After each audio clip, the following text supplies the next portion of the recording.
people of Kiptimtim and member to this committee. Thank you. Thank you. My name is Vincent Corello. I represent Londiana Ward and I'm the first chair of this committee. Thank you. Thank you so much. I'm Kimyati Koske Vincent. I'm not a TMC representing youth and a member to this committee. Thank you.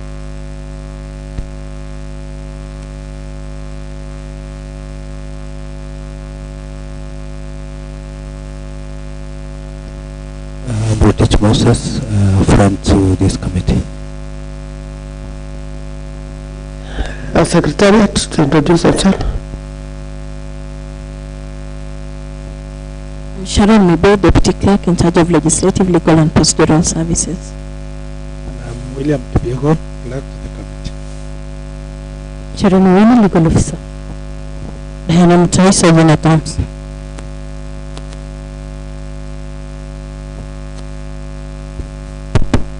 Commander Liston, hands up.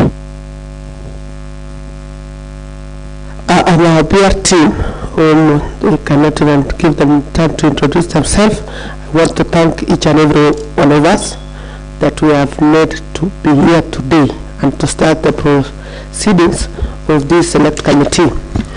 Honorable members and members of the Secretariat, our program for today was to start at 8 to 8:30 for pre-hearing meeting by the members under closed session, but we have started with that, and then we were to have Honorable Margaret Langat, CEC Member of Agriculture, Livestock and Cooperative Development at 11.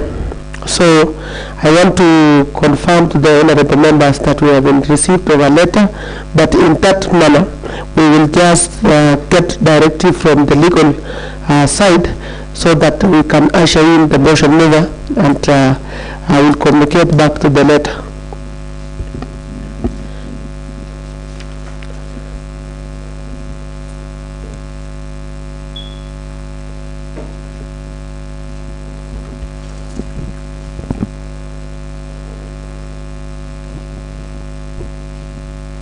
Okay, maybe you can communicate the letter that we have received, because the first step would have been to read the charges, and I can confirm that we do not have the CEC present at the presence, but I made to understand you have a letter. Maybe you can inform the members of the public and members of the committee on the letter that you have received.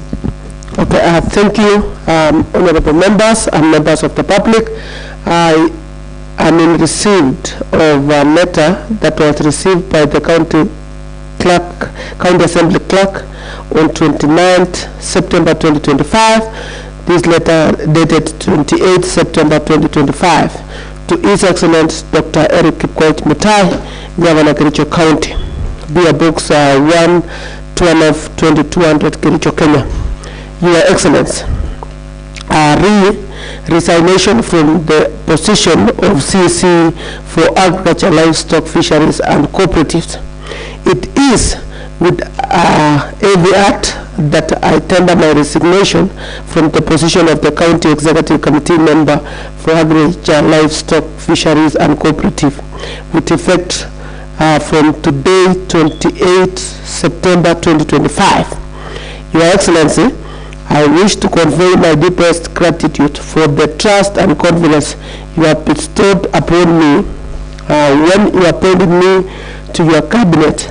Serving under your leadership has been put on an honor and a privilege. I have admired your vision for Kericho County, your firm commitment to transforming the lives of our people, and your steadfast support for the agriculture sector. I am especially thankful for the guidance, encouragement, and latitude you gave me to serve our farmers and design programs that will continue to bear fruits long after my exit. I also extend my sincere appreciation to my fellow colleagues, CECs, for their collective trust. May I truly thank and appreciate the dedication of the staff of my department for their tireless work. To the people of Kericho County, and especially the farmers, I remain grateful for the partnership, goodwill, and trust we built together.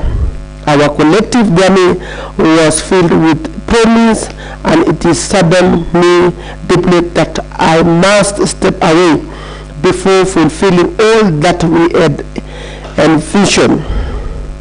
Sir, I am aware that circumstances leading to my departure are less about my performance and more of results of political tension between the county executive and the county assembly. I have stood firmly on defense of you and the county executive and government of Kericho when attacks arose. I have unfortunately become a target of malice, vendetta, and bad faith. This situation has weighed heavily on me, but in the interest of preserving the dignity of your office and the institution of Kericho County government, I have chosen to exit honorably. To my family, I am in debt for their unwilling and unfailing support through this demanding yet fulfilling assignment. Above all, I thank the Almighty God for His abundant grace, guidance, and strength during my tenure in office. It is painful to live under these circumstances, but I do so with the humility, dignity, and clear conscience as I move on to the next chapter of my life. I carry with me treasured memories of service and unwavering respect for your leadership and hope for Kericho County continuous growth. I wish you, Your Excellency, and the people of Kericho County God's blessings and every success in the journey ahead of you. Yours faithfully, signed Honorable Magarer Langat Kibrolo, CCM Agriculture, Livestock, Fisheries and Cooperatives, CEC Clerk of the County Assembly. So, honorable members, this is the letter from Honorable Magarer, whom we are expecting to appear before this committee. He is confirming with the committee that he has resigned officially from the office as the CEC in charge of Agriculture, Livestock, Fisheries and Cooperatives. So in this case, I want to request the legal team just to guide us before we invite the motion mover. Thank you, Honorable Chair. With the advice of the clerk, which we are in concurrence with, that means the proceedings will now collapse following his resignation, and as per that letter, it reads that he has resigned from 28th September 2025. Hence, we cannot proceed. Okay, thank you so much, the clerk, for such advice. But before we close the file for this honorable member, I wish to give honorable members, because in the letter also, indeed the county assembly and even the committee has been mentioned here. I want to give the committee members here just to say a word in 1 or 2 minutes so that we close the file and move on to the next witness. Honorable, can we have the mic? Let me give the vice chair. Thank you very much, Chair. We were expecting to have the CEC Agriculture before us today, so that we can be able to look at the charges, examine also the witnesses if there. Even if we had his lawyer with him, we would have cross-examined the motion mover. But we have received the letter of resignation, which is accepted, and we wish him well.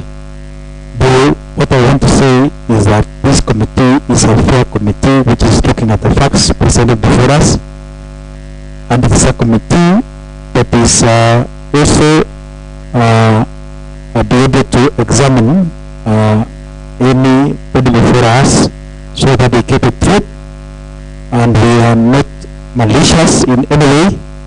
What we need is the truth and nothing but the truth. As per the motion makers charges, we will be able to examine. Otherwise, since Honorable Magarera has resigned, we wish him well in his future endeavors. Thank you.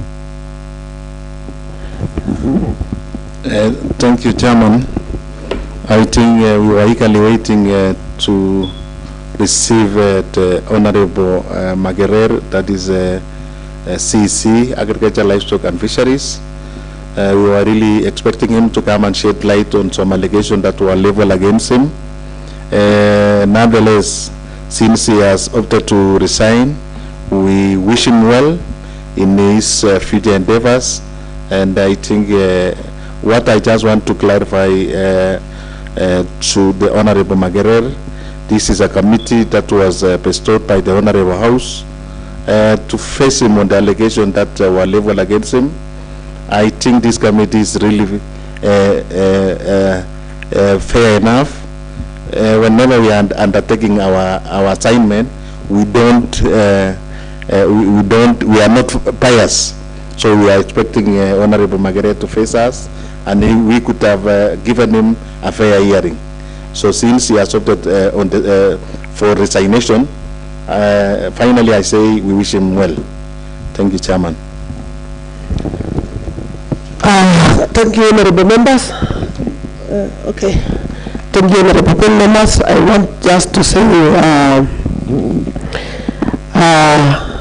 beside that the resignation of Honorable Margaret, we want to wish him well in his endeavors.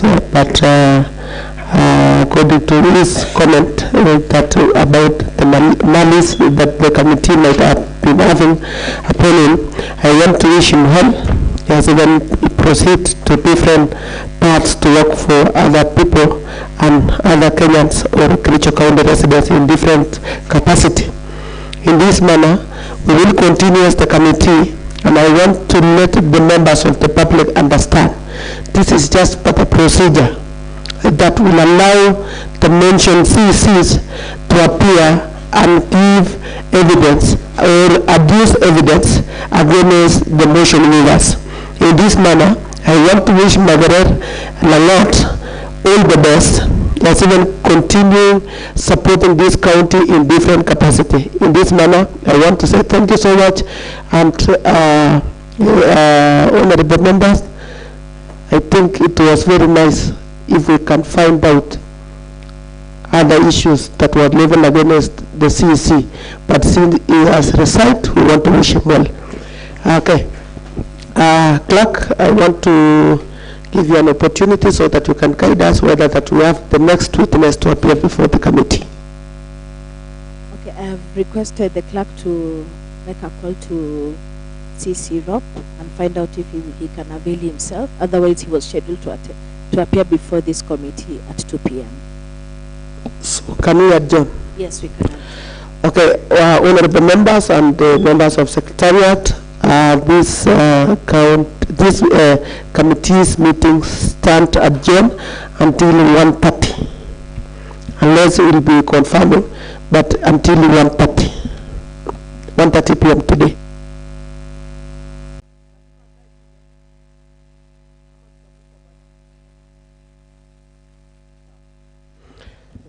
So, tutaita the CEC?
and to confirm the charges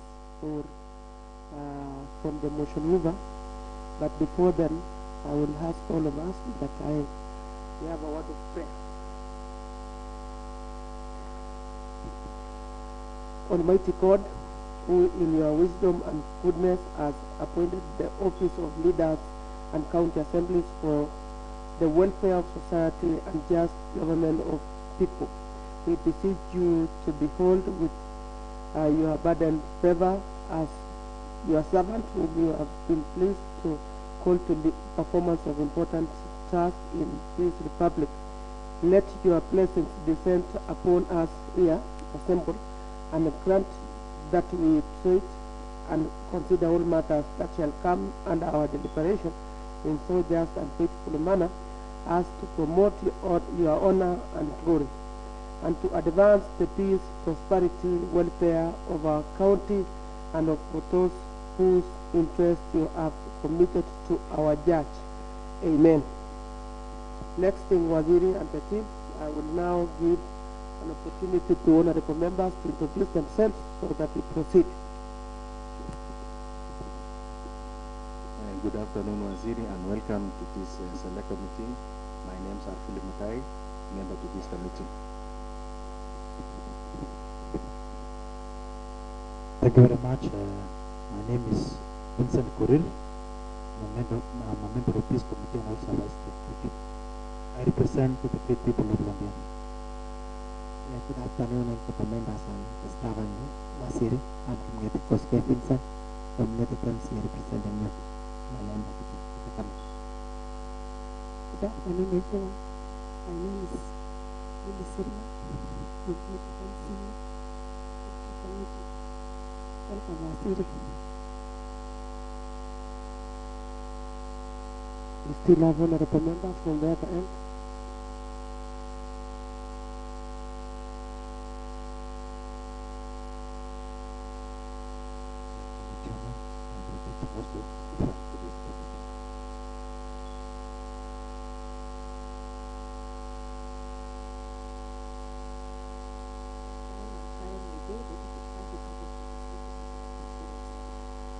Let's have the sound from the mic.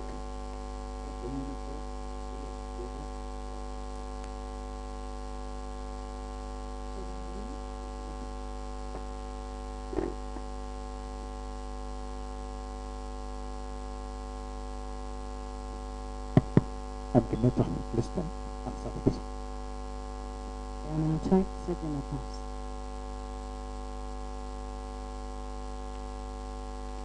I'm Brian Langat, the Deputy Director, Legislative Service. Bruce Mutai, the Director, Legislative and Procedural Services. Thank you so much. Before we proceed, we have two witnesses appearing before this committee. One is the motion mover, and two is Honorable Jackson Rob, CEC in charge of Finance and Head of Treasury in this critical county. So let me give the opportunity to the motion mover to introduce the motion mover.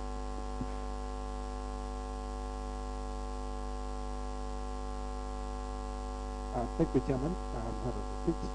Here is the good people of the report, and the majority group, and the motion mover. Okay, Waziri. Thank you, Chairman and Honorable House. I'm Jackson Rock, the CEC in charge of Finance and Economic Planning and Head of County Treasury, Kericho County. Okay, thank you so much, everyone, for your introduction. Let me now request the county assembly clerk in charge of legislative services to help us to take oath from the motion mover before we proceed.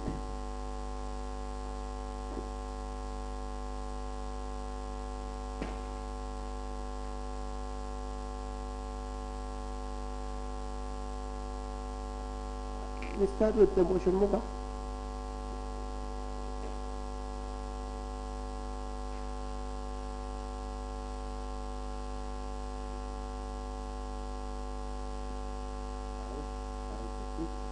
That's up.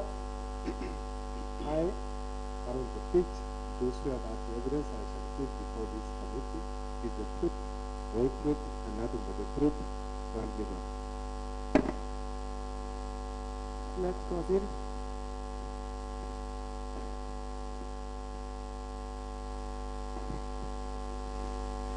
I, Jackson Koriro, do swear that the evidence I shall give before this committee is the truth, the whole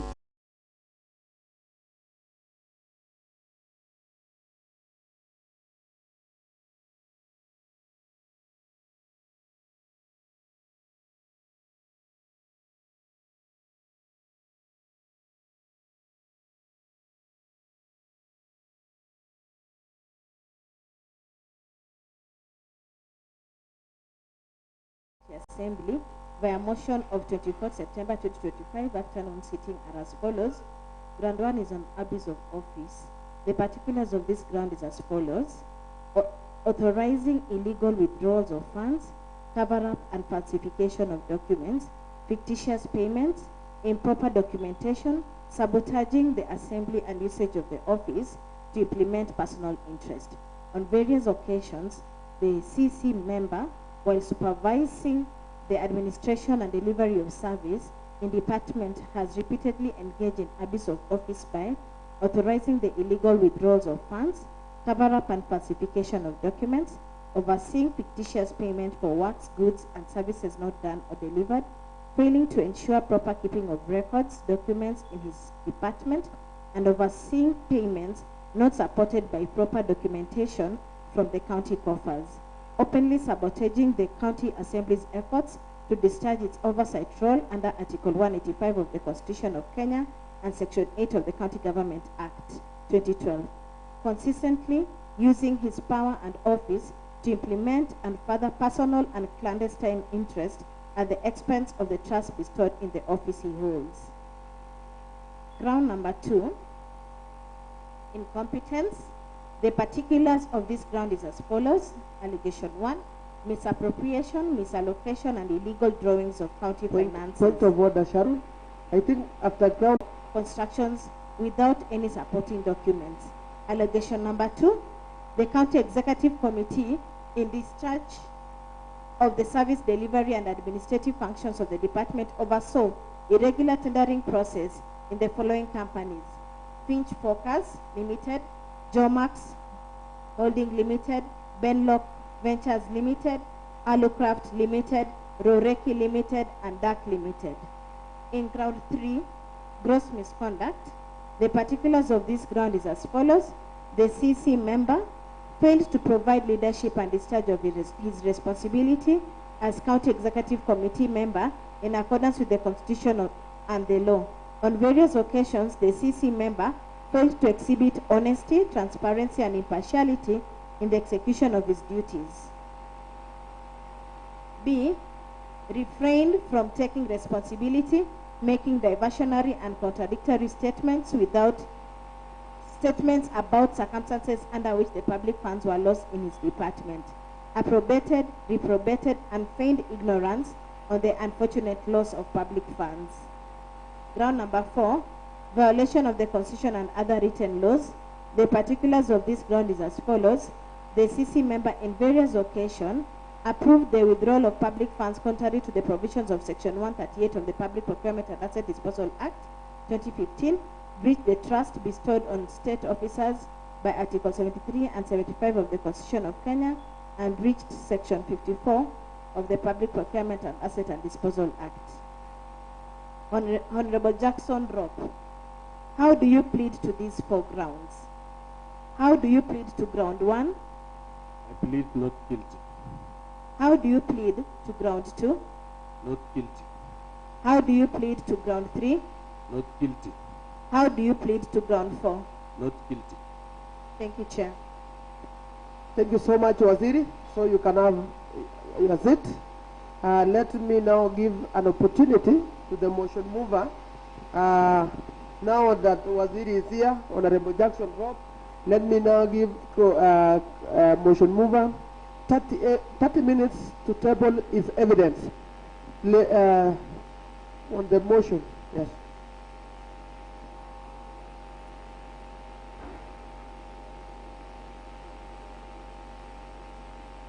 Thank you, Chairman. You'll have a stand. All right.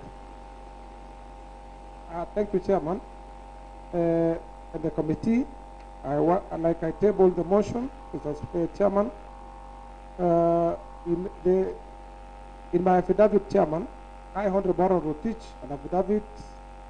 I'm an adult of a sound mind, residing and working in the County Assembly within the Republic of Kenya, and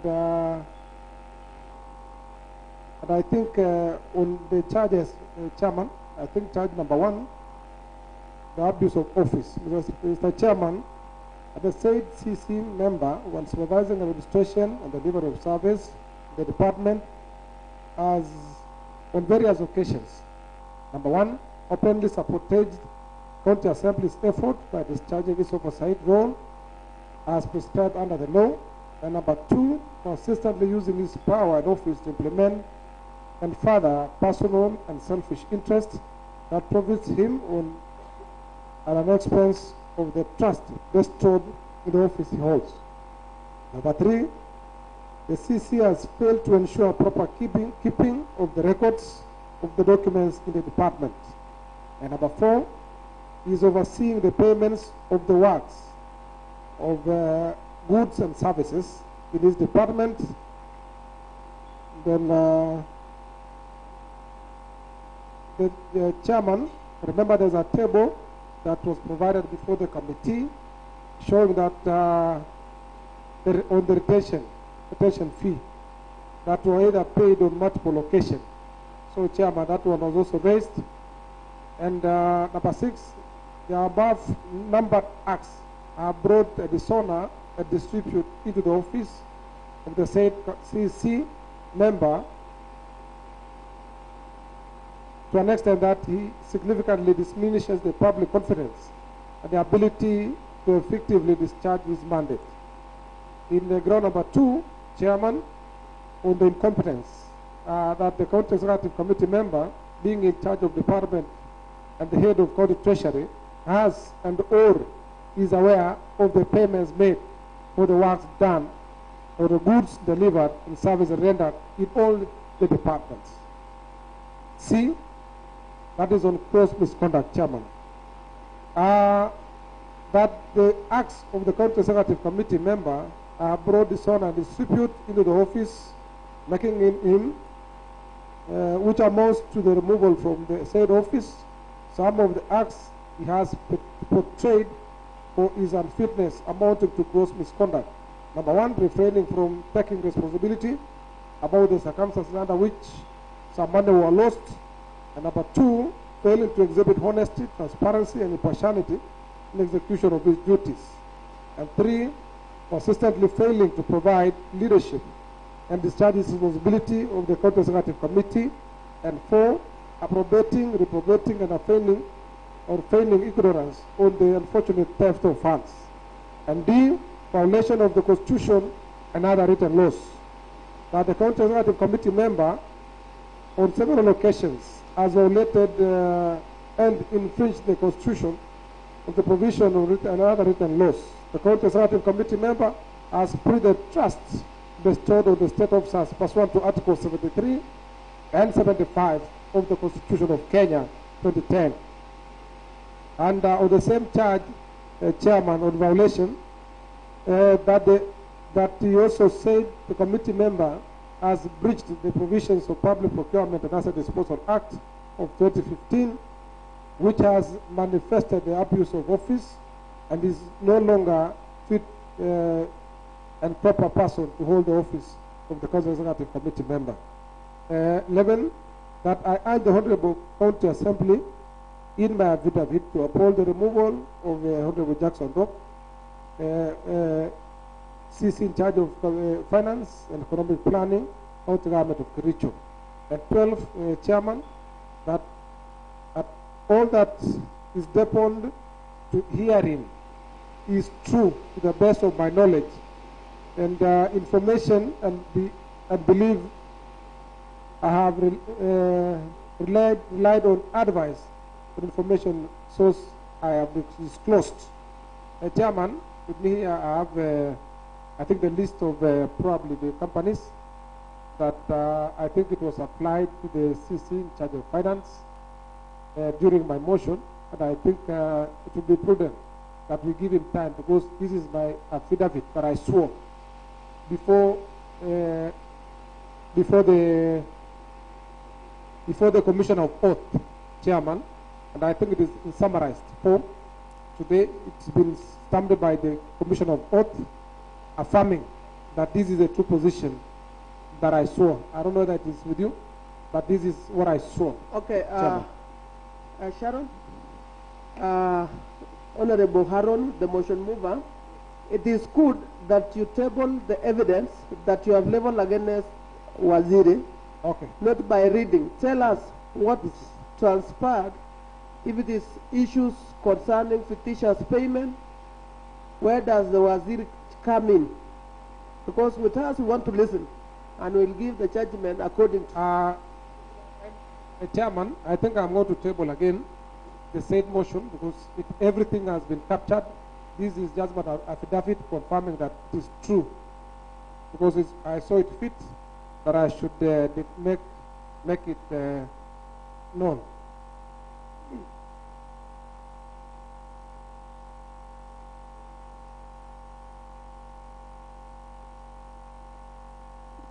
So, Honorable Aaron, you are relying Chairman, I on your think motion. I'm relying on my motion, and I beg to table the motion that I made before the Honorable House on last week, somewhere last week. It's here, I think this one. No, this starts on top. Chairman, it is evident that in my motion, I was relying on the 4 grounds. And like I've said, and I've sworn before the Commission of Oath, Chairman, these are the grounds. Like I made it clear before this Honorable House that was somewhere last week, was it Wednesday? Last week. And I think I stand by it, Chairman, and I beg to table before the committee all those allegations together with the annexures, Chairman. That is my motion, and in support of that motion, I swore this affidavit, Chairman. That's why I'm here. Yes. Okay, you are confirming to the committee that the motion that you table containing the fictitious payment report Yes. is part of the evidence that you want to rely on. True. So that Waziri can answer. True. If you can check on my affidavit, Chairman, I say the report on this is captured in page 24, 28, on the report to 45. There's even swore there. I swore. Thank you, Chairman. Okay, I beg to table you beg to table. together with my affidavit, Chairman.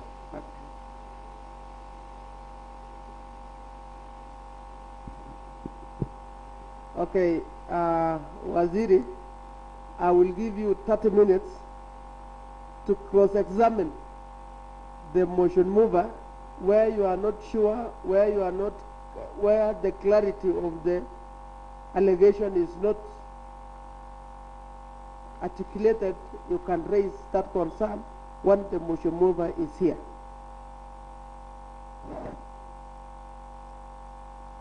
Let me allow Vincent, Honorable Vincent, the Vice Chair. Where's the mic?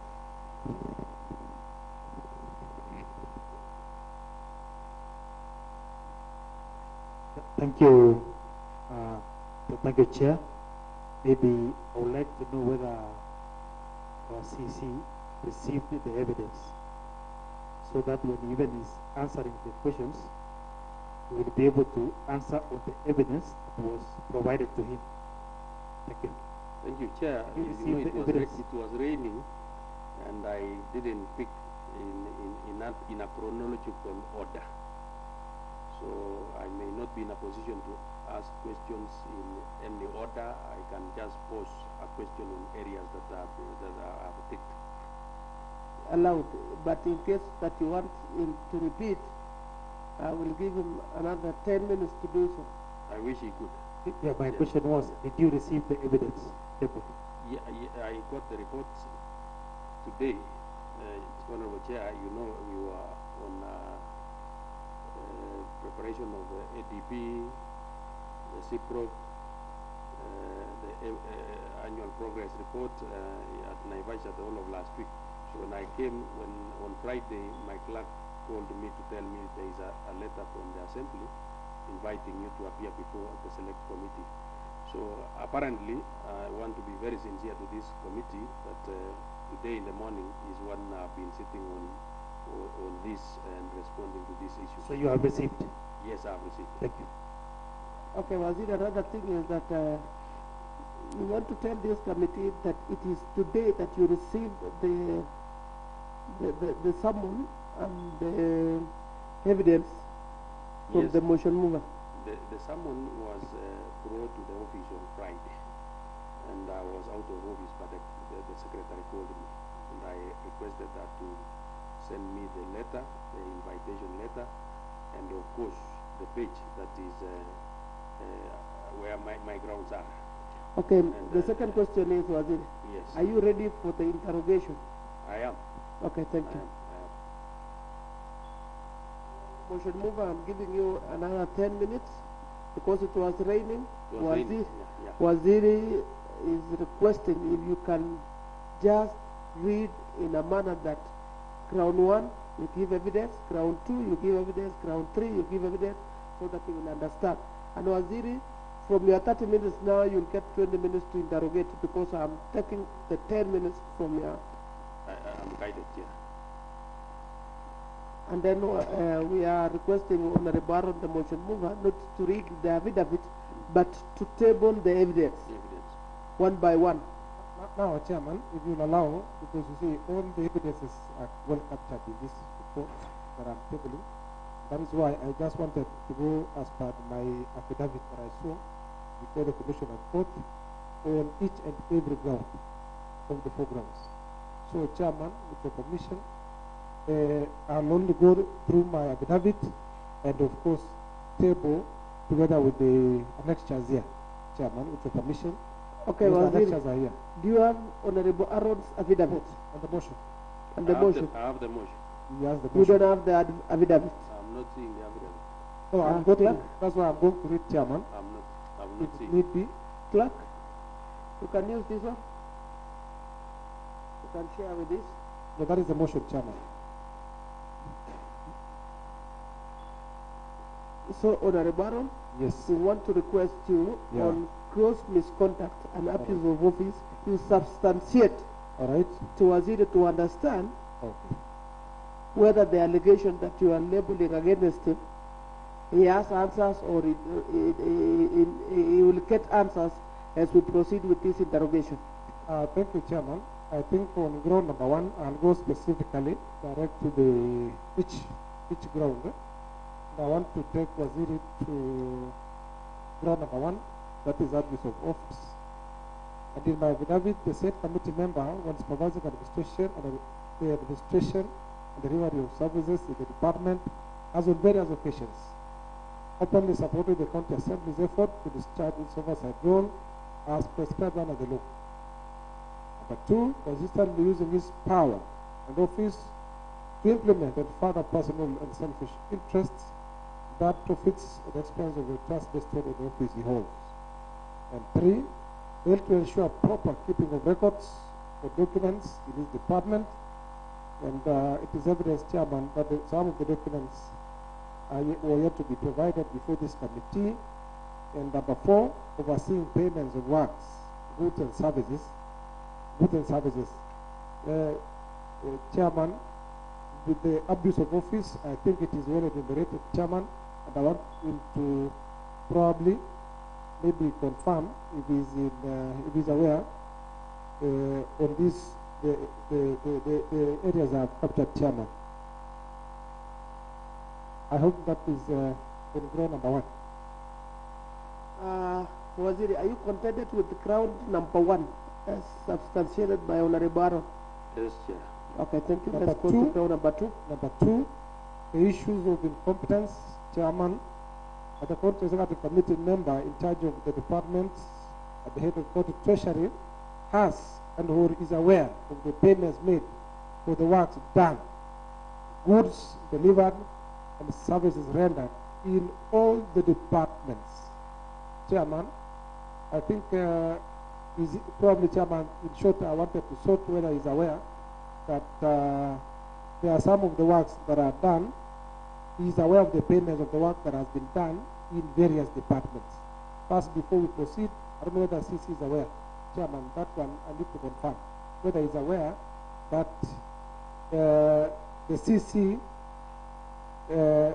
is aware of the payments made either for goods delivered or services rendered in all departments before we proceed, because that is equally important, because probably the next question could be of the other departments. Was it?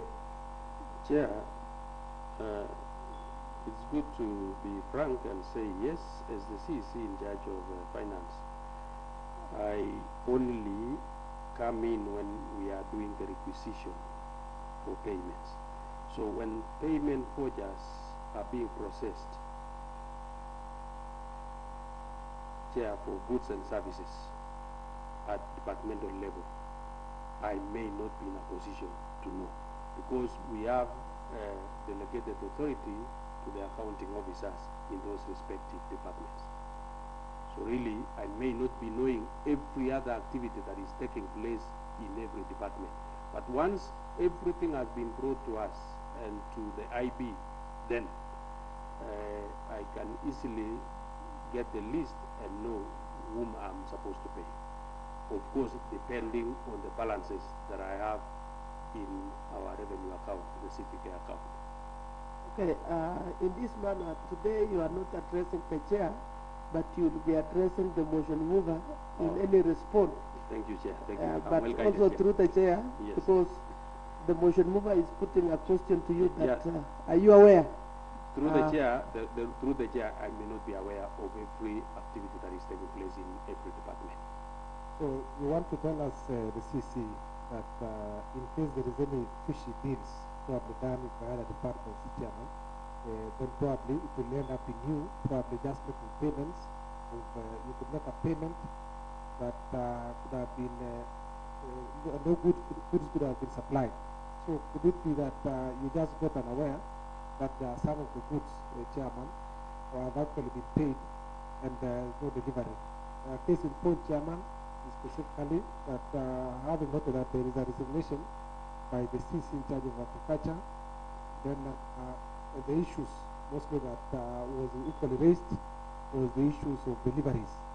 So you could actually, you find the CC making payments that no goods or services could have been rendered probably to the people of the region. So those are that is the issue.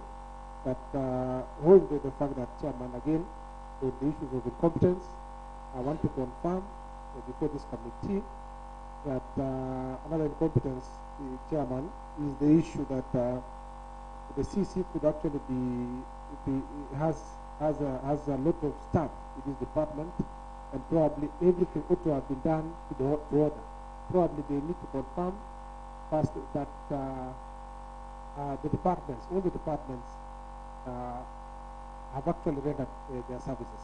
So probably, I think that one again, because you have a lot of staff in your department, probably, Chairman, he needs to be aware that probably something was not done and probably payment is being sought. So I think that is partly, Mr. Speaker, that probably you could not be aware. That is partly being incompetent. That's what I sort of through the chair. Through the chair, I do not agree on the incompetence bit of it, because this Honorable House has approved the appointment of the accounting officers to respective departments. It has also approved the appointment of my colleagues, CECs, to the respective departments.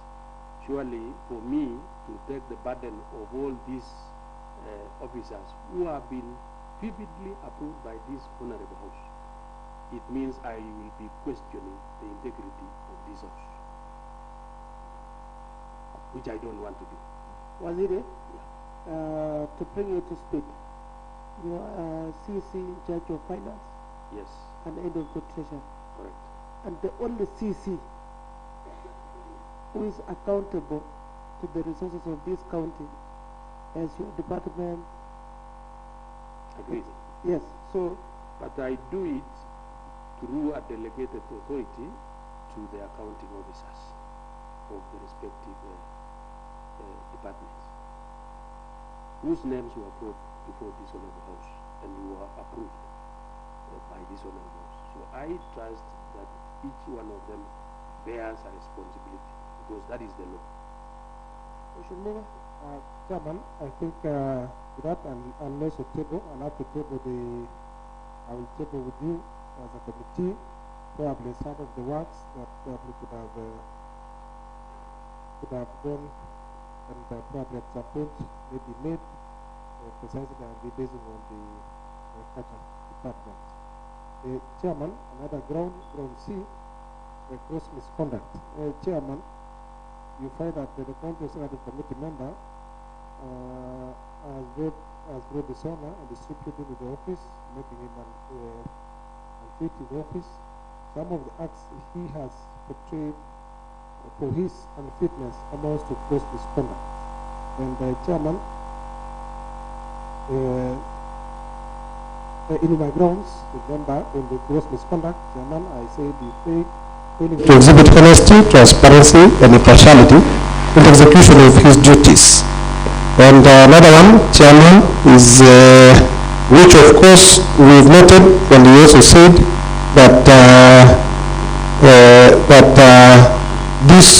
the old blame could actually belong to the other CEOs, probably that are actually scrutinized before this honorable house.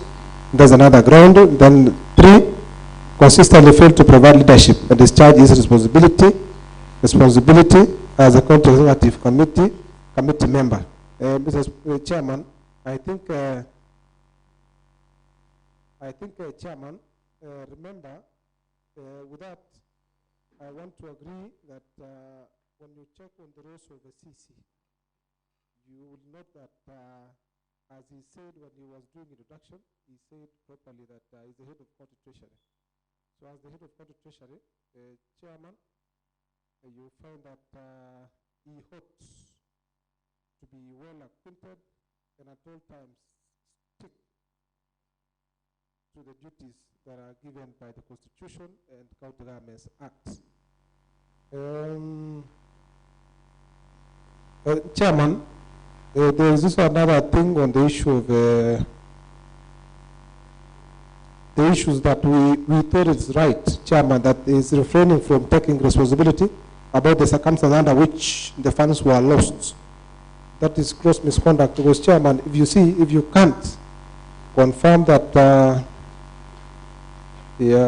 to some point, even you note that you are the head of county treasury, you ought at all times to be ensured that before any payment is made, he must be sure or certain about the funds before making any payment of the payments. And therefore, I find it, Chairman, that is trying to evade, Chairman, the ground that some of the funds might have been lost, which during his admission, I would want him to confirm whether, especially the issues on the retention. Because again, if we need to know exactly what could have happened. Because retention amount at times we are told that there was a payment, double payments, and so, Chairman, I think that is another ground that we need to confirm whether it is true to his word. Those are, when you go to gross violation of the Constitution or the written laws, Chairman,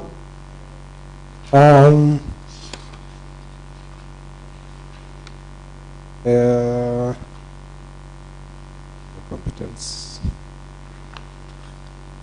Yes, Chairman, remember there are some of the articles of the Constitution that says in various occasions, when you breach trust bestowed on the state officers, at Article 73 and 75 of the Constitution of Kenya, you breach Section 54(1) of Public Procurement and Disposal Act of 2015.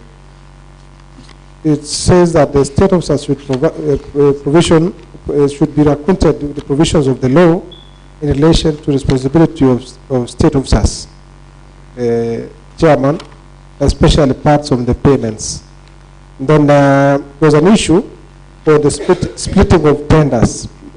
Chairman, the splitting of tenders were done, especially to the companies. Two companies noted, DAC and Reiki Supply. Especially there was a supply of branded uniforms. So, Chairman, I think that is where I said he's actually trying to circumvent some of the areas, gray areas that are well noted. So I think those are the chairman, the grounds that we had that I had. So know that there are 4 grounds: violation. The last one was violation of the Constitution and other written laws. There should at all times be no violation of any law, especially like I noted, splitting of tenders.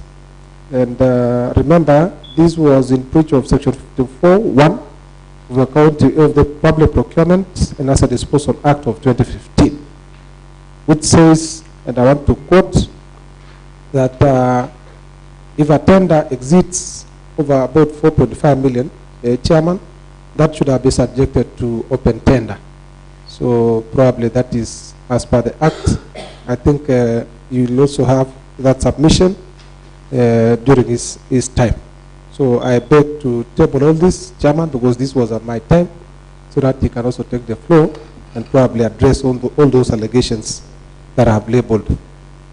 Thank you, Chairman. And I beg to table all the documentations with me here.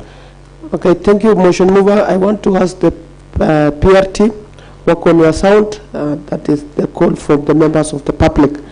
Thank you, motion mover. I want to ask, before you have back your seat, let me ask Waziri, are you contented or are you now conversant with the allegation tabled by the motion mover? Yes, Chair. Okay, so let me allow now motion mover to have a seat, and then Waziri will give you 20 minutes to cross-examine the motion mover. Chair, on the abuse of office, ground number 1 is openly sabotaging the county assembly's effort to discharge its oversight role as prescribed under the law. Allow me, Chair, to ask Honorable Harold Rotich, how surely have I sabotaged the role of the county assembly members? Thank you, Chairman. You will allow me to sit or let me just stand. The Chairman, I think like what Azir has said, is asking is how Azir supported the county assembly's effort. Chairman, remember at some point, there are some of the documents, Waziri, that were requested by the county assembly. I want to confirm to you, especially during some of the committees that has been happening before this Honorable House, that at some point there has not been submitted. And probably, I think we would need to also confirm from your side that I think that is clearly the mandate of county assembly to request on the documentation at all times. In case there is any doubt or confirmation, then that is enough. Chairman. Waziri, can you answer that? Chair,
the execution of our duties, I think of his duties.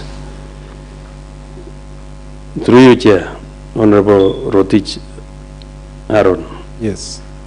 You know, you said consistently, meaning this is a continuous exercise that I have failed to provide, to exhibit honesty and transparency. How can one measure honesty and transparency of an officer?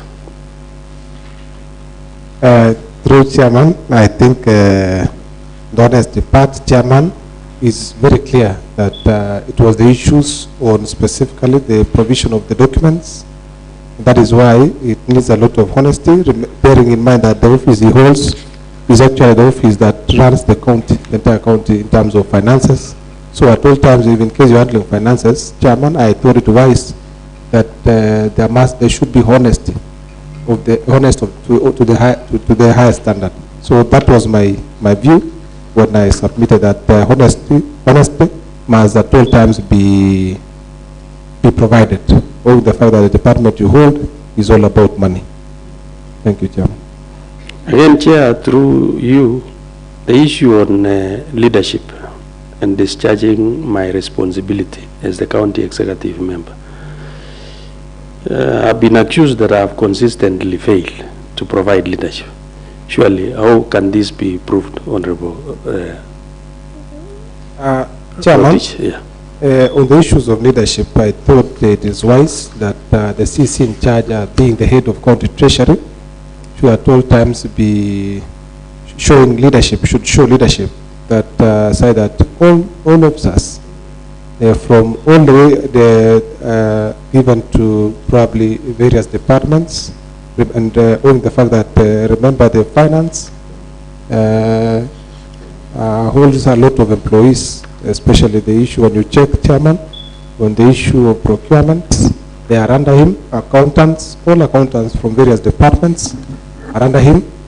So therefore, Chairman, even the problem that we encountered, like I was asking Waziri with the documentation, the officers that are handling this documentation are under him. So therefore, Chairman, my issue was he should at all times show leadership, say that the documentation are well kept.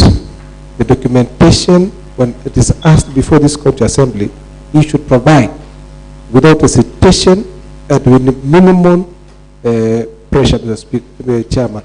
So I think it's good that he should show leadership at all times, owing the fact that the roles of the county executive committee, the Chairman, are very well enumerated in the County Government Act and in the Constitution. He is the head, and you are the head of county treasury. So therefore, Chairman, I think for that, those are the things that needs to be well guided, that all the staff, ranging from procurement officers, the accountants, are all under his docket. So therefore, Chairman, I thought it's wise for him to show leadership and ensure that all documentation, when asked, are kept and are provided on time. Chairman, finally, is the violation of the Constitution. And in this case, Article 73 of the Constitution. Honorable Rotich Aaron, you know, this article talks about objectivity and the impartiality and while carrying out the duties in the offices that we are holding. How have I been found to have really violated this section?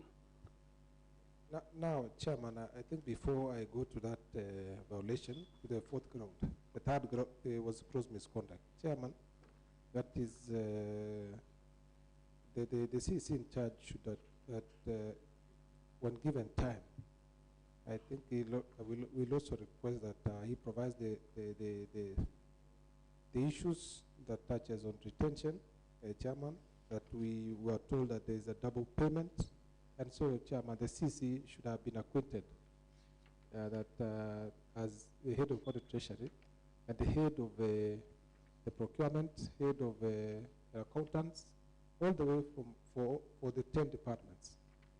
Chairman, I think it would be prudent that he should at all times be in charge of his department. Because you see, Chairman, it cannot be that we need to find out first from our side, so that at least we go guide again the CEC from the other side. That is not our responsibility. Therefore, Chairman, I think at all times the CEC must rise to the occasion and ensure that all documentation requested, all payments made must be scrutinized first before anything is done. So I think, Chairman, that is the thing that I need probably clarity when the CEC takes its stand and confirm whether the amount, the retention amount was, there was an issue on double payment. And I think that is something that is very serious. And I think, Chairman, some of the, I don't want to divulge much on the issues or on the statements, but I think that one, then I move now to violation. Chairman, I think when you check the violation, the CEC was saying that the bill bestowed on the office as per Articles 43 and 75. Remember, the CEC himself has, there are some of the provisions in law that says, like I told you, in the Public Procurement and Asset Disposal Act, that is of 2015. Remember, there are laws that says you cannot put a tender because you want to benefit someone or something. You cannot put a tender so that you give out under RFQ. I think the issues on tendering should have actually gone to the open tender. So, Chairman, that is the law on our ground to show that the CEC and the department, this department has failed, especially the issue, Chairman, in the back and the Roki companies, those are for the supplies of the branded uniforms. So I think, Chairman, when it takes a stand, I think it would be prudent for the CEC to confirm. And I think as per what he was asking, that is as per the violation and the breach of Section 54(1) and the Public Procurement and Asset Disposal Act of 2015. Thank you, Chairman. Waziri? Chair, I don't have any more questions. Thank you, Chairman. Okay, I will let the committee members here to do cross-examination to the motion mover. If whoever have a question to ask, so that we will allow Waziri now to take the stand and to defend his the allegation labeled against him. Honorable Vincent. Thank you very much, Chair. I have a question to the motion mover. I want to know from the motion mover, you see, we understand that there was a loss of 85 million in our county. And I've seen you have accused the CEC maybe of the procurement issues. I believe so.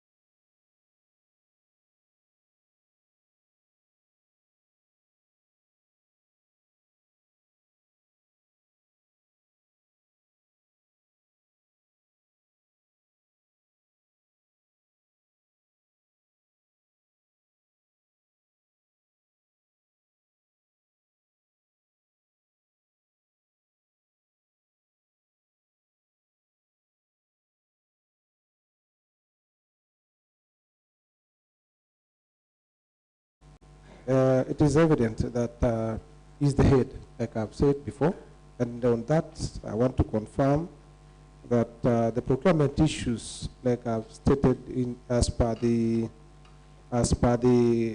Section 54(1) of the Public Procurement and Asset Disposal Act of 2015, Mheshimiwa, that one again, I don't think there is anywhere that says you split a tender because you want to fasten the process, but then you subject to the open tender and not the request for quotation. So with that, Chairman, I think I link of course, directed to him because all those staff are under him. And so, the same case to the payments, I link direct because he is in charge of the department. He is the head of county treasury. Thank you, Chairman.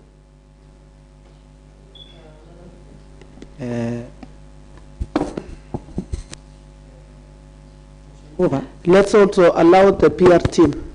You are let down. I think you must work on the sound and even the cameras. And then Sergeant Atam and the clerk, can you address the issue with the sound and the cameras?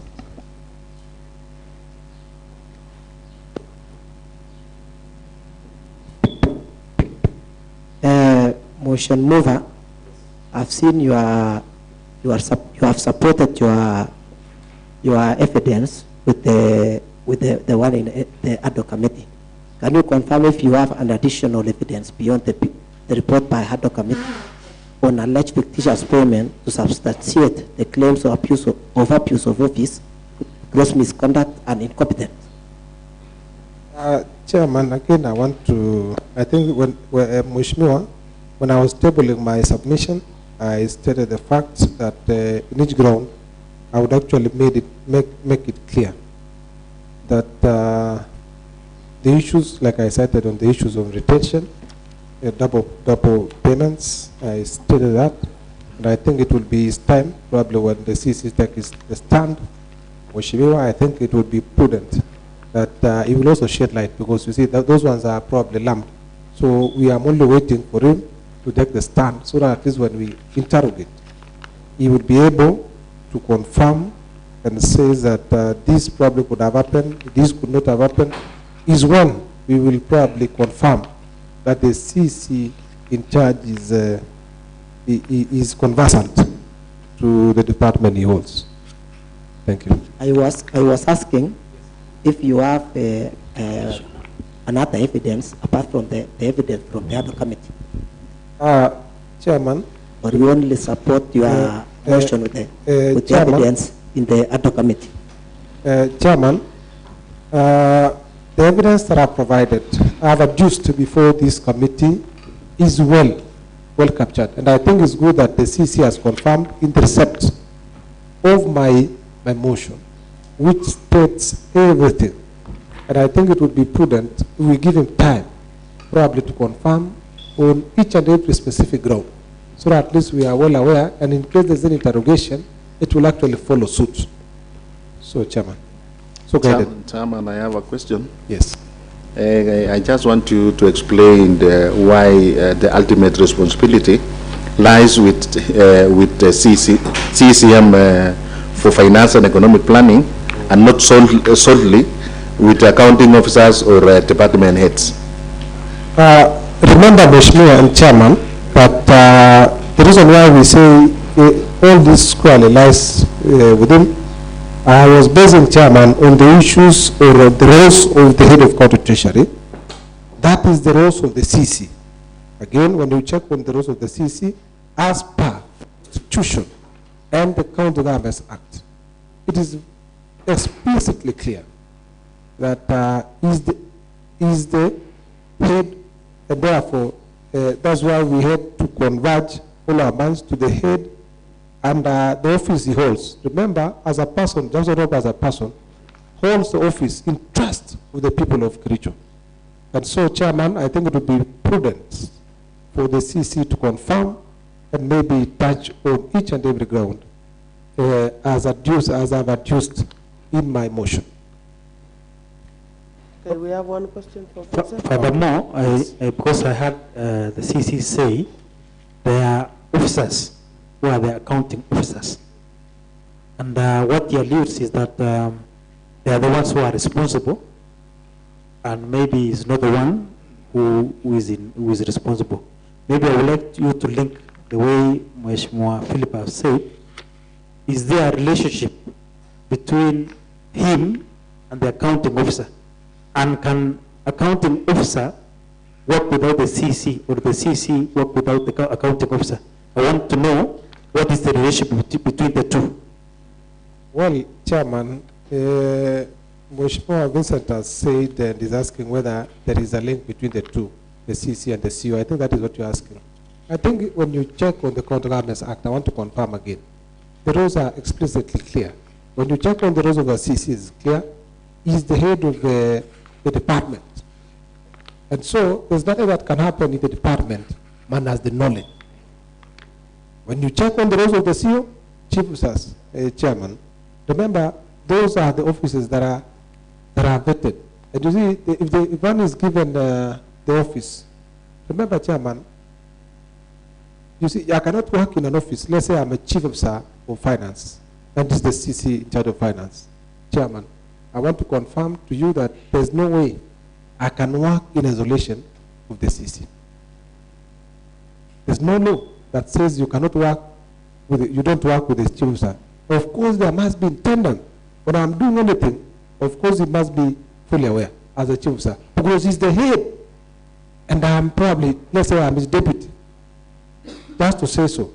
So, and therefore, as the head of the County Treasury, Bwana Rob, I think you know very well that you must work in tandem with your Chief Officer. So you can't tell me that your Chief Officer is making things, other things like this, you are pulling this other direction. So this thing must be, and that is what the law says. Chairman. Yes.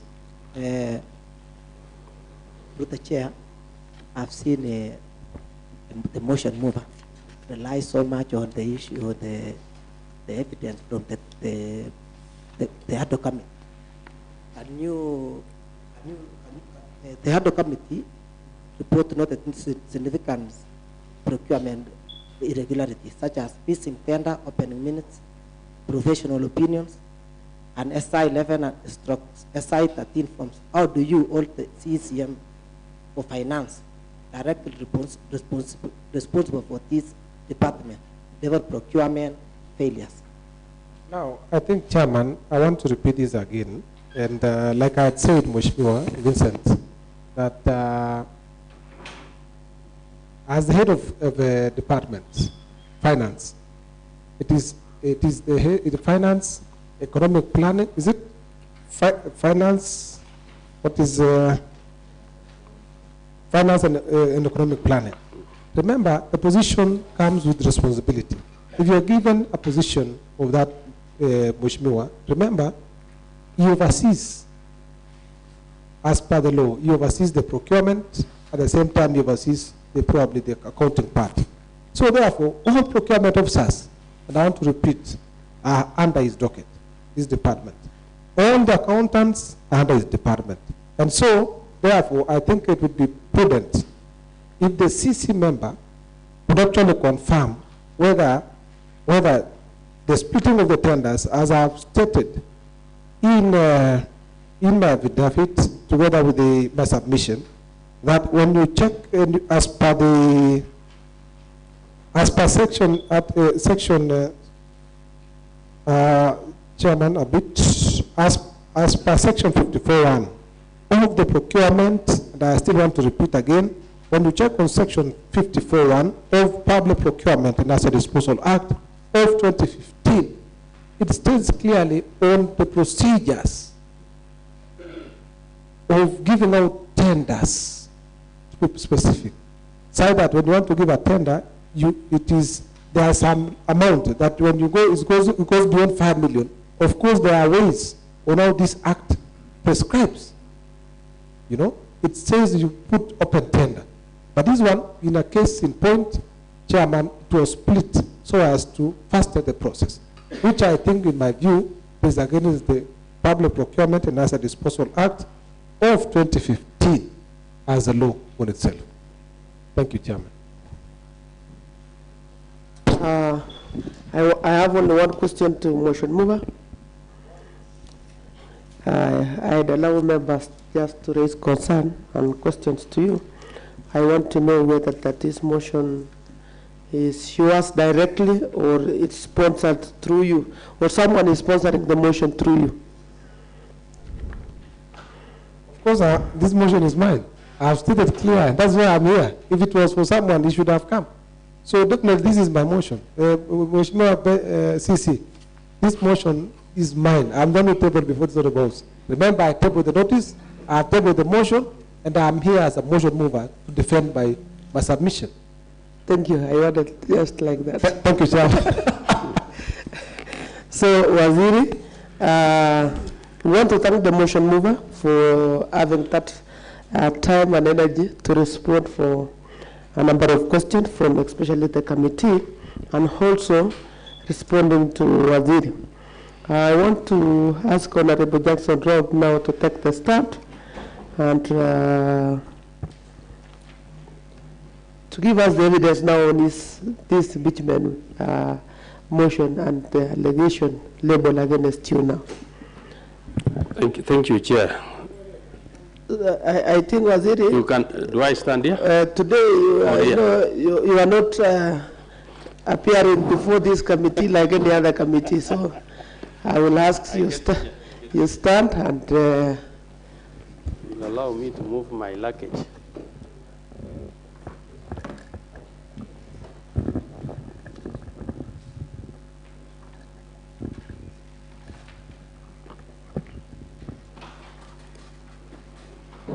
Chair.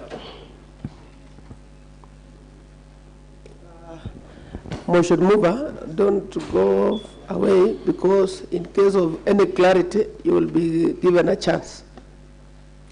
Thank you, Chair, for the opportunity that you've accorded me to respond to the allegations raised by Honorable Aaron Rotich on the conduct of the CEC in charge of finance and economic planning, Mr. Jackson Rob.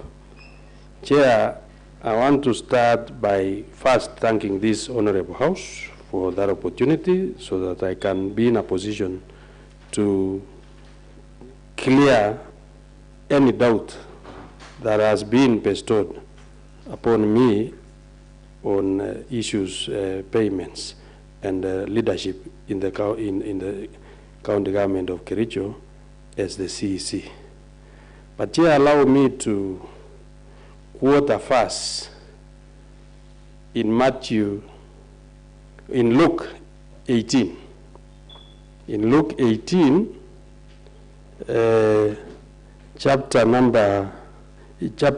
Luke 18, verse number 18 to 19. Here is a ruler who asked Jesus, "Good teacher, what shall I do to inherit eternal life?" And Jesus said to him, "Why do you call me good? No one is good but one, that is God." So as I stand before you, Honorable Chair, and the committee members, I want to subscribe to that message in the Bible, that even Jesus himself knew that he had already come to a sinful world and he wasn't clean. So this applies even to us, the human beings. We can err, and to err is to human being. So it might have occurred during my duty, my tour of duty, as the executive member in charge of finance, that I may have erred. Therefore, I'm not a saint before this Honorable House. I will leave the Honorable House to judge me accordingly. But let me respond to the issues that have been raised about the abuse of office. Chair, I want to vividly state that at no time have I sabotaged the functions or the actions or the efforts of this Honorable House in terms of discharging its oversight role. If anything, Chair, whenever issues are asked, I am always the first to make sure that the documentations are provided. If it is resourcing, and whenever cash flow requests appears before my desk, I do not hesitate to sit on those payments wanting further explanation, because I know we have a responsible accounting officer who is the clerk of this honorable house, who has seen the documents, and therefore has come for a requisition to facilitate the operations of the assembly. And in that case, I have always, and that is true to my word, I have always made sure that the requisition for this house is done as fast as possible.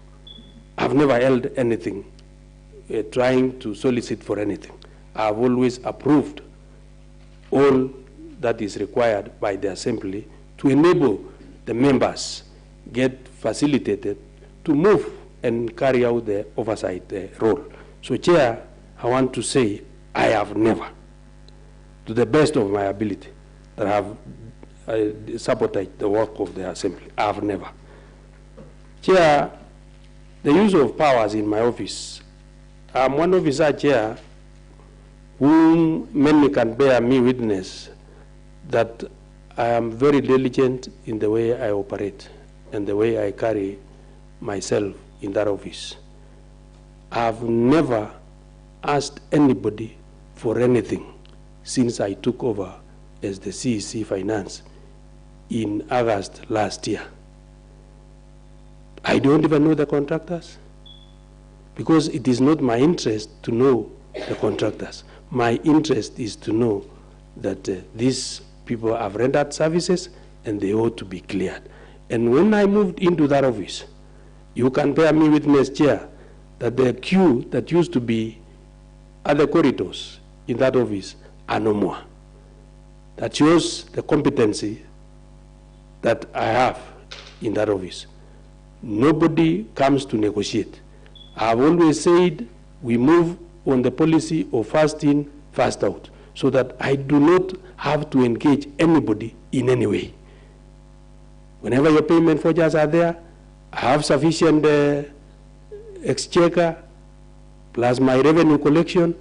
I tabulate and say, yes, this will go to the salaries, this will go to the allowances, this will go to OMM, and I clear it very fast, Chair, and pay whosoever is there. So I've never used that office for any personal gain. I've never. I'm a man, I'm a very honest man. But as I read the Bible, I'm not clean. Even Jesus himself said I'm not clean. The only one who is clean is God. So I may have erred. I may have erred somewhere in between. And I want to beg this house to really look into that, because I know I'm trying my best. When we talk of record keeping, that we have failed as a treasury to keep records and the documents of the departments. Chair, the accounting officers whom have designated the responsibility to take charge of financial matters in their respective departments ought to look into these payment forgers after they have been paid. They have been processed and paid. They should take them back for the reason that they will prepare the financial statements at the closure of the financial year. Auditors will also come and look into those expenditures. They should be ready with the accounting officer. So whenever you ask me for documents belonging to Department B or Department C, I will definitely have to go and request the CEO to produce the same information. So it means they are not readily available in the treasury. But here, we have done something since we took over, since I and my CEO took over in August last year, that we have renovated a strong room where it used to be, I think it was a chamber. We have done renovation to that place so that every CEO is given a pigeon where his or her payments will be stacked. So that whenever an auditor comes, it will be easy to make reference. We'll just open the strong room, because it's a strong room, and access the documentation. So going forward, I want to assure this house that we will not have the problem again of getting documents availed whenever it is asked. That thing is done, the structure is there, the strong room is there, and it will really alleviate this problem of missing documents or delay in provision of the same. So Waziri, you are confirming that there was a missing of documents? Yes, I'm saying because it is a delay because they are taken back to the respective accounting officers of departments. So sometimes whenever you are asking for a document, the said CEO may not be around. So it will cause some delay. But I'm saying going forward, because we will have the key to the strong room, and we have pigeons that we have indicated for each department, it will be easy to access the documents. That is what I've done when I moved in as the CEC Finance. I want to have everything centralized for ease of reference. Chairman, I've been asked that I have overseen the payment of works and goods and services.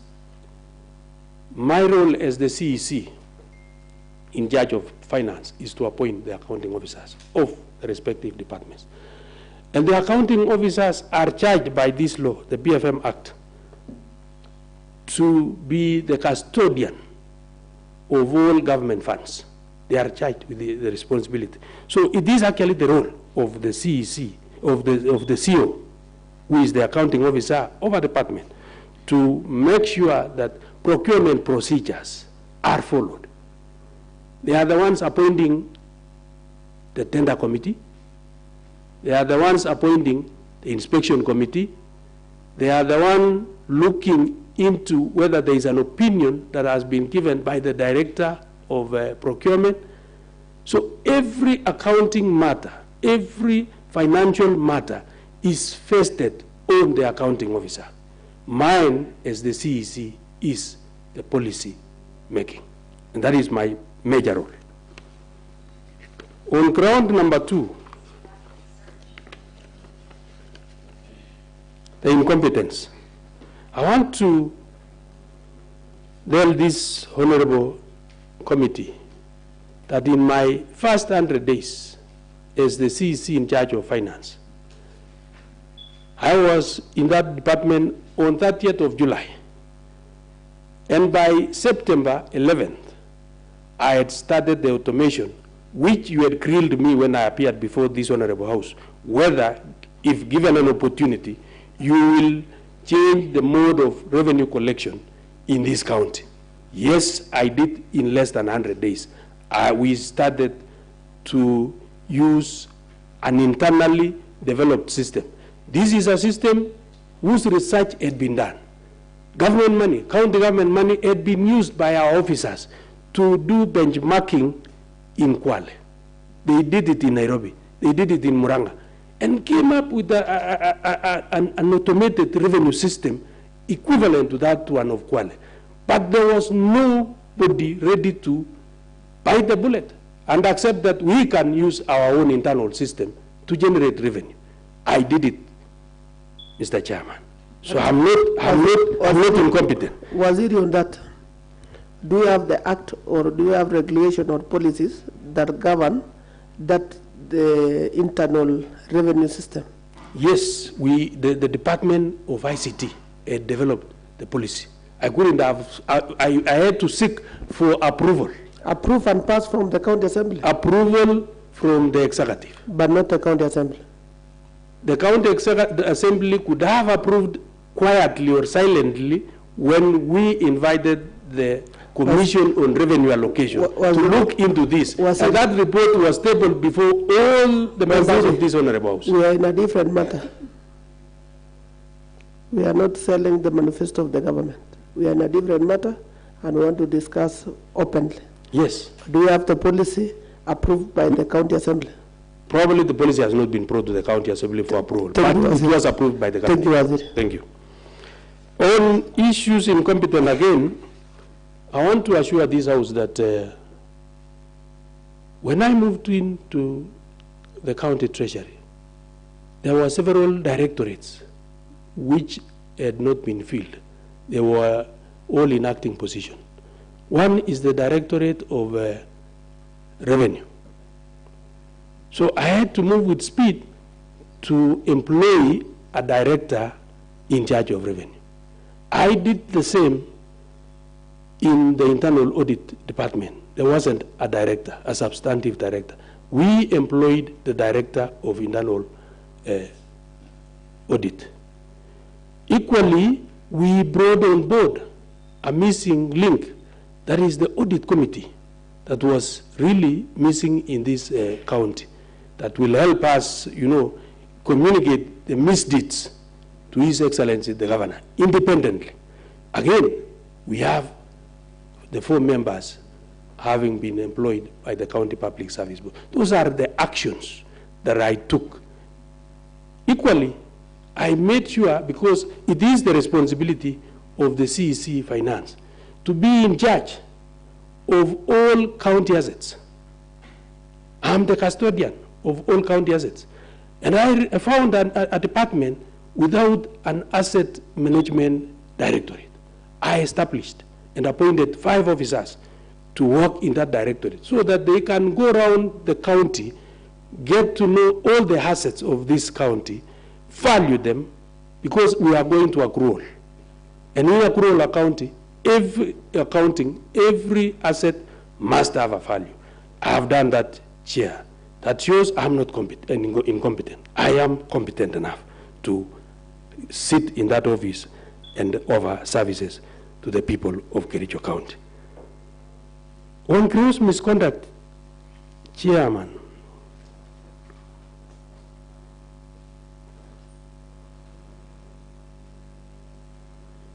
I have always been ready to take responsibility when things, when matters financial are in query. And I believe when the ad hoc committee was formed, I and the CEO of Finance appeared. I think I was the only CEC who was invited to appear before the ad hoc committee to shed light on any misappropriation thereof. And we were in a position to prove that, yes, there could have been some missing documents. But I want to assure this Honorable House, this Honorable Committee today, that the documentation are fully done. If it is an S13, if it is an S11 that was missing, all those documents are readily available. They can be availed. Waziri, before you tell us whether that documents can be availed, but also you can confirm to the committee that the issues alleged of fictitious payment of 85 million is still pending, and even the motion mover has just relied on that document report from the other committee.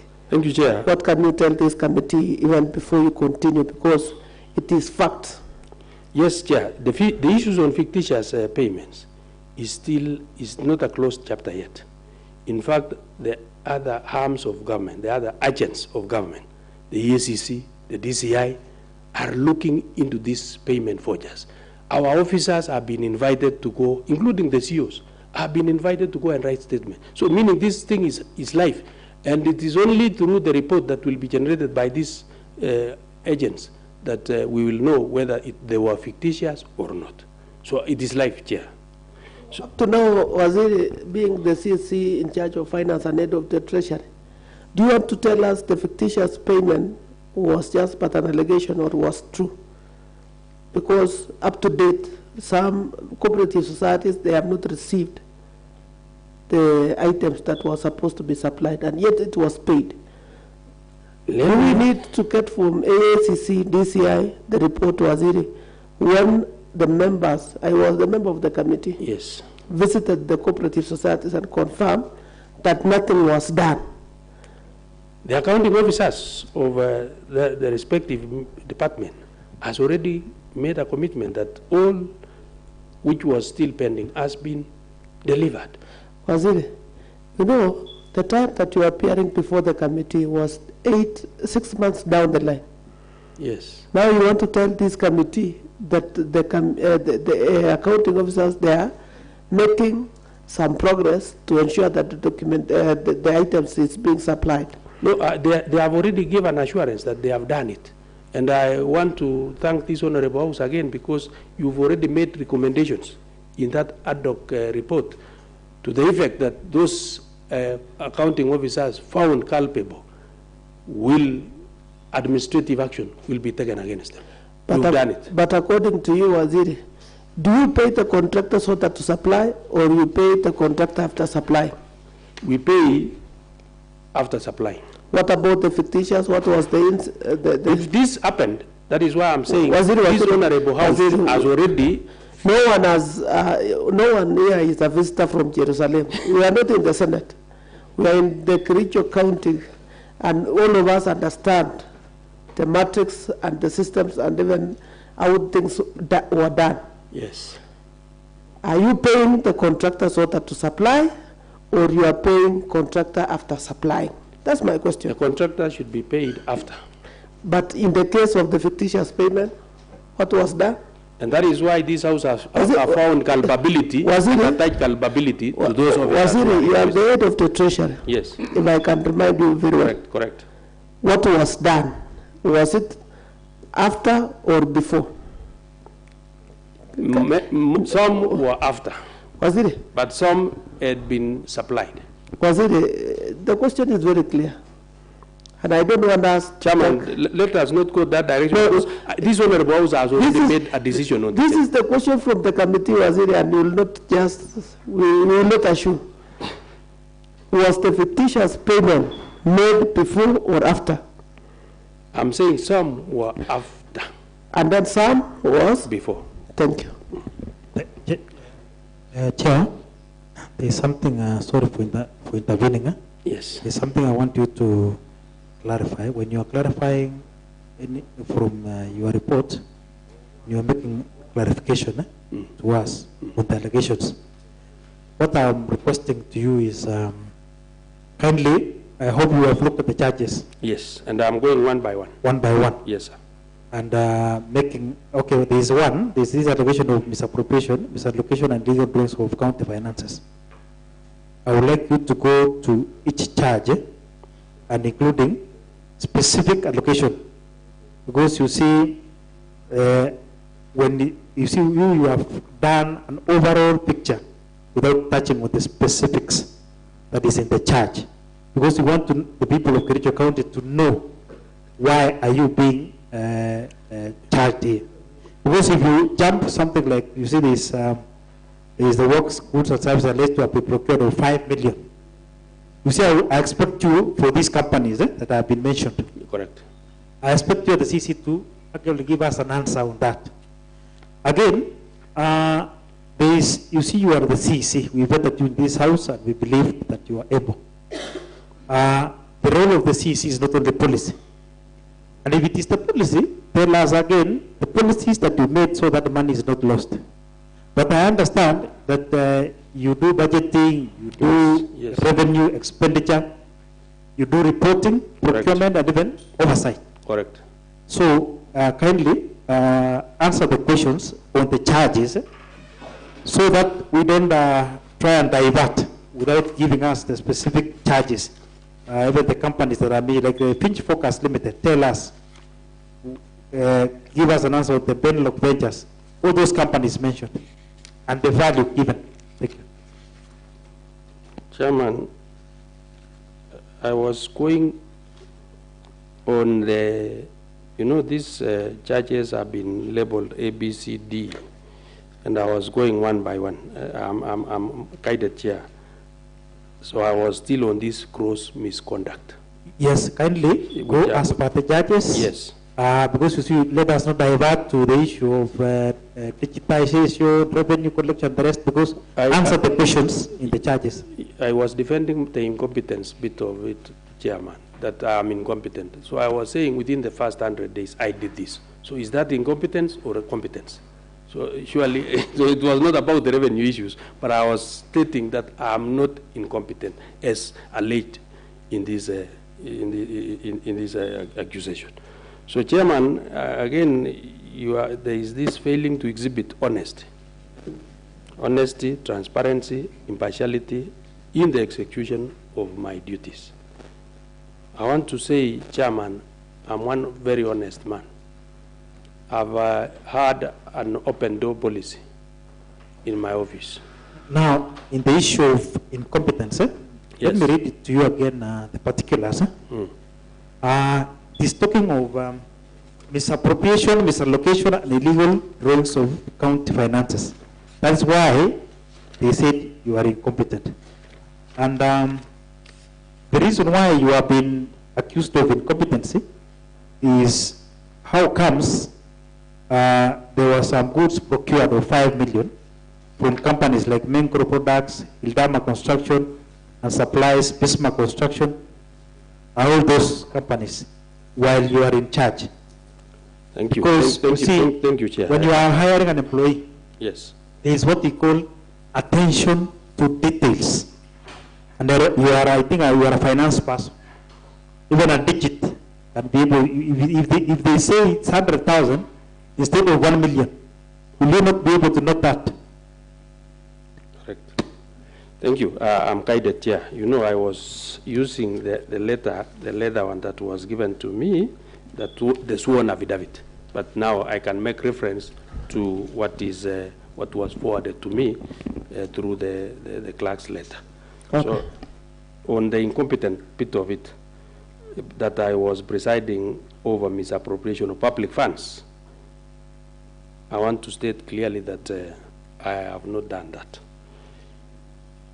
The role of accounting officers is to make sure all payments are supported. They are the technical officers who have been appointed to that responsibility, of course by me again, as the CEC in charge. I'm under Article 148 of the PFM Act. I designate that responsibility to the accounting officers. So in this case, the accounting officers are the authorized officers to look into all the financial matters of that particular department. And any payment forgeries emanating from a department, they must authorize the said forgeries. And they will only do it as per the law. And ascertaining that the payment forger is supported, is duly supported and ready for payment. So again, when an accounting officer does not follow that law and a payment lands for requisition, I have never had an opportunity to look into the payment forgeries because I will be like, I'm lowering myself to an examiner. Yes, we agree with that because there are people who are working with the payment forgeries. Correct. But you see, you are in charge of the department. You do understand that we make budget. I do. We do procurement plans. Yes. And if a project is implemented within 3 days, leave alone the vouchers and the rest. Yes. If a project is implemented within 3 days, for example, the procurement process that took 3 days, and it is paid within the shortest time, yet you are the one who is in charge of the budget, you are in charge of the procurement plans, and you understand that there are programs that are running in the departments. Agreed. Will you not be able to flag off to a tune of 85 million? Or maybe because you are good, I know you are a good person. Vice Chair, in most occasions I don't go through the payment forgeries. You know, if I was, I could have been in a position to detect. I'm not talking about the payment forgeries. Yes. I'm talking about the payments now that have has been paid. Even all the vouchers and these frauds that is taking place here. I'm talking of the figure that is going out of the county treasury without you flying off, because you understand the budget, you understand the procurement plans, you understand the programs. How comes a program is paid without even you questioning whether it has been done or not? Again, Chair, I'm not talking about these small documents and paperwork. Yes. I'm talking about the figure. Yes, Chair. Again, it goes back to the said accounting officer, because the role of that accounting officer, and I want to read Article 148 of the PFM Act, designation of accounting officers for county government entities by the County Executive Committee Member for Finance. That is me. That a County Executive Committee Member for Finance shall, this is the word shall, except otherwise provided by law, in writing designate accounting officers to be responsible for managing the finances of the county government entities as is specified in the designation letter. So in the designation letter, I must detail what they are expected to do. Okay, Waziri, your time is up, but due to the pressure and other questions being raised by the members, I will add you another 20 minutes. Thank you. 10 minutes. Thank you. 10 minutes. Thank But you, Chair. I want to know from you, Waziri, Yes, Chair. when you appear before the committee on ad hoc on fictitious payment, Yes, Chair. and this is where the motion mover relied on, you did promise that you have formed a committee, internal auditors, with a view of presenting a report to executive for further processing in the case mentioned by the whistleblower. Do you have a report now, Waziri, from that internal auditors? We want to know now your competence, because you say you are very competent. Yes, Chair. I have You the did report. promise that you have formed a committee. I instructed the internal audit director to form that committee and look into those fictitious payments. And the report is already on my table. It is there, Chair. So you can share with us the report. I can share with the And then, Waziri, the last one is that have you recovered the lost money that was recommended from the ad hoc committee report, being now that you are competent, Waziri? Yeah, again, you know, the persons in question, again, has to be, their names must be forwarded to a board that is not in, that is not full house as we speak. So again, we will implement your recommendation. I know His Excellency the Governor has already done a communication to that effect to the board.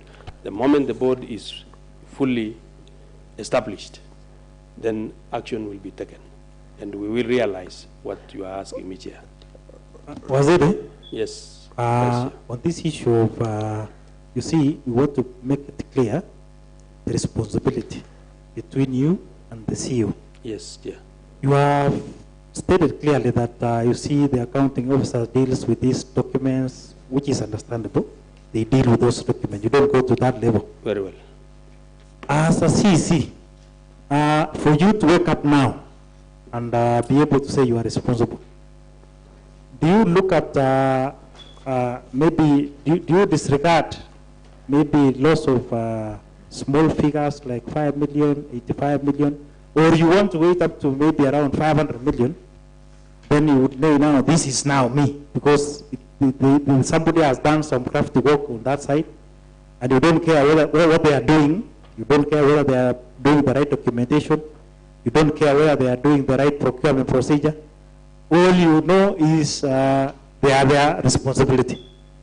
Do you have any mandate or even doing flagging? Let's say flagging. Somebody, a document, just a simple document. Have you ever maybe returned a wrong payment forger? Have you ever returned maybe a wrong figure? Because of, okay, one, it is the CEO, it is those officers below you, but will you care if something bad happens or maybe they do wrong things? Will you care about that?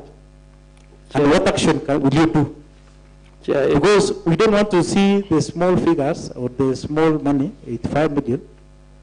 Maybe you're waiting up to 200, 300 million so that now you can say, this is mine now. Is it your responsibility?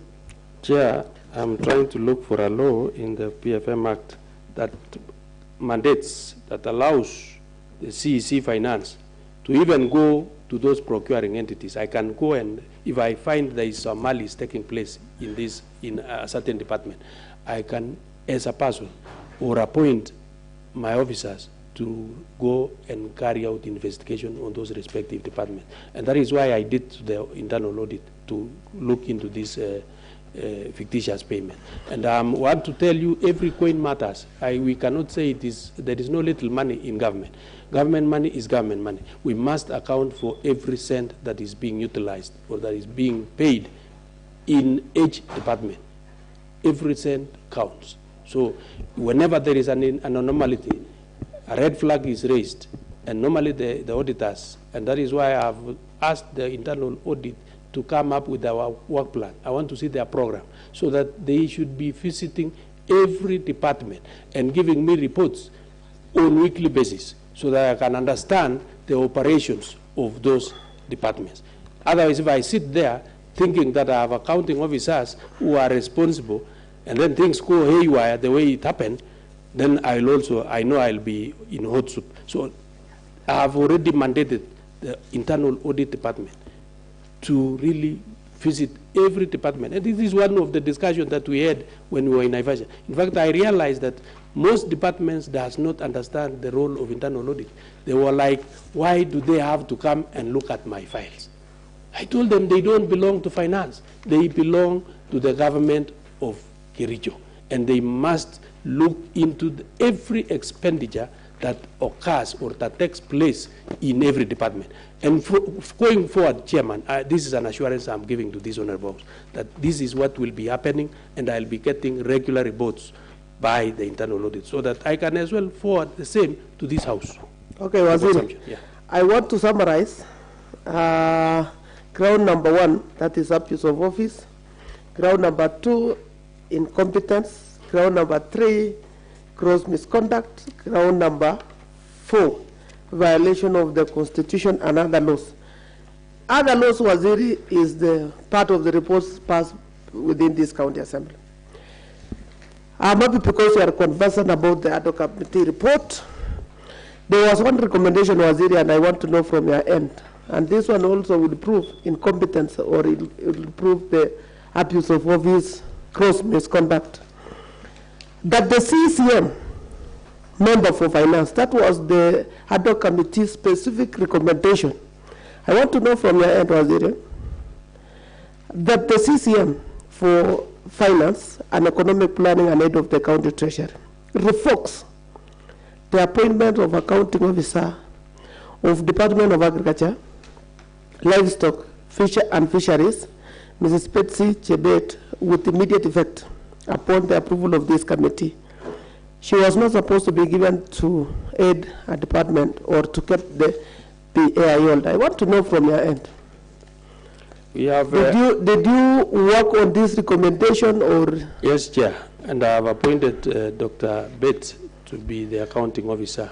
I withdrew. Of course, there was a time by the time I got the report, I had done a letter, but I withdrew the letters, and it can be confirmed even from our delivery book. It is there, even before I leave here. Somebody can confirm. So if this is the true story, Waziri, I think now it also summarizes incompetence being competent. Thank you, Chair. If you did the right thing. Thank you, Chair. But that one will not be subjected to the recommendation of the report. But it is part of the competence, Chair. Thank you, Chair. Allow me to make my final remarks. Then, I will give you to make your final remarks. I'll give you later if you are done with defending your.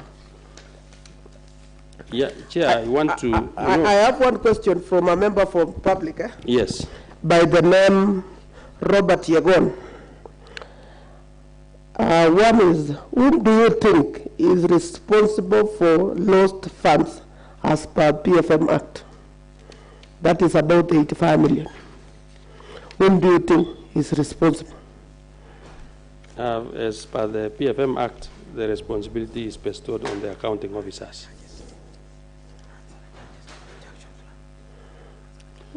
I'm saying, Chair, yes. As per the PFM Act, and I am happy that the questionnaire understands the law. As per the PFM Act, the responsibility of the management of financial affairs in the county is the accounting officers who are the CEOs. But you agree with us, even to the member of the public, that there was a loss of funds? It is not in question, Chair. It is not in question? Yes. Thank you. Chair, I think, in my view, Waziri, yes, it seems you are giving us your plan, and you are not answering to the charges. I've answered the charges. Because it should be very clear. For example, yes. Even the one on even for this payment forgeries, I have already. In fact, unfortunately, time couldn't allow me. I have already done the documentations. They are ready in my table, and I have assured you, I can after leaving here. I should have waited. I should have even heard from you. Yes. For example, this allegation of these companies. Yeah. For example, whether if there were some irregular payments, irregular tendering processes. Correct, yeah. On these companies, Finch Focus Limited. Yeah, I've said. John Brax Holding Limited, let me answer you. Yes. Benlock Ventures Limited. Correct. All these 5 companies. You see, it is very important for the public to know, and all of us to know. On these specific charges, you are not given extra companies. There are only around 7 companies. Agreed. And I didn't hear you mention about this, on what happened. Is it true? Is it not true? Because by the end of the day, we will have evidence linking to this charge. So, is it true? Have you answered on this Finch Focus Limited? I have done. It was regularly procured. Sorry, Chair. Honorable Vincent, I have done. In fact, I'm saying the file is already on my desk, supporting all these payment forgers and showing that what was missing, no evidence about tender opening and what have you, is already there. They are there. I want to assure this committee. But if an officer can be sent now, it will be brought. Was it? But during the when you appear before the committee, the documentation was not in. It was not properly done. It was not properly done. Yes. And now you are telling us it is now properly. It has been corrected. Yes.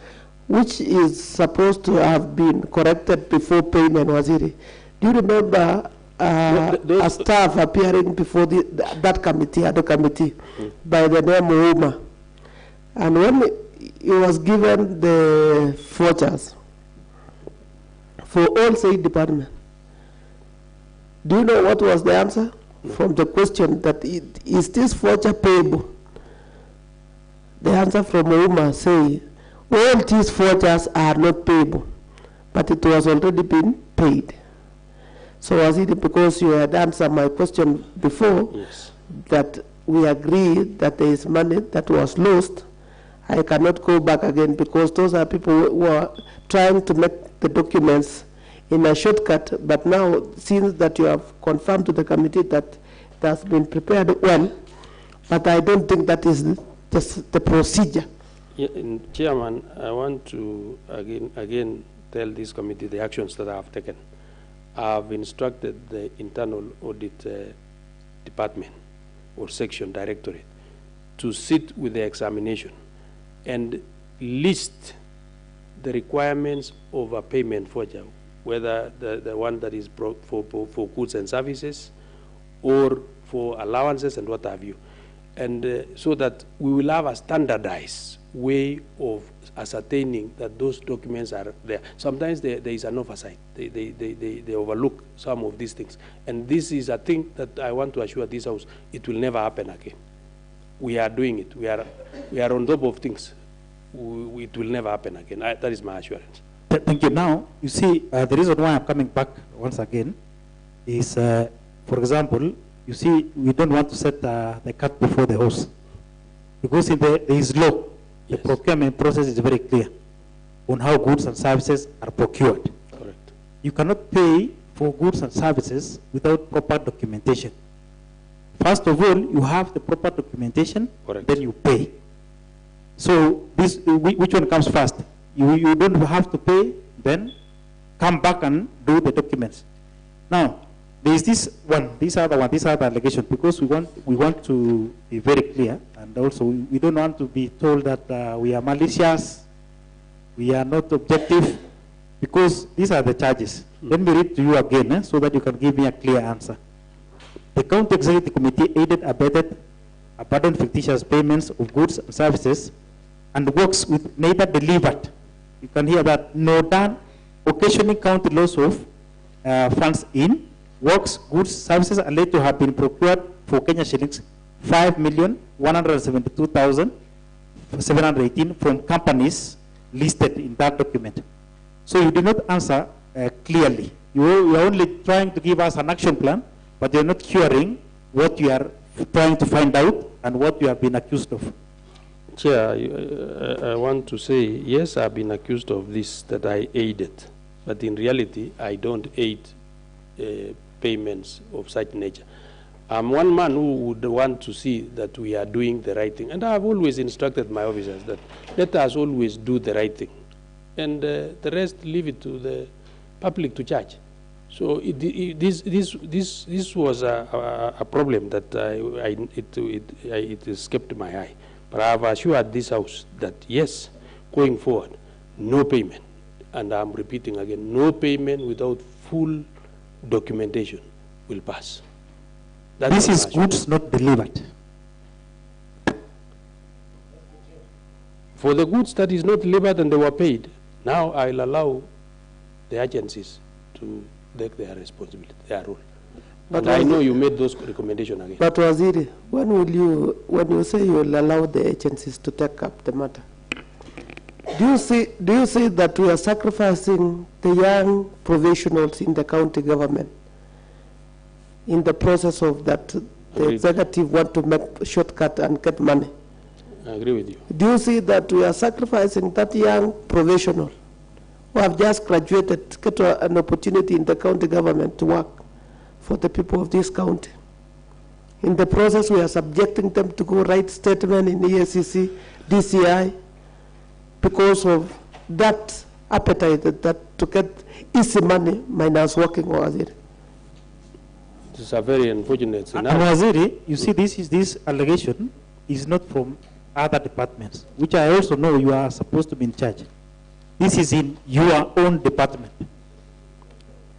In fact, if you look at those like the mango products, most of these questions, and this is the issue that you raised about retention, most of them are retention monies that were paid. But again, I've asked my CEO to show me the register, the retention register. And the information that I have is all retention registers are with the respective CEOs, so that if a road is being done, a retention must be shown or deducted on the payment forger, and it is entered or captured in that register at the respective department. So that once works have been done, it is them to issue the certificate of completion. And now process the payment forger for us, because money will be retained in the account. But the documentation is with the accounting officer. This is something I also want to look into it and see how we can consolidate all retention monies, documentation, registers. We have one single register at the county headquarters for ease of knocking these issues of double payment if they have ever occurred. That is what we are doing with my CEO now. But Waziri, according to the fictitious payment, you remember very well, there was a double payment of retention. Have you done something to ensure that this money is being, the contractors to return back the money to the county coffers? Because on some instance, we have been taken as the county assembly, that home of the county assembly of impeachment. I will ask you a general question later, but have you done something to ensure this money can be returned back to the county coffers?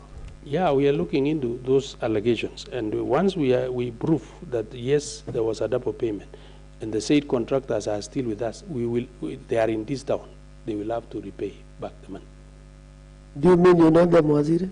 You say that I'm saying they are our contractors. Okay. Definitely, they are.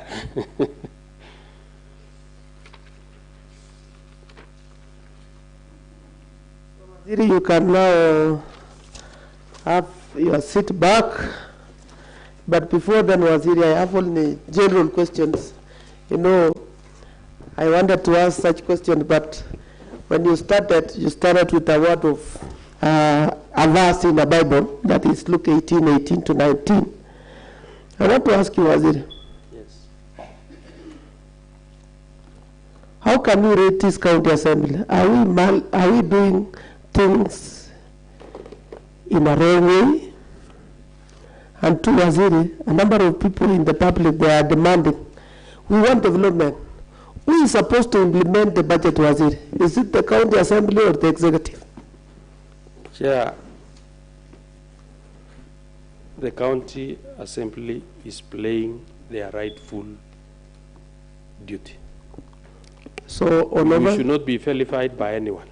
So you are doing your role, you are carrying out your oversight role. It is us, the executive, which should now carry out with the implementation. And this is an assurance to this House that we are now up on arms. We must make sure that every single coin belonging to the citizens of Kericho is utilized for the intended purpose. So you are in concurrent with us, Waziri, Yeah, that we are doing the right thing? Absolutely, I have no problem with the assembly. And then two, Waziri, Yes. it is the county executive to implement the works, Yes, not the county assembly. it is the executive to implement. Yes, it is our work as the county executive assembly. As per the law, yours is just budget processing. Once you have approved the budget for me, it is my role now to go and implement the same. Meaning that we are doing the right thing. You are doing the right thing. Thank you. Thank you. You can have a seat, Waziri, before I want to give the motion mover to do final submission. 1 minute or 2 minutes. Chairman, I want to thank you once more, and probably just to inquire from the CC, but I need to cross-examine. I think that is my work, legal. Yes, thank you very much. Waziri, thank you very much for giving your presentation and your submission before this Honorable Assembly. Now that I've sat and I've had several replies on your defense, however, I have not gotten the copy on your submission. But do you have any copy? Because I need to use your copy to inquire to cross-examine you proper. Yeah, Chairman. Yeah. I did, Chair. I did my response in brief because of time. Because of time, I didn't really have sufficient time to prepare well. Okay. Yes. So, but can I have? Yes, you can. Maybe silent. Can you give me? Maybe someone to give me there. Yeah. Thank you, Chairman. I've seen responses to the County Assembly and from the CC and the CC. From the submission, I heard that you said the issues on retention. I heard you said you have retention accounts together with a book of retention of accounts. Maybe just to inquire, Chairman, maybe if the CC has gotten, is acquainted that there was a double payment. Maybe from then I'll pose another question. Maybe are you aware that there was double payment, Waziri, on the issues on retention? Yeah, I was made to be aware when we appeared before the Senate. Before then, I had not known that there was some double payments of retention. Fine. Now, Yes. now Chairman, on that note, I'm delighted to know that the CC, when he assumed office, he stated very clear that audit, he employed audit director Yes. and revenue director, new ones. Now, based on the employment of these two gentlemen, how are their services? And probably when was the Motion mover, I gave you time to do your final submission. During the cross-examination, when we were given time, you were doing cross-examination in between you. No, Chairman. Unless you want me to add you 5 minutes to Chairman, summarize. I think it's my time to examine him. Okay. Because when it was his time, he was given a chance to probably ask me questions. You remember, Chairman? He was asking me questions. Okay, this is the directive from the chairman. Yes, Chairman. And I think you need to abide with it. Give me 10 minutes. 10 minutes, I'm Chairman. giving you 5 minutes 10 minutes. to finalize. Thank you. Add me 5, Chairman. I got a lot probably to inquire from the CC. Now, Chairman, I want to know whether the auditors were in office when the director audit was in office when you appeared the other time before the report, ad hoc report. Were you in office? Yes, but No, was the auditor general the new in office? internal director auditor Yes. was in the office, but he was freshly employed. He was employed in the end of May, Okay. so he came in June, to be precise. Okay. Yes. So with that, I wanted probably to inquire whether the director audit could have gone through the documents that were presented in the immediate ad hoc committee on fictitious were in place, so probably he might have gotten no time probably to check through the documents. I've invited him to do it. Thank you. Yeah. Now, on the issue, I heard you when you were doing your submission that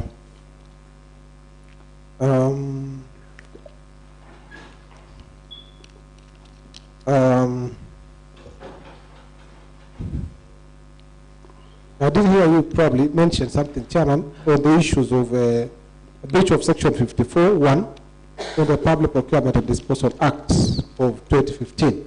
I would want to understand, Chairman, whether the CEC is aware of the said act on asset the Public Procurement and Asset Disposal Act of 2015, and probably the splitting of the tenders, the one that I asked and I noted in my motion. Probably what do you have to say, Waziri, on that? Because I was interested in the... Again, I say that that Yes. Section 54, yes, is a law that is guiding in terms of procurement Yes, yes, and contracting. yes. It is actually the role of the accounting officer, again, to look into that section and make sure that every good and service that is being rendered in a department follows or falls within that section. So I know it is the issue of splitting. Of course, RFQ is a method of procurement. It is allowed in law. Of course, it depends, again, if the resources are not sufficient, you can use the RFQ, so long as you don't go beyond 3 million. No, but the CC, if you are saying that is a method really in procurement, but then you see, when in terms of splitting into two, one contract, you know, that is sort of one contract. That is probably the supply. It was actually this is in the issue on the issue of Reiki. I think there was an issue that I cited, Chairman. The issue was on the Reiki company and DAC. That was in supply of branded uniforms. That Chairman. was as per that. Chairman, I think there was an urgency again on this because this is the time we had brought on board the new clerks, the Department of Finance, to help us in terms of revenue collection. And we needed that identification so that these officers will be seen in the dress of that shows these are officers from county government of Kericho. So it could have been, that is the reason why we did that split. Maybe, Chairman, as I finalize, I want to also inquire whether recently there was a recruitment on the revenue officers. Yes. Like you stated that you preparing them uniforms to probably for identification purposes. Now, I'm interested in knowing whether these officers have been trained on the same. Because now, if you're taking someone who is actually green, and remember the only qualification was Form 4, have you done as the head of county treasury and the head of revenue reporting? Chairman, immediately the clerks and the two directors were brought on board. The first thing we did was a sensitization training. We did it for 4 days at Exotic so that we could, equip these officers with the knowledge that they do so desire when it comes to revenue collection. So we did it, we trained them. Maybe, Chairman, I think as Waziri, as the head of county treasury, and surely the revenue falls under your docket, I would want you to borrow leave from the Homa Bay. Remember Homa Bay, Chairman, recruited, brought the staff all the way to Londian, trained them for over a month. And that is what, now the results are visible on the ground. Don't you think that giving them 4 days is not enough? Maybe in your view, can you give us? Honorable Chair, it is actually this house to help us get the so required resources. Remember, even in the budget that we are now implementing, we had requested for 5 million to pay allowances for these officers. But Okay. this was reduced to 2.7. 1 minute. So again, and I then don't have resources. 1 minute. We will not allow the motion mover to keep on advising the CEC on what to do next, because if the motion is upheld by the committee, or the committee will recommend that you have substantiated your allegation, I think let's prosecute matters pertaining the motion. Noted, Chairman, noted. And I wanted to thank the Chairman this committee for having listened and probably heard in my submissions. And I want to say that, Chairman, all the documents that are presented are up to date, and I'm really impressed on how the CC is actually answering, unlike other CCs whom we saw, others in even demeaning the work of this committee. And I want to state that I think this is not a rogue assembly. This is a procedure, and what the law states. I think, Chairman, it's good to put on record that what we are doing is purely oversight and probably checking on the amounts or the money that are meant for the good people of Kericho. So thank you, Waziri, for coming. Thank you, Chairman. And I beg to submit. Okay, thank you for such a comment that you are commending Waziri for appearing before the committee. Other CCs, they choose to call us Rock Assembly, of which you have demystified, and you have given us a credit for doing what is right for us as the County Assembly. Now, we will give you, I want Honorable Vincent just to ask 2 questions. I'll give Honorable Philip Mutai 1 question, and I'll give Honorable Vincent Koske 1 question before I invite the Honorable members who are front to this committee whether that they have questions, or if they don't have, they will just keep quiet. When we finish asking such questions, we'll give you 3 minutes, we finalize and we go. Thank you very much, Chair. I know we have handled a lot of questions. The time is not on our side.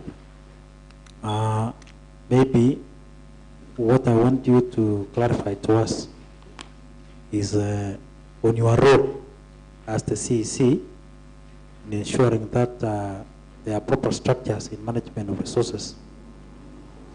And again, in the 85 million fictitious payment, where you are in charge as a CEC, and 6 departments were mentioned on the payments, either for goods not delivered and works not done. There was also pricing and no value for money. There was also an issue of improper procurement procedure, which was affecting several departments with a figure of around 85 million, which is sad to us because it's a loss of funds. I would like to know from you whether, I know maybe you have said maybe they are county officers and the rest, were you able to flag off within the 85 million or any other loss of resource? Are you able to flag off as an expert in the first place and as a CEC in charge? Anything that maybe you could have shown red flag on your side?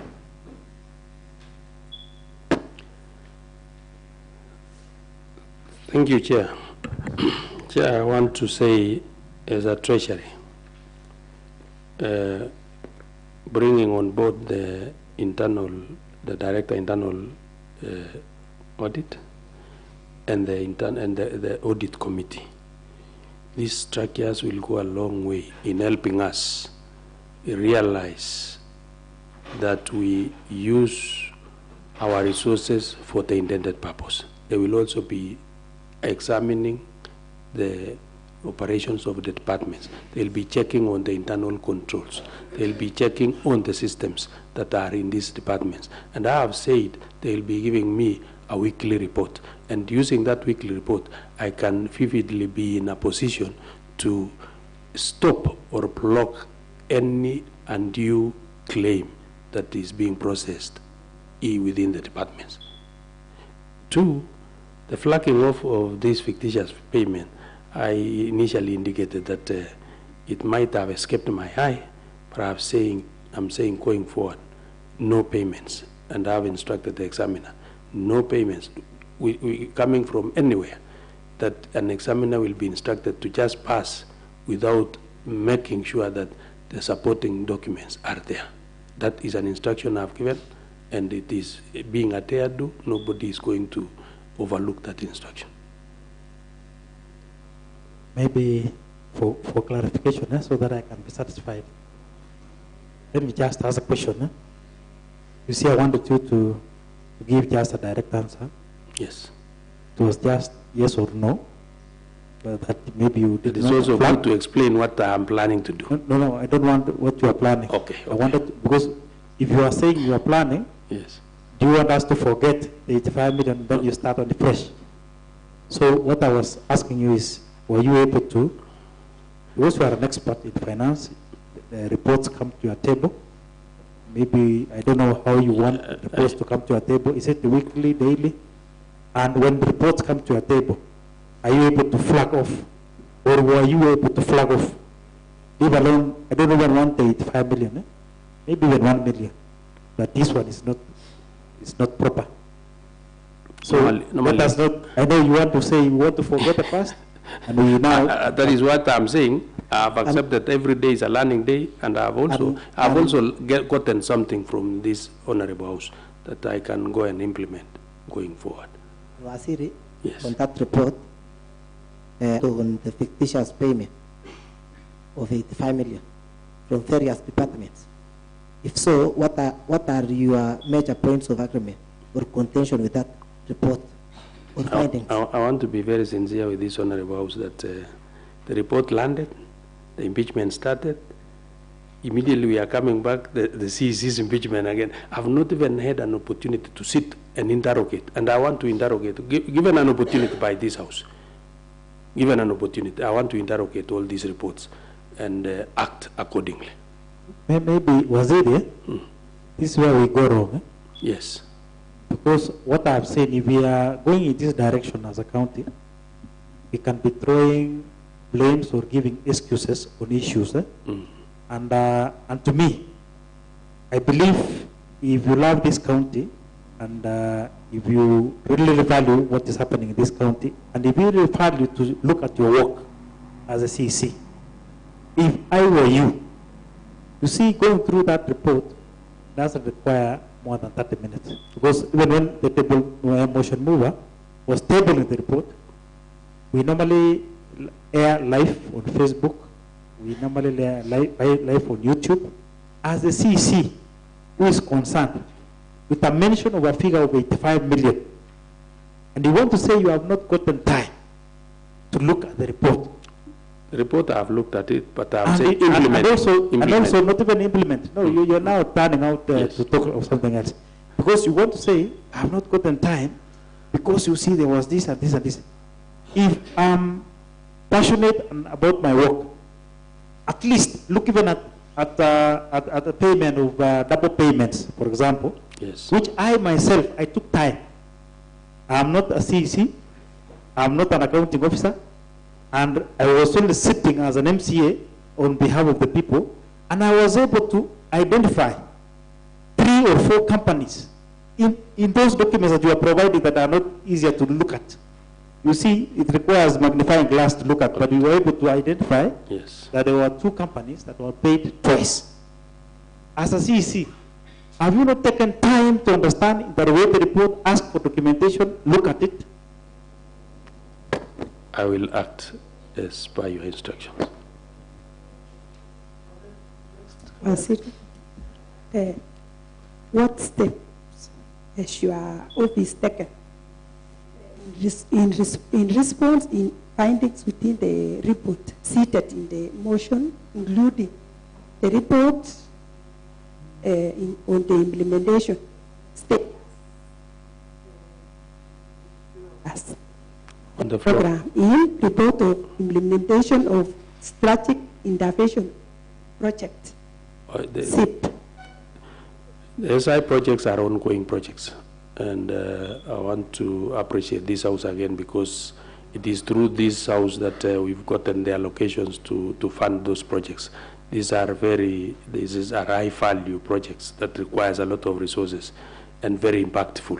And for your information, like now the Kedawa maize mill, we are at the equipping stage of that. We have done all the auxiliaries, all the structures that are required to accompany the real mill.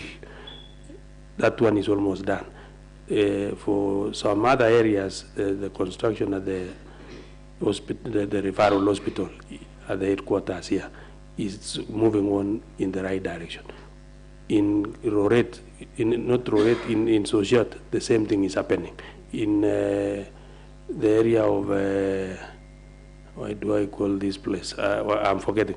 But almost all the SI projects are ongoing.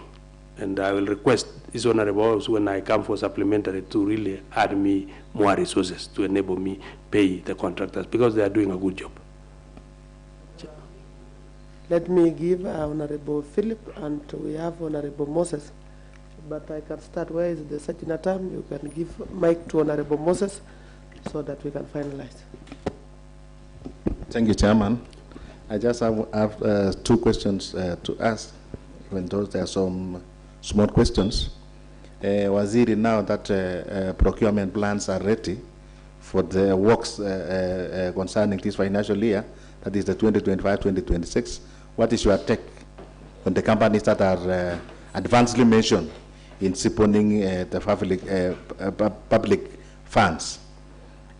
Secondly, right now you are talking about you will come at supplementary 1 on funds concerning the strategic intervention, but I just want to highlight some cases, Waziri, that at some SI projects, you see, as an implementation committee, where I am, we visited those strategic intervention projects, but you see, we find out that some projects that are ongoing were already overpaid.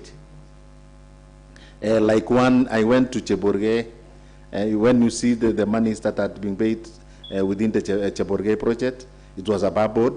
When you go to Sociot, you see the stage at the project that was at Sociot, and then you compare with the payment that were made, it was already overboard. So what's your take and check and balances on such payments on SIs? Thank you. Yeah. Honorable Moses. Thank you so much, Chairman, for the opportunity.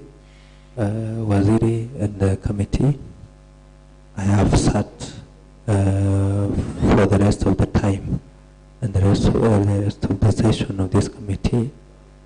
I have listened keenly, and I have gotten several confirmations that Waziri is confirming to us that indeed there were loss of funds.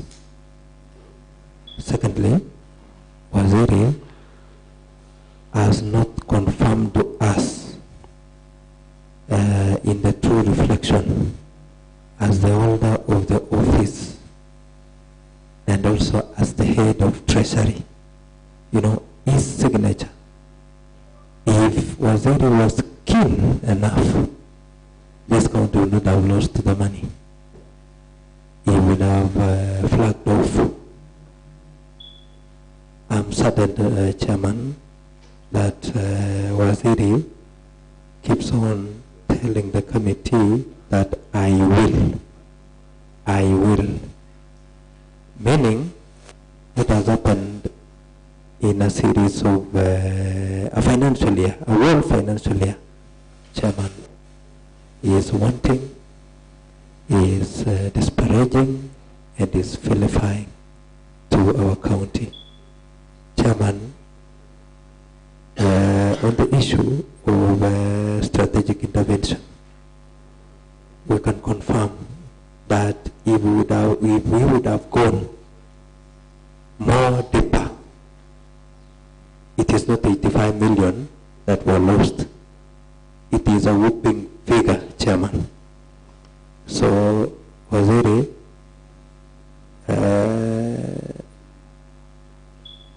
mine was just a comment and not a question. I thank you. Thank you for your comments. I want to appreciate the fact that all of us are at this. And these projects belongs to all of us because they are in our respective wards. Yes, you are carrying out your oversight role and you note that there are some anomalies. I have project managers who have been appointed again by the accounting officer to look into this project.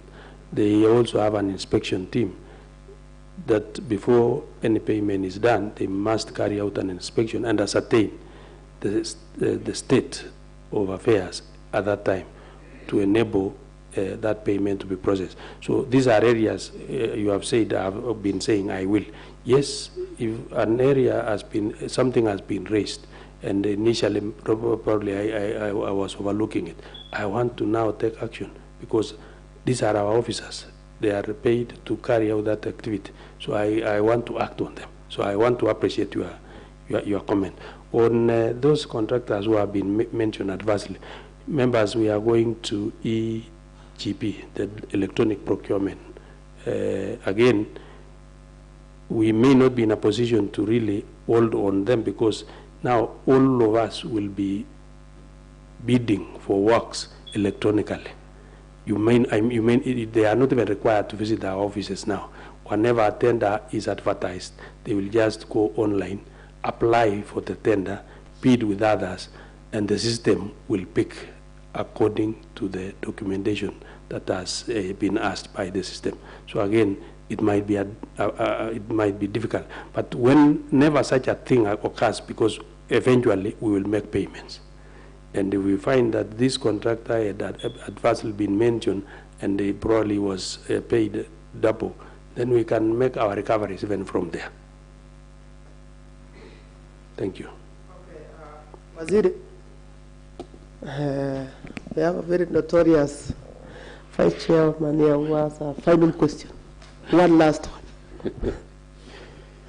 You see, I'm very interested in getting the truth. Eh? Yes. We are not malicious. I know. We are very objective. Very.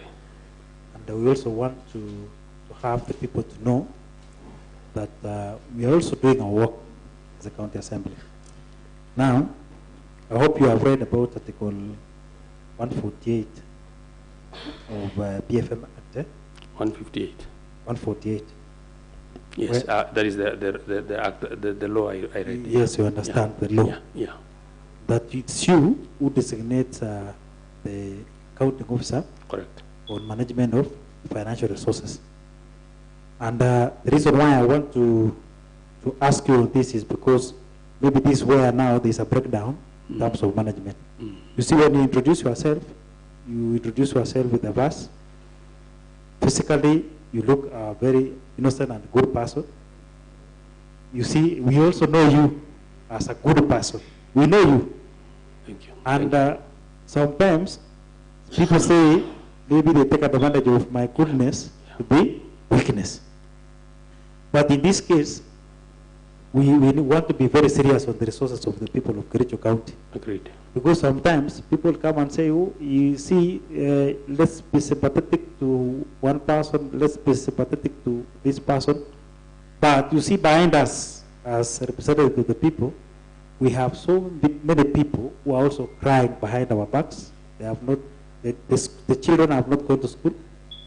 They don't have food. The roads are poor. Maybe they are bad roads. We don't have water.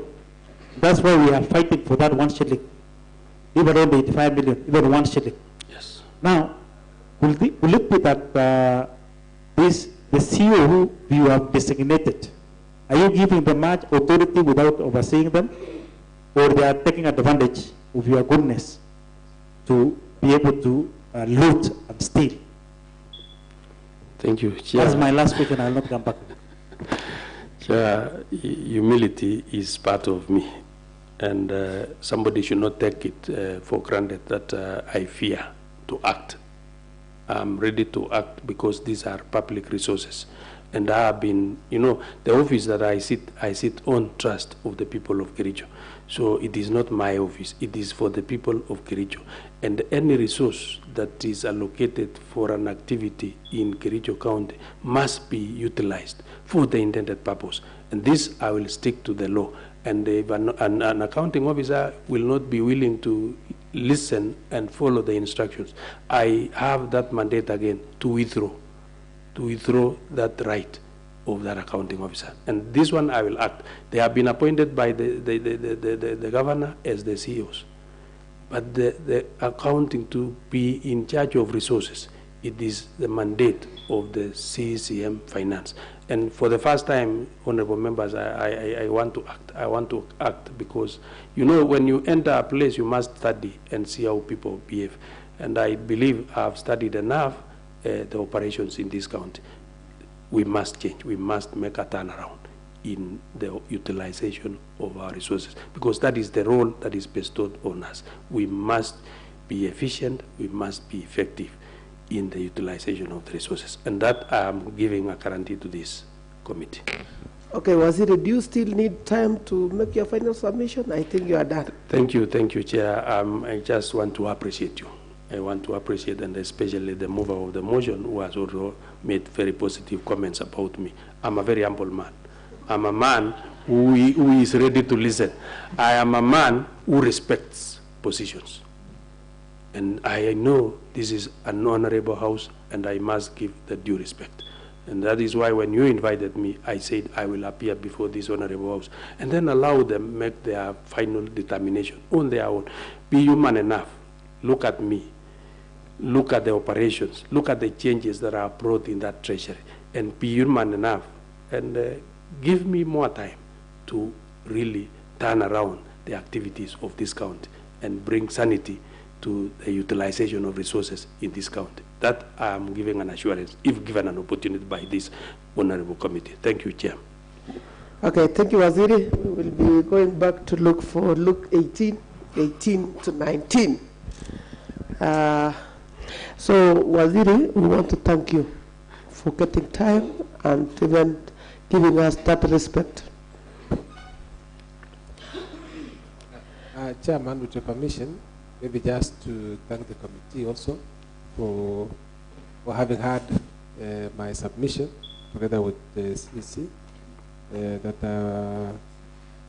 that the submissions that I've given will actually be, I hope the committee will confirm and go retreat and sit and probably confirm whether the CEC himself, because I'm trying to see the CEC is trying to smile at me, Chairman. So I want to confirm that there's nothing before this committee that probably is going to transpire, but fair justice, administrative justice is what we need. Then I thank you. Okay, thank you, Waziri, and thank you, motion mover. Waziri, we want to thank you. Thank you. We want to appreciate that respect that you accorded to us by appearing before this committee. Many people have taken this county assembly rounds, and they have even given us names that we are soldiers of impeachment. We don't care, and we cannot even think that there is someone somewhere talking badly about us, because at the end of the day, we have responsibility to take care of the resources of this county residents. Number two, Waziri, you have given your evidence. The motion mover has just tabled its evidence as per the allegation. But I want to thank the members also for contributing much towards getting the facts right and to ensure that our county, Waziri, we are the one who are praying for this county to grow. We are not the one also, we are trying to destroy the county. We want to make everything also run smoothly. And by doing this, Waziri, is one of our role is to do oversight. We are not in a malice program or process. So, meantime, Waziri, as we go retreat and have a report, we will share with you the report. This is a procedural motion. You will get the report even before we table. So I want to ask the Sergeant at Arms, though that today we might not be having lunch, but he can get a cup of tea from the County Assembly Clerk Office. Thank you so much, Waziri. Thank you, sir.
Let us share in Waziri.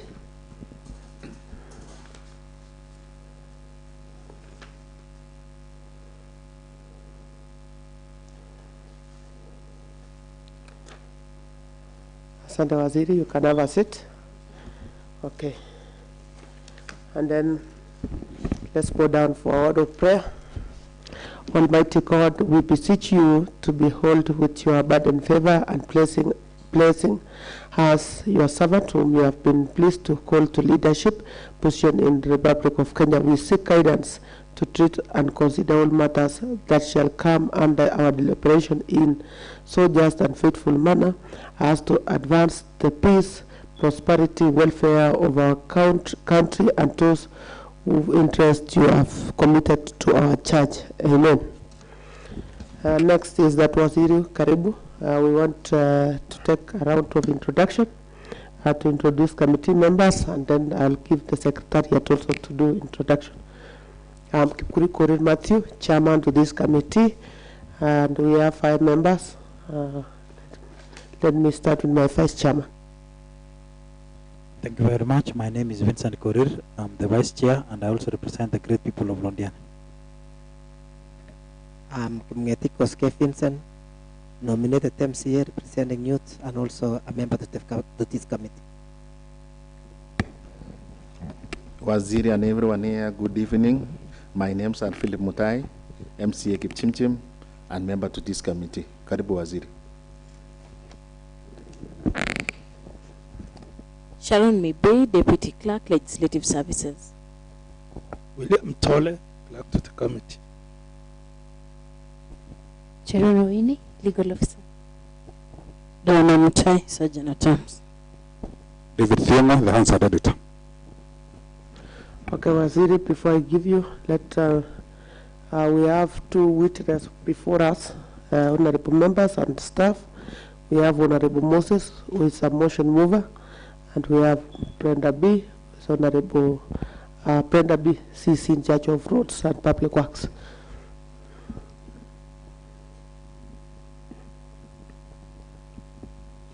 Thank you so much, Chairman. Honorable Waziri Brenda. I'm Honorable Moses Rotich, member of the County Assembly representing Tendana Soget Ward, and for this case, a mover of the motion. I thank you, Chairman. Okay, Waziri, introduction. Thank you, Mheshimiwa and Honorable Chair. My name is Brenda Bilby, the CEC Public Works, Roads and Transport. Thank you so much. Let me now request our clerk, legal, to take the 2 witnesses through the oath.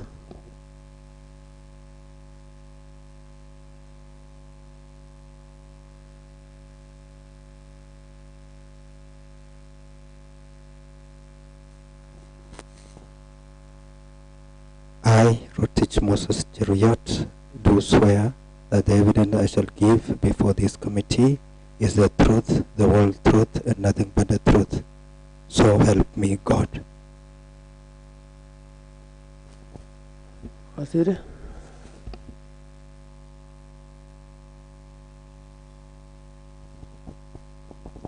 I, Brenda Bilby, do swear that the evidence I shall give before this committee is the truth, the whole truth, and nothing but the truth. So help me God.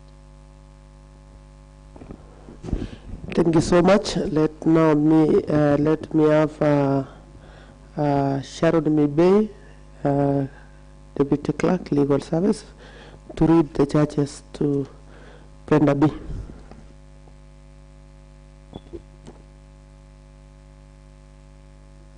Take the stand. Waziri, you'll take the stand.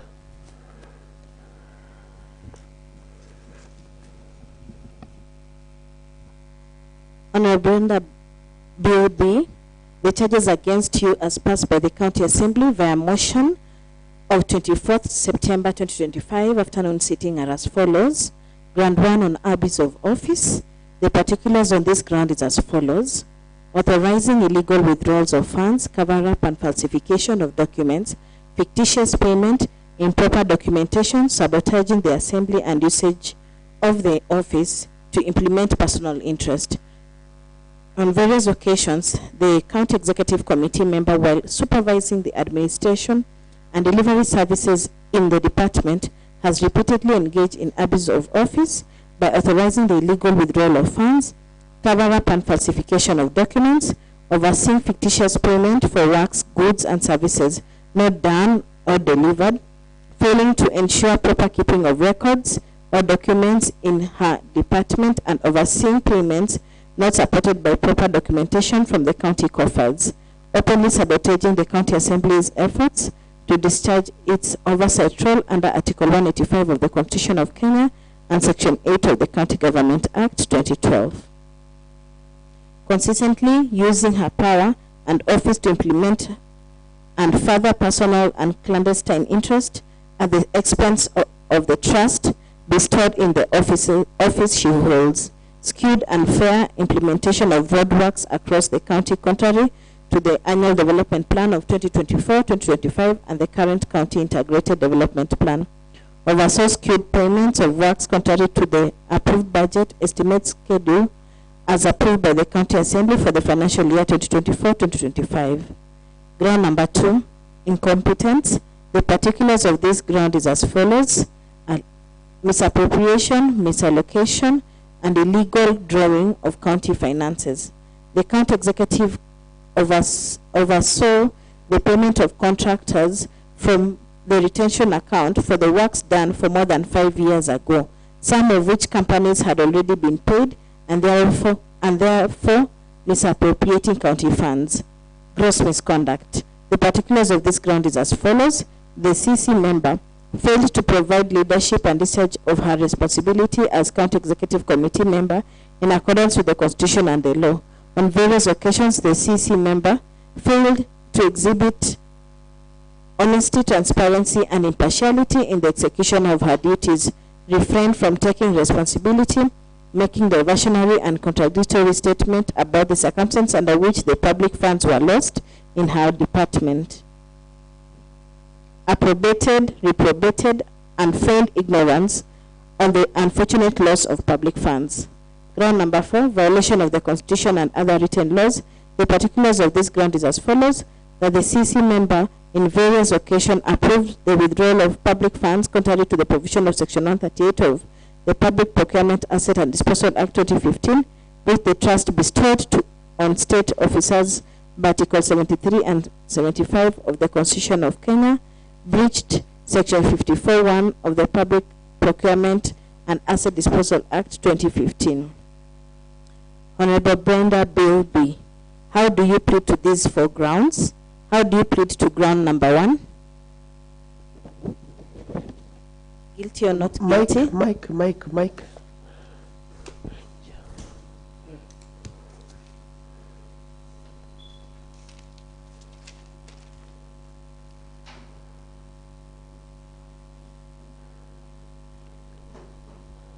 Sorry? Not guilty.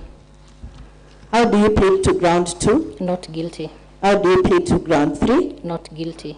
How do you plead to ground 4? Not guilty. Thank you. Honorable Chair. Thank you so much, Waziri, and Deputy Clerk, Legal Service.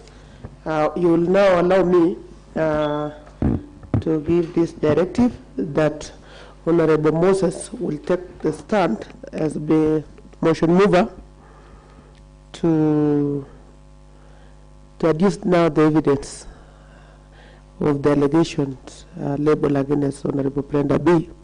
And I will give you exactly 30 minutes. Your time starts at 5:20. 5:20, so by 5:50, we will be giving you also the signals of what have you. Chairman, I'll begin. Before that, I want to ask the sergeant and the clerk either to provide writing materials to Brenda B, or if you have, the better, because what Moses will be doing is to ensure that he give you the facts as per the allegations. Okay, Moses, continue. Thank you so much, Chairman. I will begin my submission by reading Section 9 of the Leadership and Integrity Act of 2012 that provides that a state officer shall take personal responsibility for the reasonably foreseeable consequences of any action or omission arising from the discharge of the duties of the office. The chairman, before us here is a motion that was unanimously passed by this House concerning several allegations that has been read by the clerk to Waziri Brenda Bilby, that on the abuse of office that the said committee member, while supervising the administration and delivery of services in the department, has on various occasions failed to ensure proper keeping of records in her department. Chairman, keeping of records in a department is very crucial, especially on a matter involving tendering processes, especially on a matter, Chairman, involving issues to do with payments, to do with administration of justice to the both the department, to the county, and to the entire department. Chairman,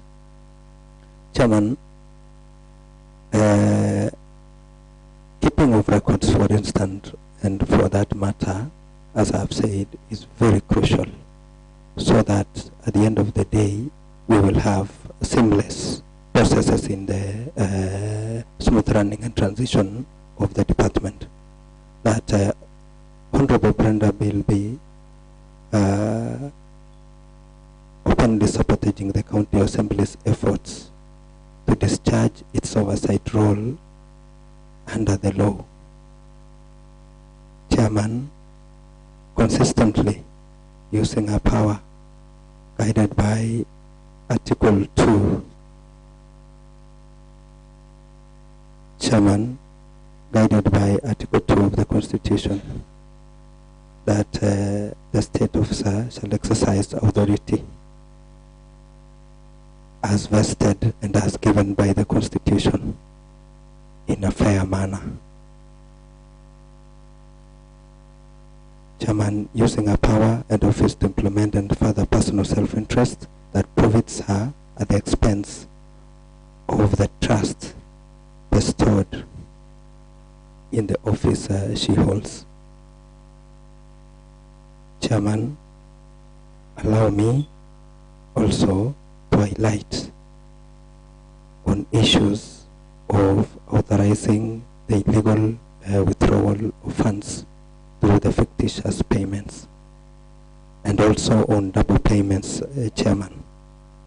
That payment of Kenya shillings 365,278.20 was paid to World Holdings Limited Company for construction rehabilitation of Kwa Gladys Kapjabwai signpost, Kapjabwai Primary School Road.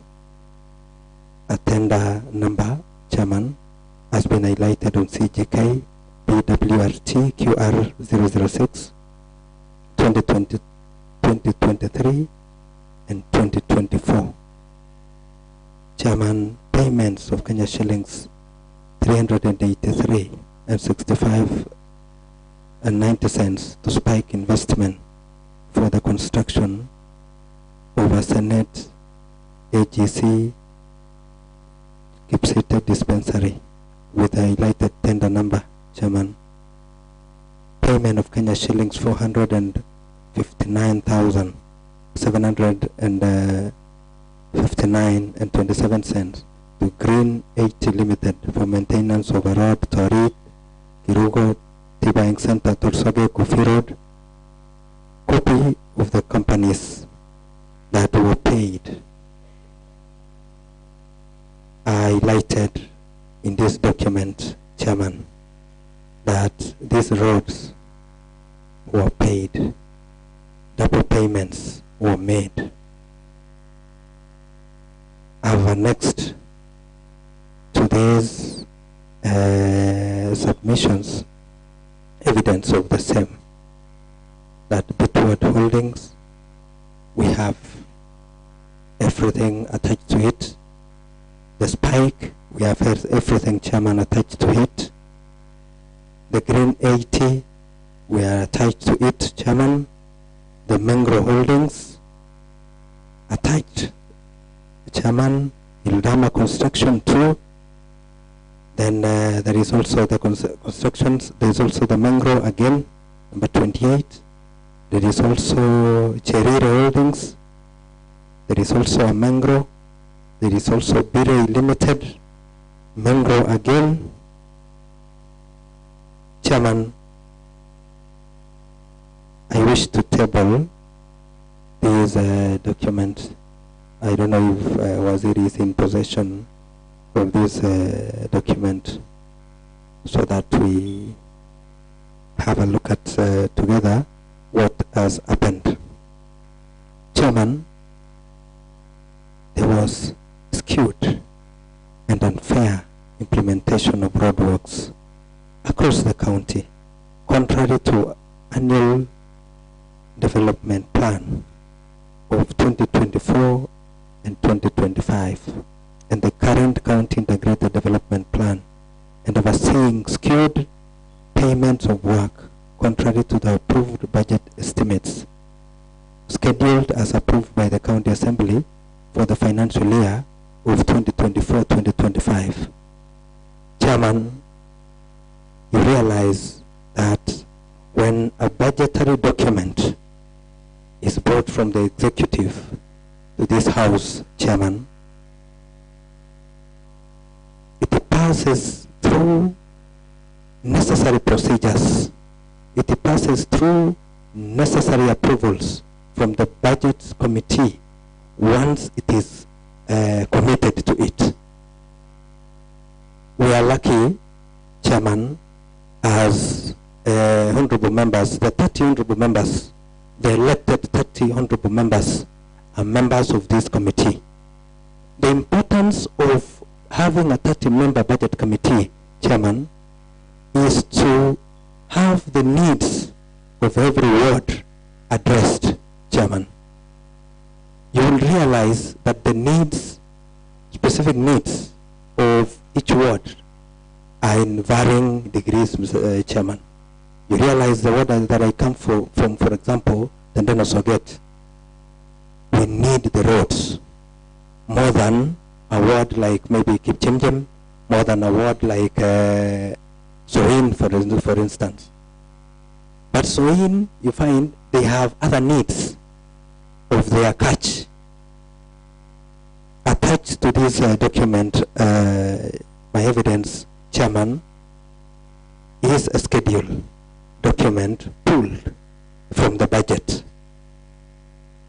And we are lucky, Chairman, that Waziri is here, and on the 7th, and on the 7th of April of 2025, we as Roads Committee had requested the department on response to status of works of 2024-2025, that is the road works across the county.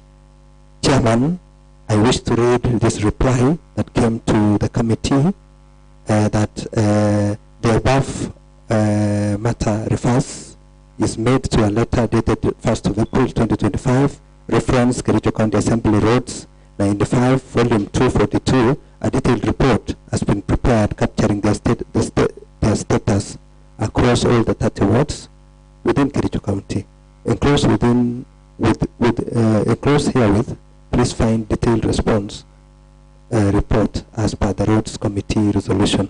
Yours faithfully, signed by the Honorable Brenda Bilby, that is the CECM, Public Works, Roads, and Transport. Chairman, we have a detailed schedule. Within here are a number of roads that were done. And as I highlighted earlier about the schedule, the needs of the Soget Chairman are varying from the needs of Chaik, for example. A ward, we are sad to report, Chairman, that a ward like Ainamoi, for example, allow me, I'm on record that in their schedule, they appropriated 14,400,000, Chairman. But the actual works that was rolled in Ainamoi, for example, went to a tune of 21 million, having a positive deviation. And for record, let me read, a work worth 21,952,000 and 83 shillings and 54 cents was rolled, way above the appropriated amount of 14,400,000. The positive deviation for that matter is 7,552,803.54. The honorable member, who is a committee member to the budget committee, saw in his wisdom that Ainamoi ward needed only works worth 14,400,000. The department, in their wisdom, the person who speaks to the needs of Ainamoi has sat in the budget and approved the budget and brought their figure of their needs. But the department, because of the proximity of the quarry, or in their wisdom, maybe people from that ward were better voters than the other wards, Mr. Speaker, got a positive deviation. Allow me to cite another ward, Mr. Speaker, that got a positive deviation, 100% deviation, Caps House ward. The honorable member, Paul Bull, appropriated 13 million. The department saw it in their wisdom that they need the Caps House ward needed works worth 26 million. Depriving other wards of their rightful share. I have cited 2 wards with positive deviation. Chairman, allow me to cite another 3 wards with a negative deviation. Remember, there is variance in the budget. I have said the budget speaks to the needs of every ward. A ward, Chairman, like Londiano ward, they had appropriated from the budget, the honorable member appropriated 18,613,103. The department rolled works worth 11,158,685, giving the ward a negative deviation, denying the people of Londiani 7 million from their budget, 417 shillings. A word that made me to be here, Chairman, and made me the worst aggrieved that I chose to go the most unpopular route, which should not have been the case. To move the motion, Chairman, wishing to remove the Honorable CEC from office, Tendeno Soget. Tendeno Soget, Chairman, I had appropriated 17 million. Works worth 7 million was rolled.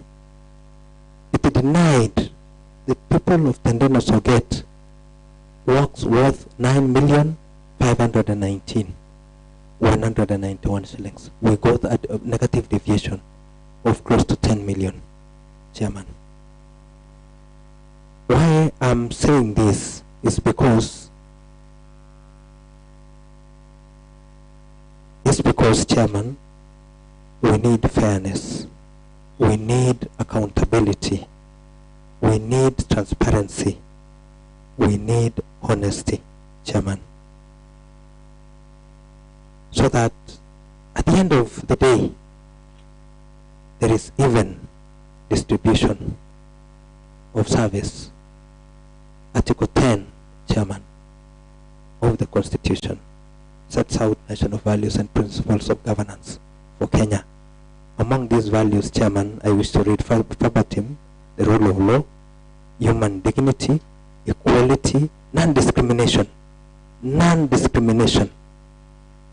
The Honorable Member, Chairman, presided over under the abuse of office, Chairman, with the power vested in the authority on her,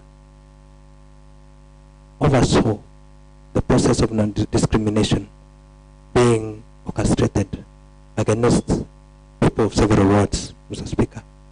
The integrity and transparency and accountability. Chairman, Section 24. We come from diverse wards, Chairman. And because we are coming from diverse wards, people of various ethnicities resides in various wards. Like, for example, in Tendeno Soget, Chairman, Tendeno Soget is a face of Kenya. We have all the 42 communities. A representation lives in Tendeno Soget. Section 24, Chairman, of Leadership and Integrity Act of 2012 obligates a state officer, the Honorable Brenda Bill B, at all times to carry out the duties of the office with impartiality and objectivity in accordance to the Constitution, and shall not practice favorism. In a ward that appropriated 14 million or 13 million, and they are given works worth 26 million, that is favorism, Chairman. In a ward, Chairman, that appropriated 14 million,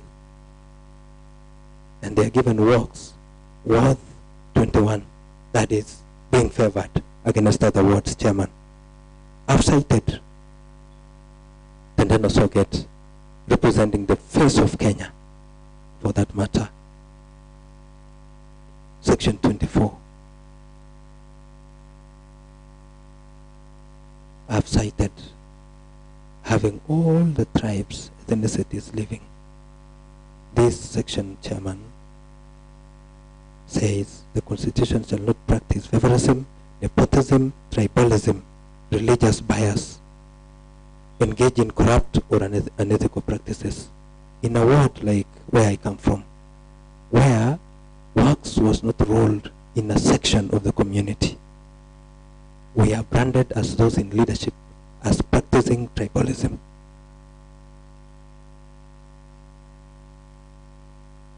Chairman, with this schedule alone, Chairman, with this schedule alone, forget about other charges that has been preferred. A prescription needs to be issued. With this schedule alone, Chairman, we are going again into a new financial year. Supposing, Chairman, the same happens, are we going to have justice to our people? Are we going to be accountable to our people, Chairman? Are we going to be upholding the rule of law? Chairman, allow me to proceed, Chairman, with a part of the incompetence.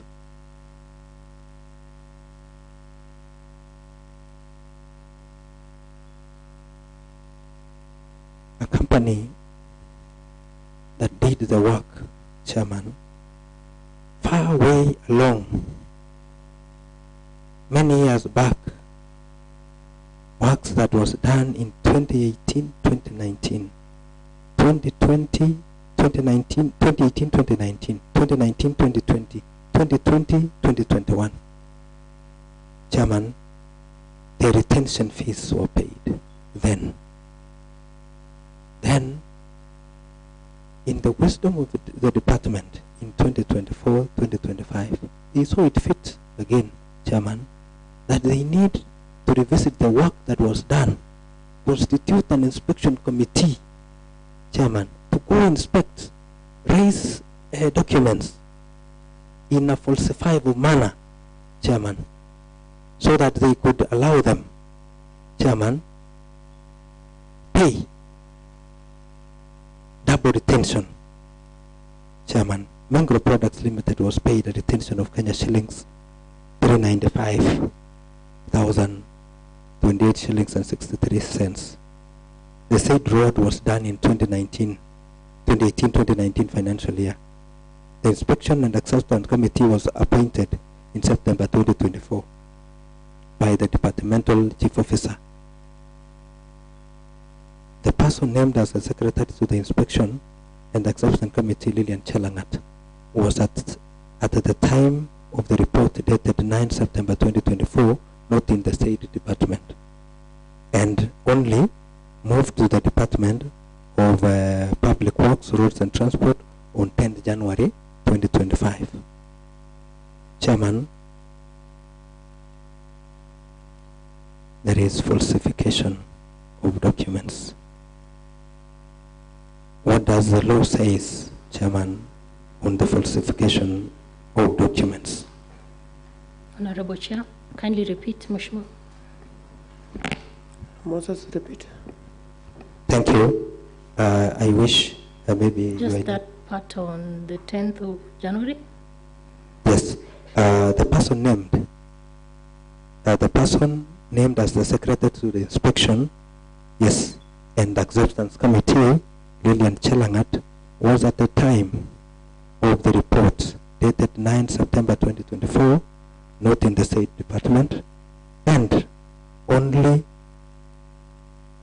and reported not in the said department, and only moved to the Department of Public Works, Roads and Transport in the 10th of January 2025. Falsification of documents, Chairman. Section 30 of Leadership and Integrity Act of 2012, Chairman, provides that a state officer shall not falsify records. A state officer shall not falsify records. A falsification was done to aid double payments of retention, Chairman. The committee, nearly 5 years after completion of the contract, in the report stated that they inspected the works done and observed that bush clearing, grading, and graveling activities were done to the required specification, and the workmanship was substantially satisfactory. From the above observation, it is unrealistic that a project of that nature, completed in November 2019, would be inspected in September 2024, about 5 years later, and long after the defect liability. The above confirms the unsoundness of the observations of the Inspection and Acceptance Committee and its purported recommendation for payment of retention amount of Kenya shillings 395,028 shillings and 63 cents. Chairman, in such a case where money are sourced, double payments are raised in presence of a CEC who is in charge of the critical department, Chairman, cites the highest level, Chairman, of incompetence. With that alone, Chairman, forgetting any other charge that has been preferred against her, many would come and say, Chairman, during the defense, they may come in and say, oh, it was someone else, didn't sign. But Chairman, remember, the principal is the school, and the school is the principal. When the good results comes to a department, the principal takes the credit. When bad results comes to a school, the principal, chairman, takes the credit, takes the curse when bad results comes. For this matter, the Department of Roads, we have a CEC chairman who has been given the full mandate by the Constitution to exercise authority, to exercise power, to ensure that the critical infrastructure of the roads. And the funny part, Chairman, roads serves both humans and animals. If this department chairman decides that they deny justice to humans, we should not deny justice to the animals, because they have no advocate. We as humans, Chairman, we can have an advocate for ourselves. But the animals, we use the road. For once, Chairman, they have no advocate. Chairman, when you consider the number of times a company like Mengro is appearing, Chairman, there must be a game. There must be a soft spot, Chairman, that maybe this company was brightly associated to one of the persons of the department.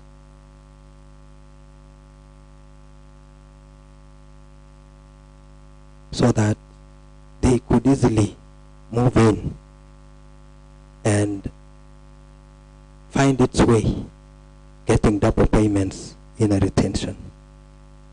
Chairman, Tokila General Supplies was paid 2,964,000 for general office items and stationery. The above mentioned company was not among the companies evaluated. Was not among the companies evaluated, Chairman. As per the report dated 13 December 2024. If a company is not among those who are evaluated and they end up getting the tender, what else can we say, Chairman? Isn't that the highest degree of incompetence? It is up to you, Chairman of the committee, when you retire, to make a determination with only this charge of Tokila alone, forgetting other charges, Chairman. Let me not allow me, Chairman, to proceed to Part C on the gross misconduct. Honorable Moses, you have 1 minute, unless you want us to... Chairman, so that I can summarize very fast, give me an addition of 10 more minutes, Chairman, so that I can sum up. Okay, 10 minutes.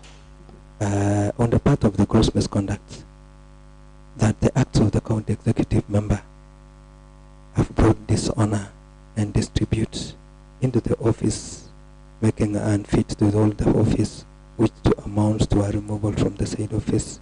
Some of the acts she portrays for her unfitness, amounting to gross misconduct, is failing to exhibit honesty, Chairman, transparency, impartiality in execution of duties.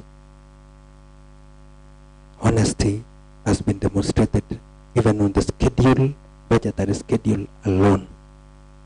Honesty, Chairman, has been exhibited vividly even on the part of fictitious payment alone. Transparency, Chairman, the impartiality in execution of our duties, while rolling the works selectively in few words, forgetting other words, Mr. Speaker, Chairman, shows the highest level of impartiality, Mr. Chairman. Consistently failing to provide leadership and discharge on a responsibility.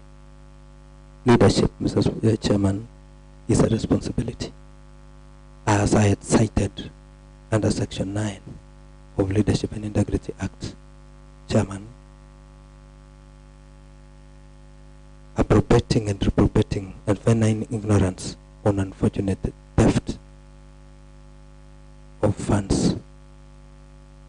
The Honorable CEC sits in cabinet where highest level of approvals are made, highest level of rolling of our budgets, Chairman, are made.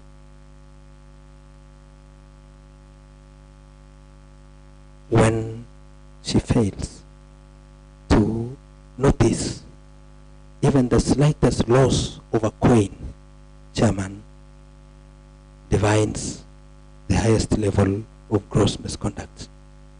Chairman, on the violation of the Constitution, the County Executive Committee member has violated or infringed the Constitution of Kenya 2010, provisions of other written laws. The County Executive has breached the trust bestowed on state officers pursuant to Article 73 and 75.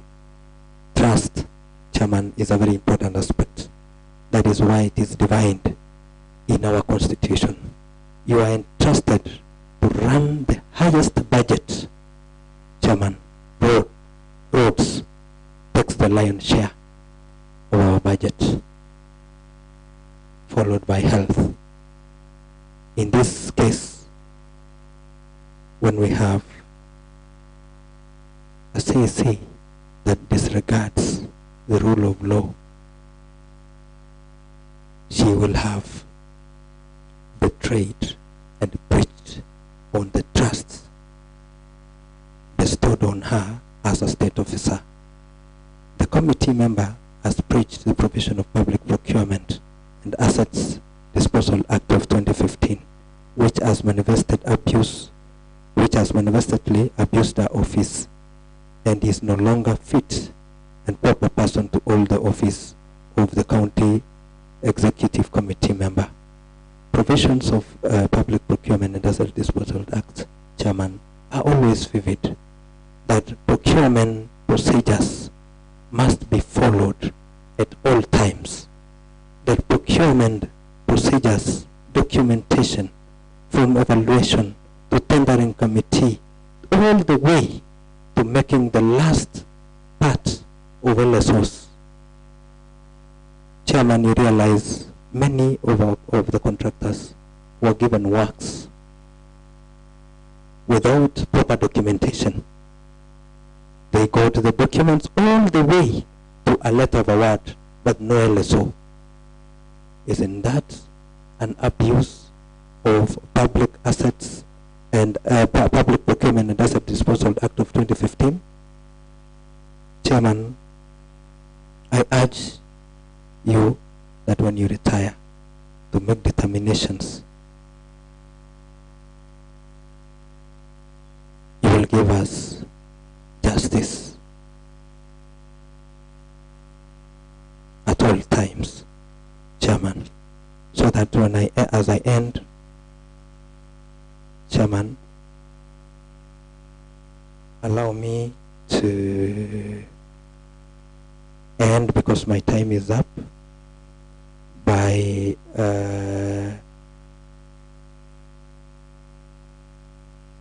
allow me, Chairman, to end there, so that we will have other deliberations coming up. I thank you, Chairman. Okay, thank you so much, Honorable Moses. As by your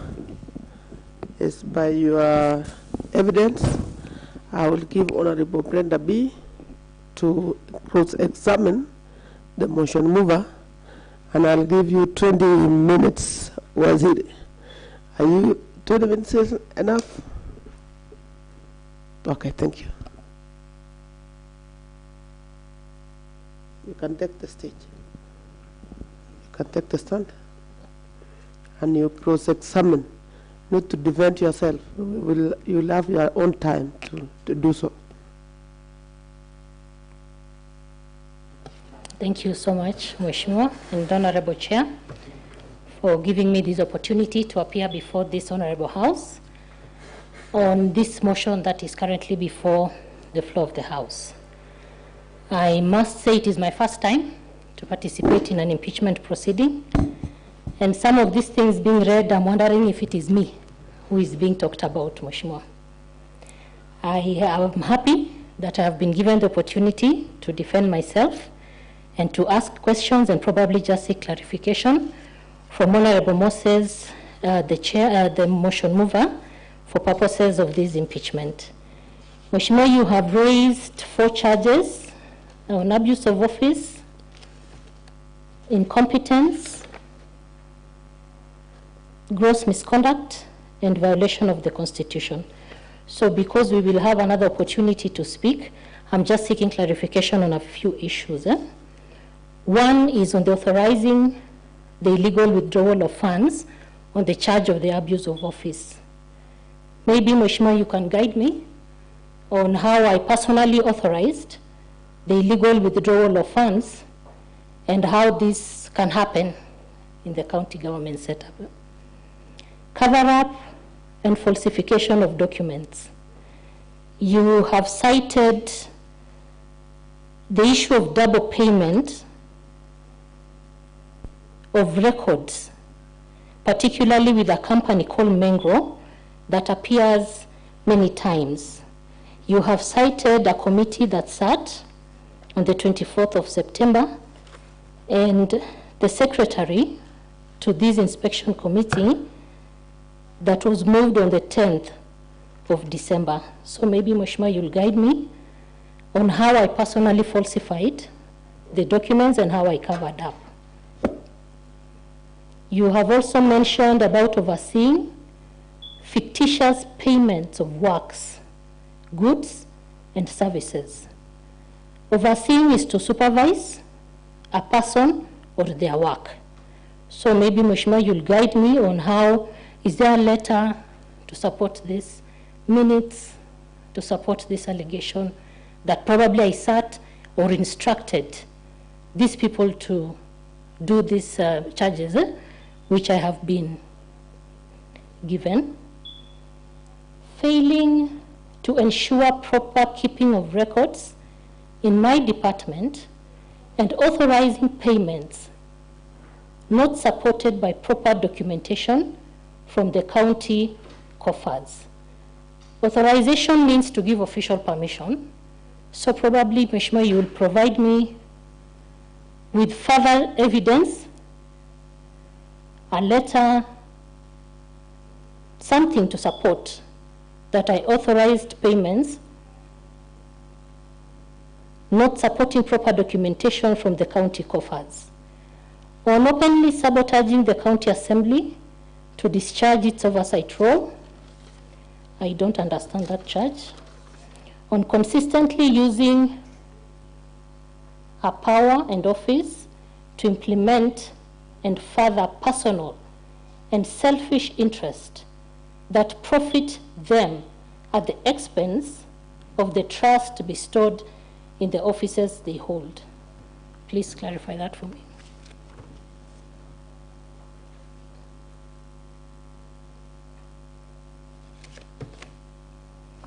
On the skewed and unfair implementation of roadworks across the county, contrary to the ADP 2024-2025 and the current county integrated plan, and the next one is overseeing the skewed payments of works contrary to the approved budget estimates as approved in the County Assembly 24-25. In your submission, you have mentioned that I'll come and say, oh, I was not there, or I was not the CEC. That is the fact, Mheshimiwa, unfortunately. On the charge of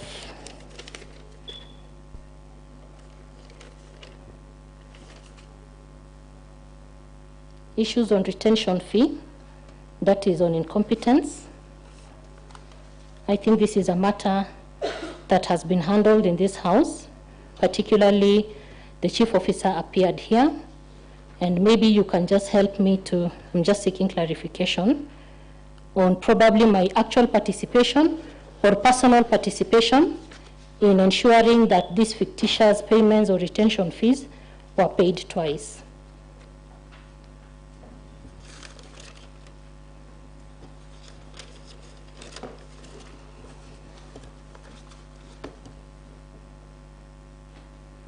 On the charge of gross misconduct, probably, Mheshimiwa, you will help me to clarify, failing to exhibit honesty in the schedule that was cited, which I signed and presented. That was in April, where I also appeared in the floor of this House on the committee, ad hoc committee, on pending bills. I've also appeared in the committee, the Public Works Roads Committee in this Assembly, and that is where I submitted that document.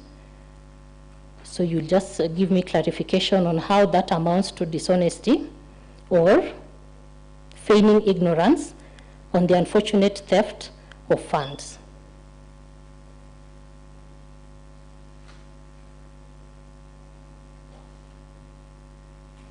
On the charge of violation of the Constitution, Mheshimiwa, please help me to explain how I have approved the withdrawal of public funds contrary to the provisions of Section 138 of the Public Procurement and Asset Disposal Act 2015, how I have breached the trust bestowed on state officers by not showing leadership and integrity in these articles you have cited, that is 73 and 75.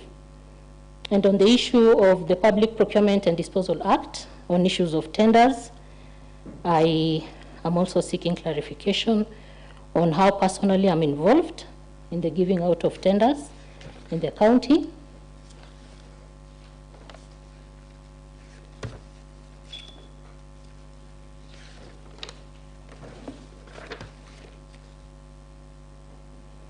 And finally, Mheshimiwa, kindly assist me to support where I have diminished the office of the CEC in my ability.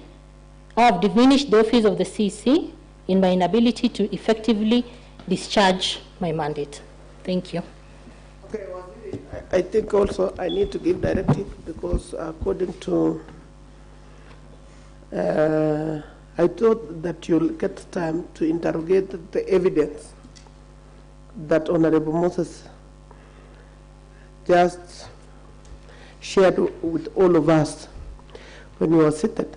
But what you have read is the grounds of impeachment. I'm just seeking clarification. Since that you are seeking clarification, I want you, Waziri, to refer you that you read for us what are the role of a CC. If you know, the better. Do you know the role of a CC? Because referring the honorable member to go and answer everything. Thank you, Chair. I stand guided. So my appointment letter cites for me my duties and responsibilities on the implementation of county legislation, implementation within the county, national legislation to the extent that the legislation requires, management, coordination, and administration of the department, performing any other function conferred to me by the Constitution or the national law, and to prepare proposed legislation for consideration by the County Assembly. There is that one of management. I'll give you, Moses. I want you to read that management and coordination and administration of the department. So, Moses, when you are responding, we are giving you 5 minutes or 10 minutes to respond to what Waziri has just raised. But Waziri, you are here as the CEC in charge of roads, public works. Yes. We could have invited Director of Public Works. but the invitation that you had is through an impeachment motion of Honorable Moses. Yes. So I want to give the motion mover to substantiate and to respond to all matters. Because I thought that you will even respond the issue of the 14 million and 21 million. You will respond the issue of 13 million allocated to CAPS House and 26 million implemented in CAPS House. I thought that you could respond that, or you could ask for more clarification on that. Yes, because I'll give you like 40 minutes to respond on the grounds labeled against you.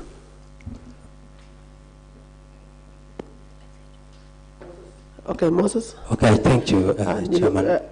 Honorable Prendabi, you can sit. Chairman, from what Waziri have opted to seek clarity on, it is like, Chairman, the tables have turned. That I'm now the accused just clarification for this matter. So Chair, that I'm seeking your protection.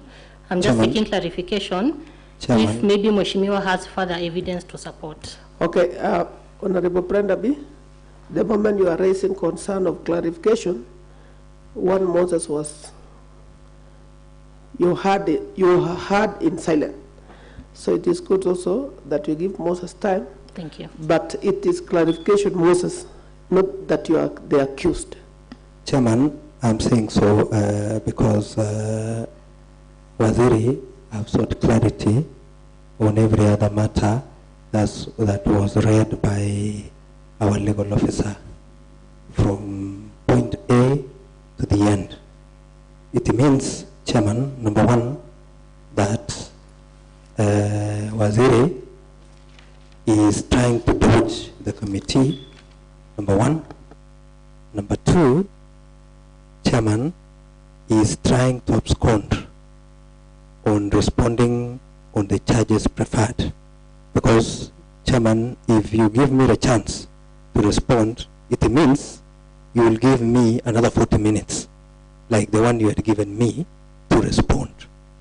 But I'm critically aware, and I'm happy that, Chairman, in your wisdom, you have asked Waziri to levelize on what is her role as the CEC.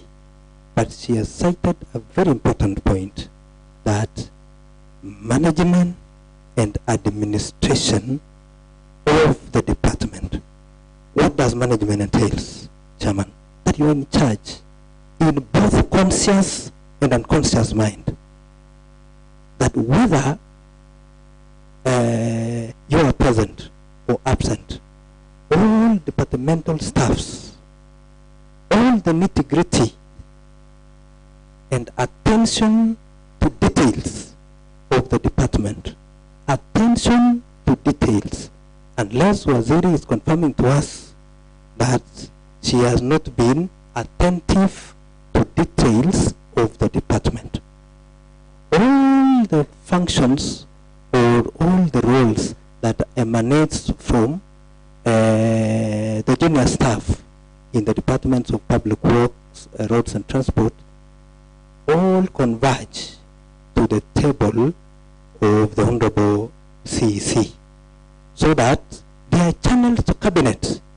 She sits in cabinet on behalf of the entire department of roads.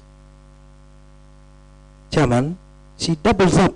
We don't have another CEC for public works, roads and transport. We only have one that heads the department, Chairman, and is responsible for everything.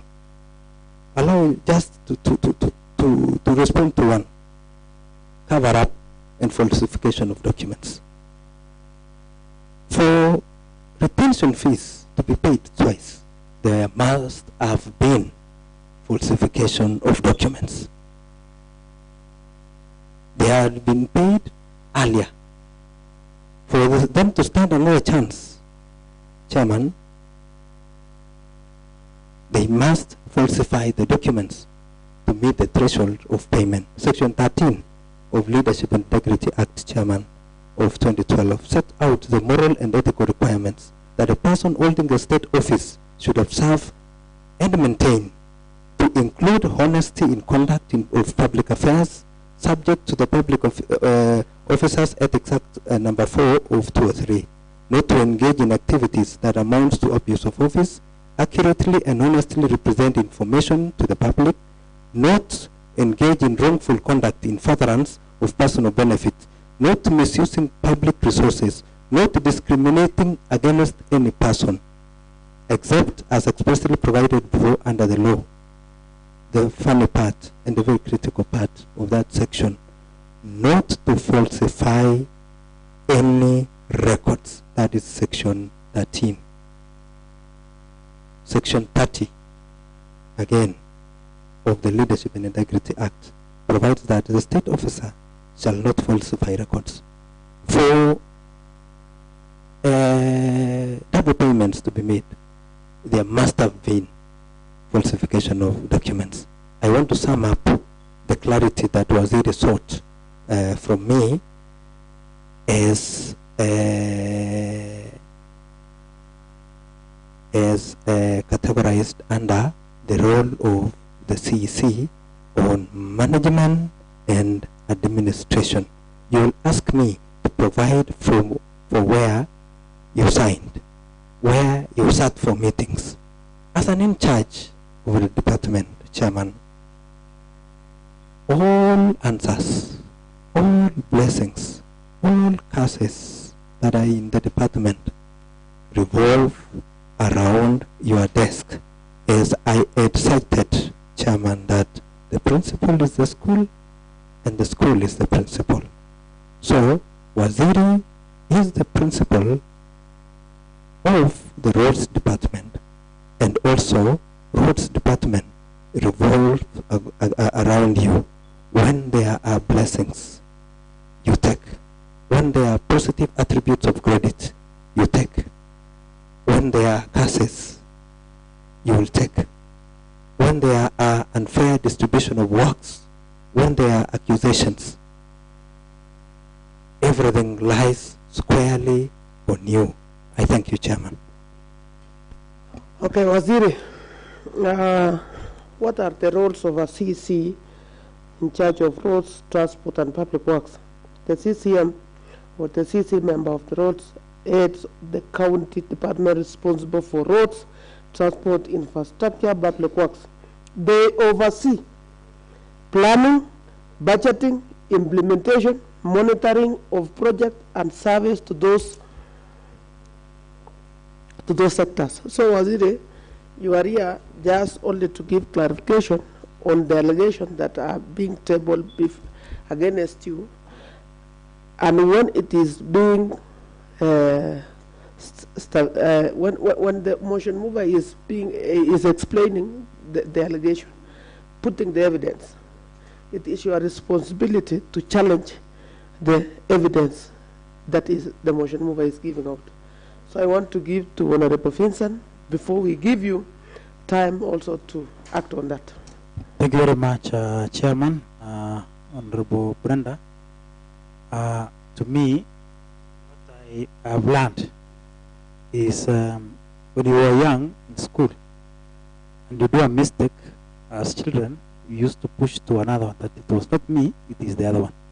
But now when the house is being constructed, let's say for example a structure, and if it goes down, or if it accidentally maybe goes down, you will not blame those people who are constructing, but you will blame somebody called engineer, and you will blame somebody maybe who was in the process of looking at the designs. But you see, there are very many people who are doing mjengo, people who are carrying water, who are doing all those things. You will not blame them. In this house, we are only mandated to look at you as the CEC and the CEO. And you see Article 148 states how the CEO is mandated to run, especially in terms of finances and management of resources. So what I would like you to answer is, you are responsible for anything that happens within the department, because there are laws that should be adhered to. For example, things like procurement laws. It is you to ensure that it is being adhered to. There are things, for example, if there is a road that has been damaged somewhere, would you now say, I'm not the one and it is the inspector or the engineer on the ground? No, still, the blame will lie squarely with you and the CEO, two of you. So whatever the member was saying, was stating, lies squarely within your department. And when I looked at, you say when you were being, when you were looking for the CECs, it says it must be experienced and qualified for 10 years. You must be knowledgeable in your area. You must fulfill all the other chapter 6 of the Constitution. So there are things also when you are being recruited, and doing the advert, apart from being given the letter, there were other requirements. So, and we saw that you met those requirements. So you are squarely responsible and answer responsibly on what happens in your department. Thank you, Vice Chair. Before we give to Brenda, Waziri, in 2013-2017, it's happened that you are an honorable member representing the great women of this county. And you know the standard practice of this county assembly. We are not new when it comes to issues procedural motion. It is very difficult when I interrogate a different CEC who has never been to a county assembly as a member. But now, you, having experience, more than even some of us, you are at some point an honorable member representing great women of this county, or the youth. For us to proceed in a manner that it is a smooth proceedings, I will request you. You are in a different side, we are in a different side. You are an implementer of county development. With us, we are here to do legislation oversight and representation. So when we ask you, even we know that you have done a road, and when we come here and say that road is not passable, you must also first agree that we are right because we are representing those people who are sending us here. So if it is possible, Waziri, I want you to take the stand and now defend the grounds, because we have given you time to defend the issues of disparities. When an honorable member allocates 14 million, the work is being done in the awards is 21 million. When an honorable member allocates 21 million, the work is being done in the awards is 26 million. A ward like Absus Waziri, where you come from, honorable member allocating 20 million, only 3 million to be spent in that ward, where is 17 million. Waziri, allow us. I know that you have that courage. I want you to take the stand. We will give you 40 minutes, and then I'll give the members here just to ask questions, and then I will give the last 2 minutes to Moses, and I'll come back to you for closing remarks.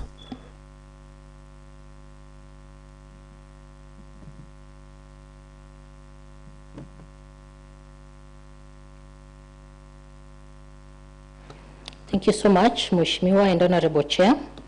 And as you start, Waziri, this is a member from the public. Good evening, Mheshimiwa. How are you doing? Kindly ask Waziri why the Department of Roads have started selective processing of pending bills. Again, the selective generating LSOs for some files which they have interest on them, leaving contractors who have been in corridors for long. Server, the chief officer instructed the procurement officers to work on some specific companies. You will help us also to answer such things because you are the CEC in charge of roads. Although this is not part of the grounds that you are being brought, you are here on the same grounds, but we want you to take responsibility of the department. Thank you, Mheshimiwa and Honorable Chair and all the members of the committee. When I was seeking clarification, maybe I got misunderstood by Mheshimiwa. I was not trying to evade any question or any responsibility with regard to my roles and regard to my job as a CEC for roads. I take my job very seriously, and I am truly honored to be able to serve in this capacity at this particular time. Mheshimiwa Vincent, when I was in school, I was not giving out responsibility to anyone, Mheshimiwa. I have been a head girl all my life in all the capacities I've served in school, and I must say that I am sorry if that is the impression that I gave. That was not my intention, and I am not trying to run away from responsibilities or mistakes or errors that have happened under the Department of Roads. So I want to begin by saying that these accusations that have been labeled against me are very personal, despite the fact that they are also in capacity that I serve as the CEC. I have not authorized any illegal withdrawal of funds under the department, and I have not covered or falsified any documentations. The staff at the county, be it the CEO, be it the director, be it everyone, has their own roles, which are also well laid out for them. And despite the fact that overall I do take responsibility, I think it is worth noting by this House that the various steps have been taken in ensuring that some of these errors have been catered for. As we speak, investigative agencies are here with us in the county. They've come, they've interviewed our staff, they've taken our records. This is being processed with other agencies, and we are waiting for the outcome, indeed to verify some of these accusations, so that in as much as I am here, other people who executed the falsification of documents or withdrawal of funds or double payment of fees are also held culpable. I am very keen to ensure that that happens, because we don't want the department to be held responsible for things like what the member has cited of selective payments and processing of payments at the moment. Mheshimiwa, this is something I am currently not aware that is happening, and allow me not to respond on that matter at the moment. On the issue of failing to keep proper records, you are all aware that Department of Public Works doesn't have an office. I personally don't have an office in this county. To mitigate that, I have gone to Kewasco, the former offices of Kewasco, and we have had meetings, and they have handed over the premises to us as the Department of Roads. We are in the process of beginning renovations so that we can move and have space and have offices where we can conduct our business. It has been very difficult for me since I came to even have meetings. Wabiri, the first thing you're operating without an office. I don't have an office. And this has created a difficulty, and we have tried our best to mitigate this by ensuring that we have proper offices where our staff can come in, have a safe place to do their work, have a place to do documentation. We are currently being hosted by Kewasco, the Department of Lands, of Water, are down there, and they have allocated us a single office where I'm sharing with the Chief Officer of Public Works.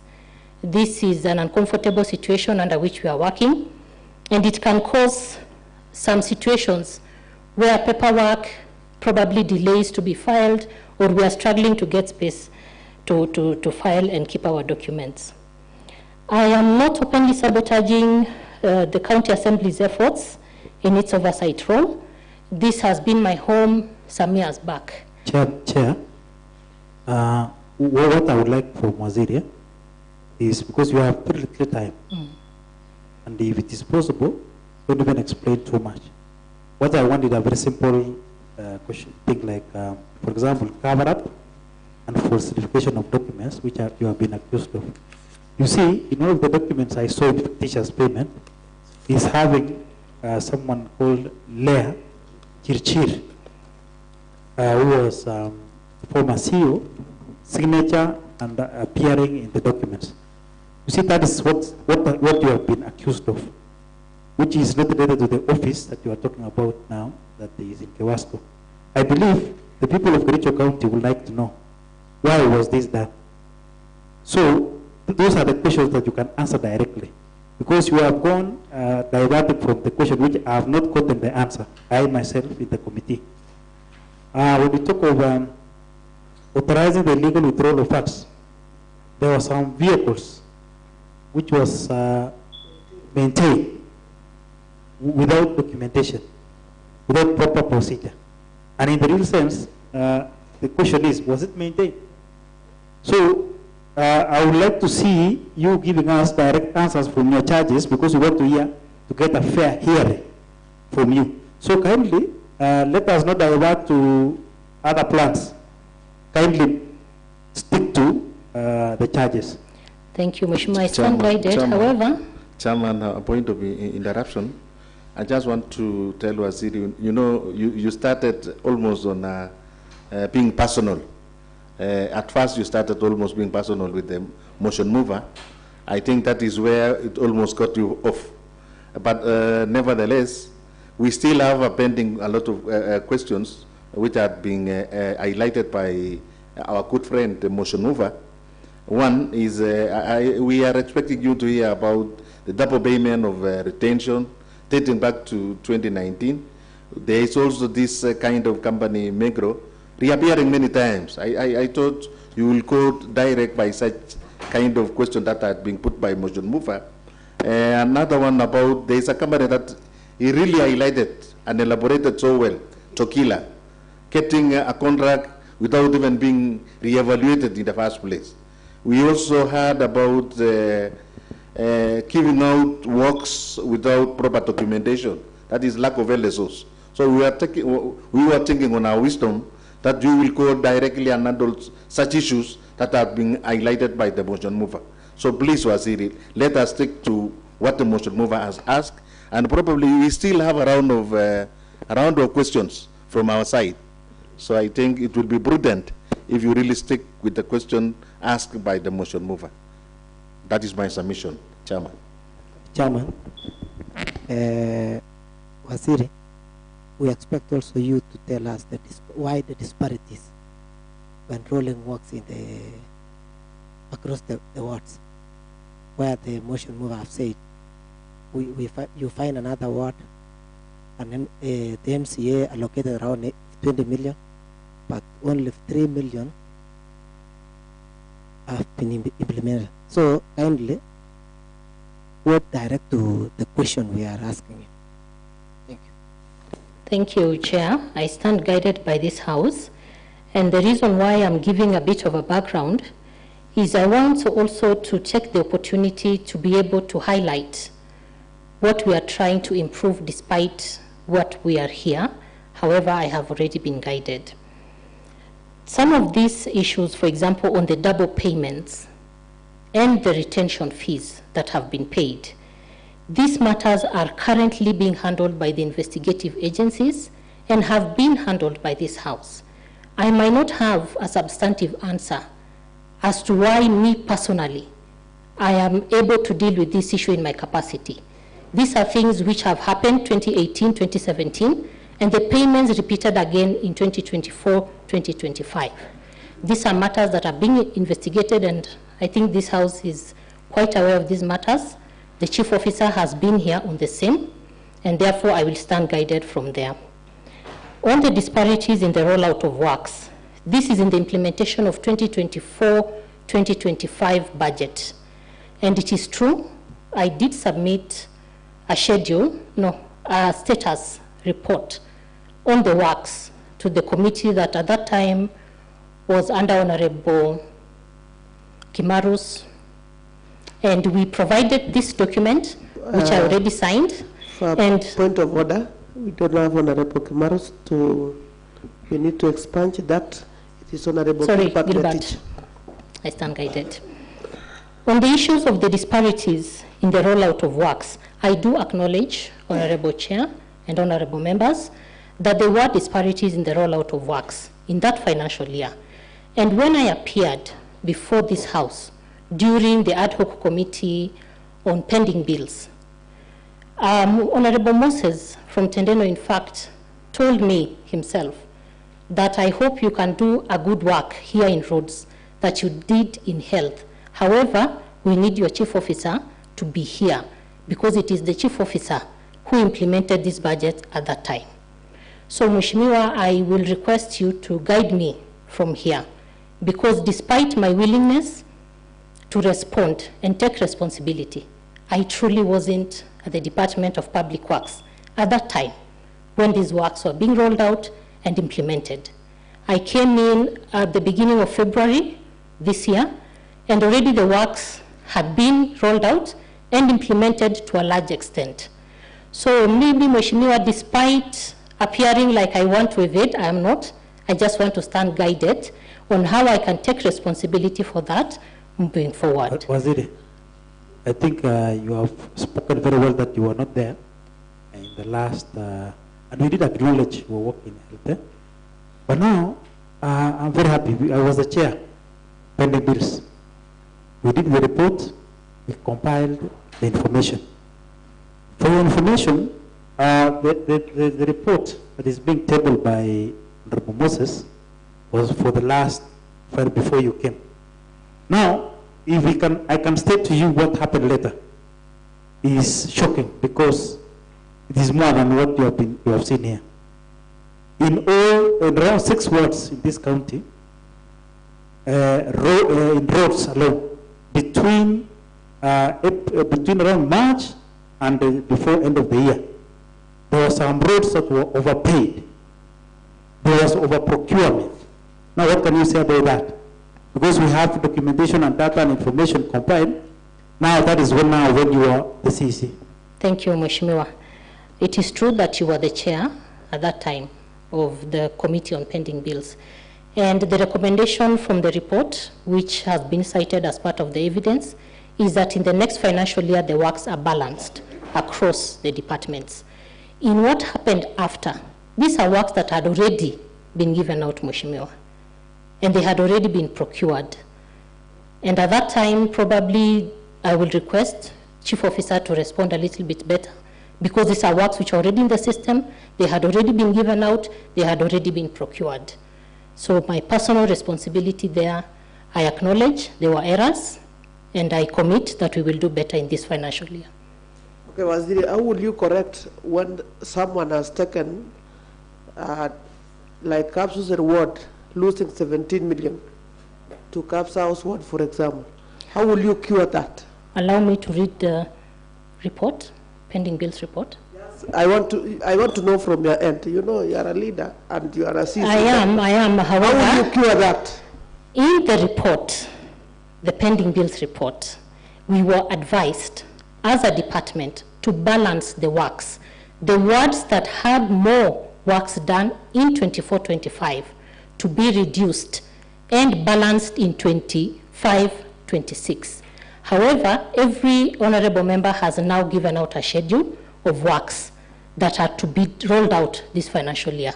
I will be coming back to request a supplementary budget to be able to support the honorable members whose works were not done well in the last financial year, after implementing all the works for the MCAs in their schedule this financial year.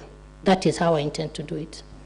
To me, Chair, you see in this case now, the damage already has been done, and the people of those wards are suffering now. If there was a road that was supposed to be prepared, suffering. Now, the recommendation of the committee is fair. It's a fair way. It's fair. But now what we are after is already the mistake has happened. Yes. And someone that did a mistake. Yes. So we want now to know why was the mistake done and the injustice done to the people of all those wards. Yes, the recommendation is good. We want you to balance. We want you now to spread, but already you cannot save or maybe cure what has happened. That is true. You cannot say, let me cut this leg, and then next year we will see how we can repair your leg so that you can be able to work with scratches. Already you have damaged that person. So us, we are after the injustice that was done. Yes, we are happy you will correct, but already something has happened. Thank you, Mheshimiwa.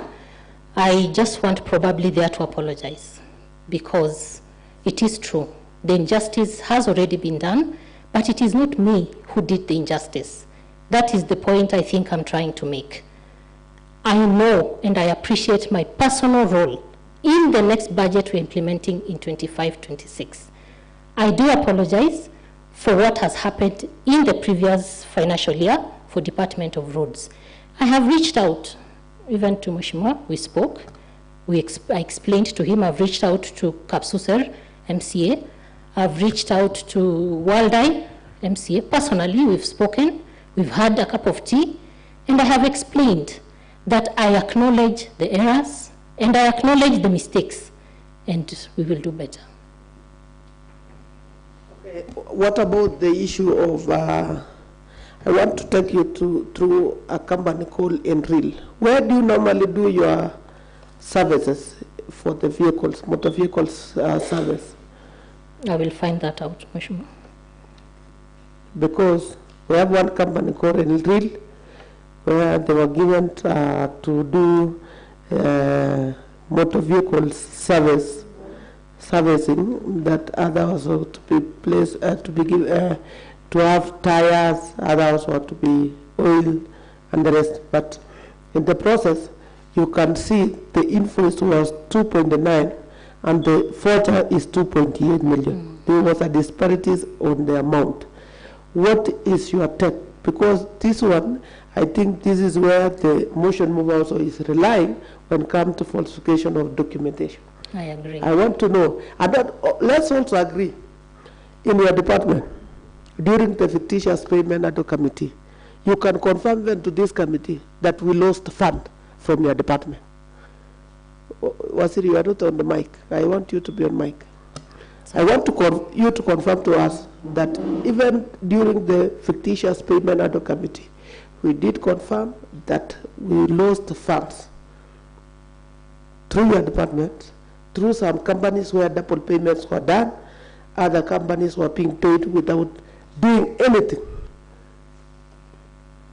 I know that other agencies are working on this, but I want you just to confirm to this committee. Do you agree with us that we lost funds? Thank you, Mheshimiwa. I will say... Do you agree? First, do you agree with us? Yes, I do. That we lost funds? I do. Okay. And we are therefore relying on the investigative agencies and their report so that we're able to take action on the officers who performed some of these illegal acts. We are also relying on your report and investigation that you did, and these issues have gone to various levels, and we do acknowledge. However, we will make sure that as soon as the investigative agencies provide their reports, we will take the necessary action. Yes. Sorry. Siri, maybe you have agreed that we lost around a lot of money according to the ad hoc committee, fictitious payment ad hoc committee. But the county assembly had a committee, they produce the report. You mean you don't trust the report from this county assembly? Because you are relying, you said you are waiting. I have said both, that we are relying on the investigative agencies as well as acknowledging the report that was investigated. I did say that. You could have already take action for those people because you have already the report from the county assembly. Mheshimiwa, there is a process, and I personally cannot take any action on officers without evidence to the same. Now, as a CEC, because you have acknowledged that there was loss of funds yes. in your department, which you are in charge. Do you know that one of the roles of a CEC is oversight? Have you ever known that? Yes. Since you are doing oversight, the way we are doing it here, you see, normally people blame MCS that you are supposed to be legislating, representing, and oversight. When it comes to oversight, they say, they turn it to be, no, they are fighting. Which, to me, oversight is looking or taking care on behalf of someone. Now, in your oversight role as the CEC, apart from management, you are doing two things, management and oversight. Because you have to look at the documents, you have to look at the resources, at the expenditure how much is being spent, where, and for what reason, and in what, following which law? Or were you able to flag any misappropriation as a CEC? Because you cannot just sit and money slipping through the door without you noticing. Were you able to flag as a CEC? Thank you, Mheshimiwa, for that question. I am not able to personally flag. However, as cabinet, we have sat, we have looked into the reports, both from this honorable house. We have written to investigative agencies to look into the allegations that were leveled and labeled against various departments across the county. While I do recognize and acknowledge the report that was made here, Honorable Mark Tor, and I agree that the report it came out and we are looking into those allegations. For now, Mheshimiwa Vincent Korir, as long as the reports from the investigative agencies have not come back to us as a county government, I cannot personally discipline a staff or initiate until I have sufficient evidence against the said staff to proceed with any disciplinary matters across the county, CHR, MAC, Public Service Board, and such agencies that are concerned with the disciplining of staff. I think that is my submission.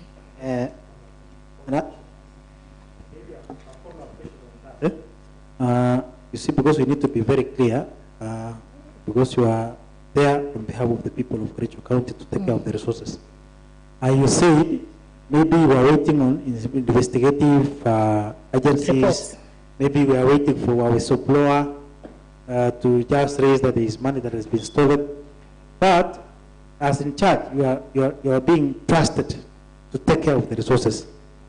The people of Kericho County trust you that whatever is happening in that department is in order as per the law.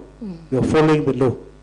But I'm surprised because if this is the direction that we are going, that we have to have the investigative agencies so that they can come and check whether money was stolen.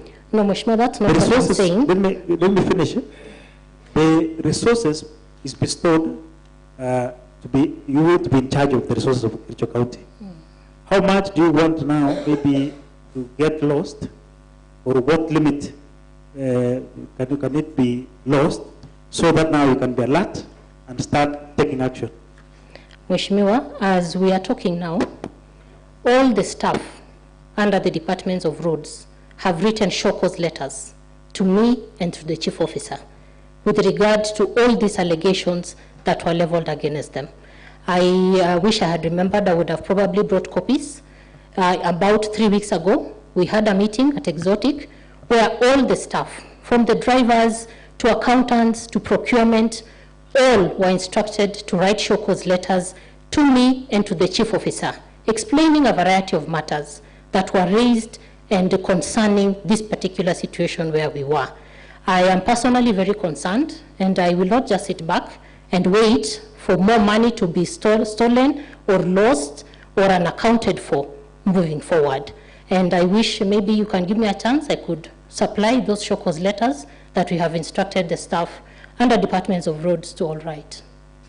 Waziri, do you know that it is your department where forgery of signatures was done, especially when it comes to fictitious payment? A number of staff could forge signatures for other staffs.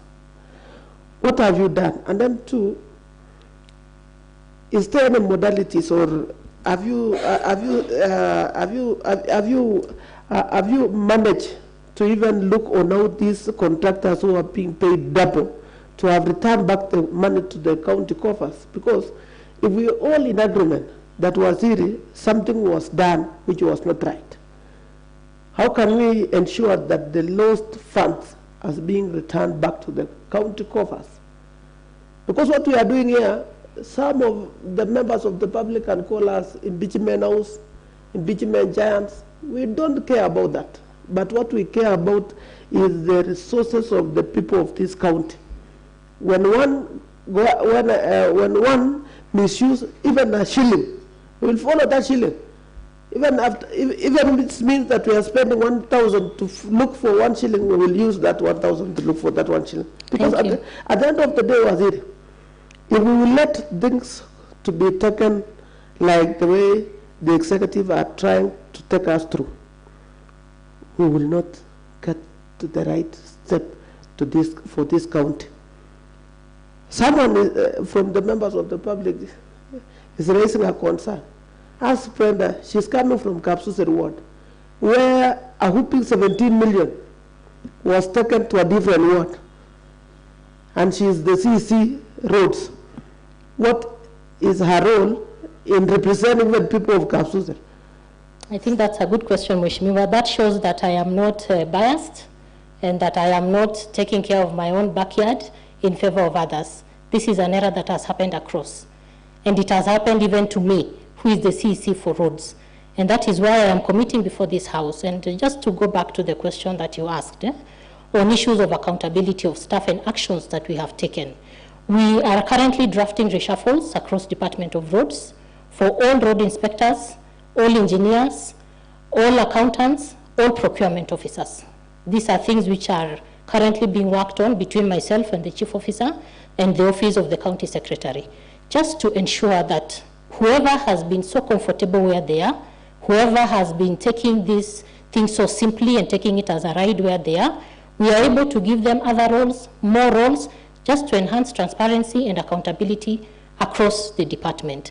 I believe this is a first step towards ensuring that everybody takes responsibility, including the show cause letters which everybody has written, which we will submit to this House, given the permission to do so.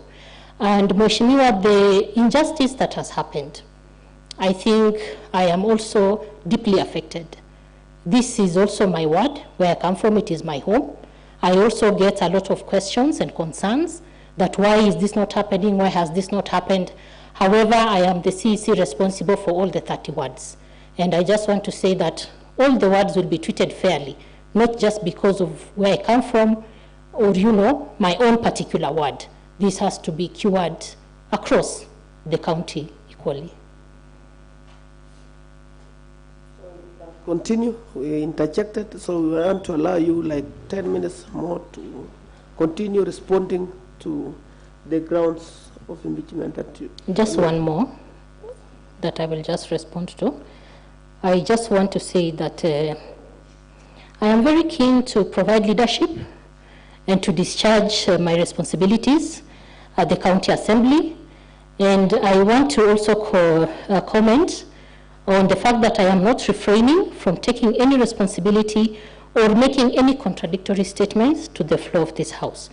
I have worked very well with many of the honorable members here, and I look forward to another warm relationship given the situation that we find ourselves in.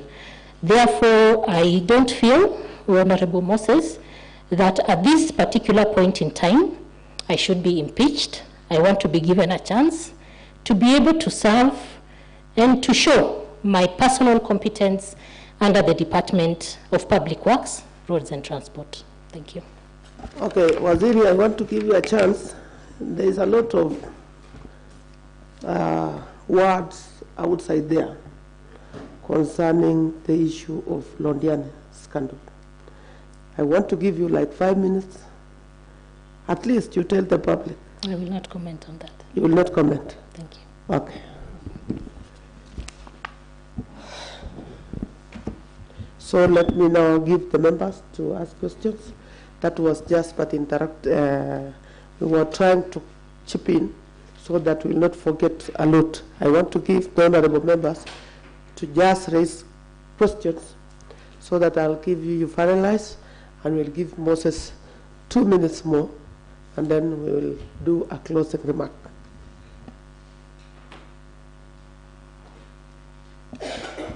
And then Moses, I'm told with honorable members here, they have a number of questions for you. So I think you are prepared as well.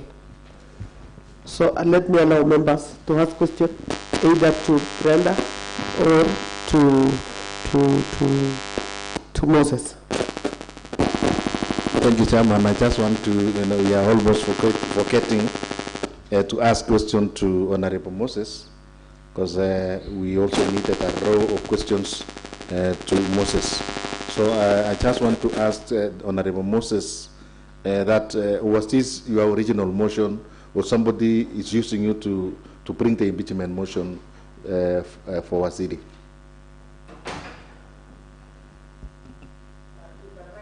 You can write so that you can respond everything, and then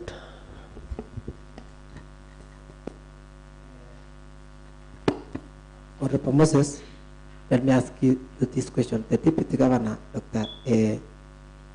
Fred Kirui, initiated the investigation into these payments by sending a letter to the Speaker on 10th July 2025. Can you explain the connection between the Deputy Governor's actions and the tabling of this motion?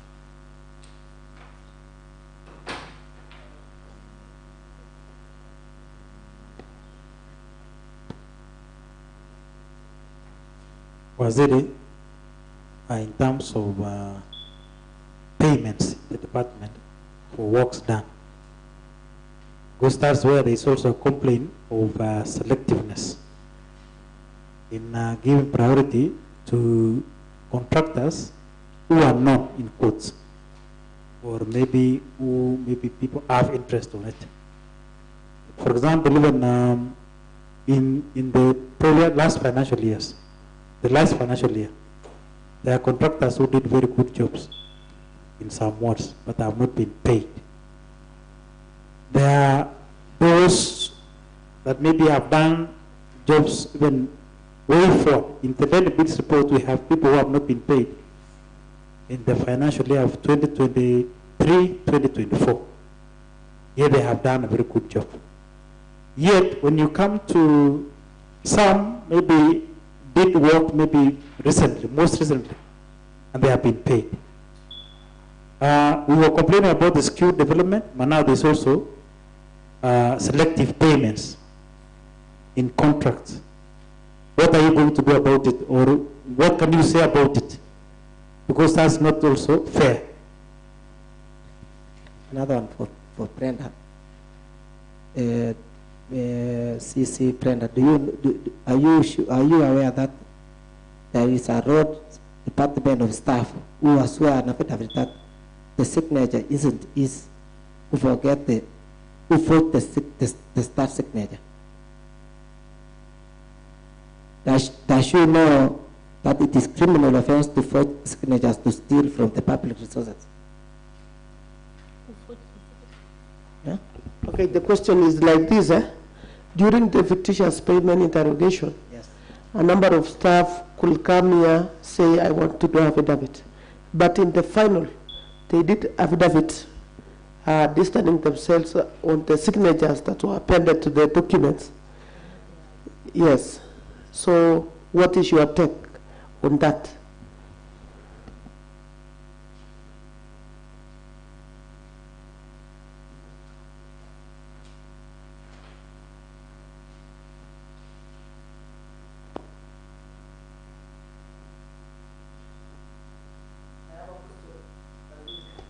I have a question, and this question I think you will just put right. If it is possible, you can write for me, because I want this to be answered in a manner that members of the public and even us will understand. In the first supplementary budget, Waziri, the county executive took 200 million that was meant for bursaries. That was 195 million to roads department to cure issues pending bill and to roll out other projects. Waziri, when the 198 million was taken to roads, the same honorable members are here asking where is that 200 million was spent and who is responsible on the mismanagement of that 200 million. Another thing, Waziri, remember that we were taking that 200 million from bursary kit. Now that you are promising that you will send, if this county assembly will not get the allegations that are labeled against you, that the allegations that are labeled against you by the motion mover are not yet, will not be approved, what will you do in the supplementary budget that you think that you need to forward the county assembly? Will you refund the 200 million back to the bursary kit? I want to start with Moses, as other members are preparing to ask questions. Thank you so much, Chairman, for the opportunity that you have given me to answer the question. I would go straight to the originality of the motion. Chairman, I have the patent ownership.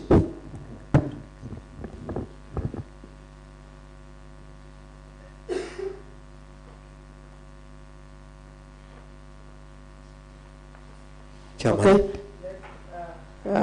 Sergeant Attack, I know that is not the standard practice. You need to have provided water before. Thank you, Chairman. I have the originality and the patent of ownership to this motion. It is my motion in support as a procedure of the House that I seek support from the members of the County Assembly for the motion to be approved. Secondly, on the connectivity between the tabling of motion and whistleblowing by His Excellency the Deputy Governor, there is no relation in any case, Chairman, between the motion and the issues as highlighted by the Deputy Governor. This motion, even if there was no issues from Engineer Fred, I would have tabled the motion, Chairman, because of the injustices that was netted and committed to our wards. I thank you, Chairman. A question to Honorable Moses. I wanted to know the relationship between the skewed development with Waziri. Thank you so much, Chairman. The relation I have cited initially that in every other time we are told to propose priority projects. Every other elected MCA fills the template. Chairman, you remember we have filled templates not once. The latest one that we filled after an engagement in the ITC was filled and taken back to the department. All projects that are generated from the department, from the ADP.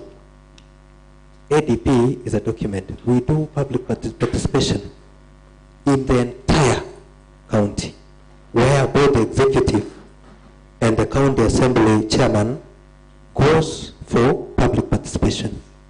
Public participation on ADP is passed in this house with amendments or without amendments, Chairman.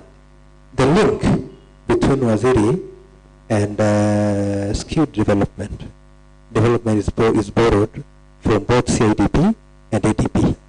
ADP is owned, is a document. If it is roads, ADP projects are owned by the roads department. If it is water, if it is health, it is owned by the individual department. So the interlink between skewed rolling of works development and Waziri is the principal head of the departments of public works, roads, and transport. So when she fails to reflect the face of this county in rolling out of roads work, I think we have the Let me ask you another question. Mheshimiwa, Waziri said she came in February. So I would like to know from you, when were the programs implemented? And what was she supposed to do during that implementation process? Chairman, government offices exist in perpetual,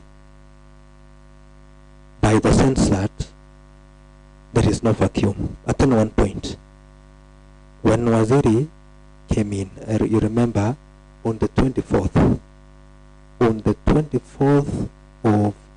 23rd, His Excellency the Governor issued an executive order dismissing 6 CECs. The Honorable Brenda was given an opportunity to serve in the health department and also acting in the roads department. When you are acting, you are given delegated authority to be in charge, because there is no vacuum in government offices. There is no vacuum in leadership of departments. You realize the first quarter, Chairman, there were no rolling of works. All the way after we passed the July, August, September, October, November, all the works happened post-February, including the open tenders, including the RFQs.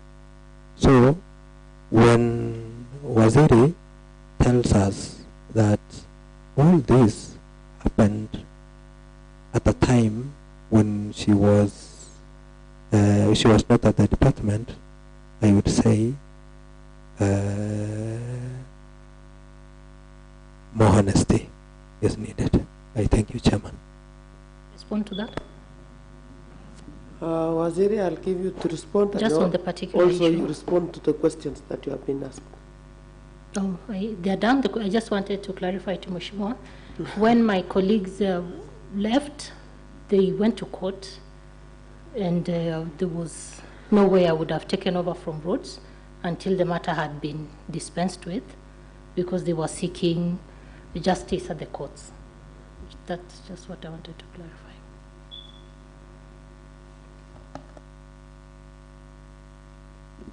Okay. So that you can respond to the question that you have been asked. Thank you, Mheshimiwa. The first question is from Honorable Vincent on the contractors and the skewed payments of contractors again that have been witnessed. I will respond to that probably once the Department of Roads has given out the list of contractors to be paid, that responsibility lies moving forward with finance. Forgery of staff signatures from Mheshimiwa Makto. Mheshimiwa, I have not received. To be on record, let that be expunged from the answer. It is Honorable Vincent Kimnatich Koske, not Makto. Makto is not your real name? Sorry. Honorable Vincent. Vincent who? Koske. Okay, I'm sorry. Honorable Vincent Koske. These are matters that came up during the investigations, and I personally really have not had any paperwork on my desk investigating the same, and a complaint from any of the staff on the forgery of the said signatures. However, you have indicated that they have written statements to the same. Yeah? Okay. So maybe we wait. And Mheshimiwa Matthew, you have asked a question about the 200 million that was brought to roads in Supplementary 1 from the bursary kitty, from money that was in bursary at the time. I believe the Department of Roads at that time specifically requested that to mitigate the issue on pending bills that have consistently plagued the Department of Roads. And I believe that that is what the money was used for. And I am not aware if this money has been mismanaged or payments have been made to mitigate the pending bills that were the department. What will I do with the supplementary budget moving forward? If I am to get, will I work on the 200 million requesting again or not? Mheshimiwa, I'll be requesting more than 200 million. I think all of us really are aware of the huge hole Department of Roads is in terms of financial management of the department. We have many contractors. We are a very big department. We have many projects that we undertake. And I think just for purposes of taking this opportunity also to appeal to us here, let us also invest deeply in Department of Roads. Despite the huge investment, we need to upgrade the quality of our roads just to ensure we don't do it every year again, a big budget. Waziri, you need to build confidence to the Honorable Member. I am building confidence. And now we are discussing something that it might not happen because... Mheshimiwa, I'm relying on you to make it happen because the roads we do every year get washed away by the rain. Even you know. Every year we do the same road. But when you do fair and justice to other members... We will. That one, you know, I will. You know my track record. I am not a stranger to you. And also to the honorable members of this House. However, I am just saying, let us improve the quality of the road so that once it is done, it can last for some good years and not require maintenance constantly. Another question, oh sorry, that was for Mheshimiwa. I think I just wrote it down, and I just wanted to respond, and I have responded on the court that barred me from taking over for roads until the court case that my colleagues had filed had been dispensed with. Okay, thank you, Waziri. And for now, I want to know from honorable members, but I'm not so much satisfied on the list that Moses, that template. You know, you have not answered Waziri on the issue of someone allocating 13 million and works what 26 million is being done in some words. That is because I want to know, Waziri, who is this person in that department who is messing up the resources that is allocated? We allocate to what? That is why, Mheshimiwa, maybe I can appreciate why you might not be so satisfied with my response. It is because I have a blind spot on when those works were done and when they were allocated. And I cannot pinpoint and say who. It is just a challenge that we have at the department, which we are really, really keen to cure and correct. And I have apologized. Thank you. And this, in the ad hoc report, those are part of the evidence that ad hoc report fictitious payment. Fictitious payment.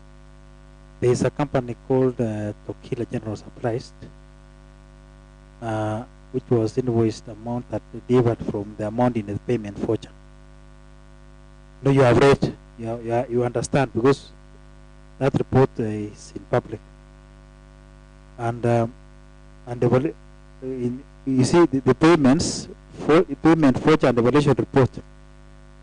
How do you explain the discrepancy?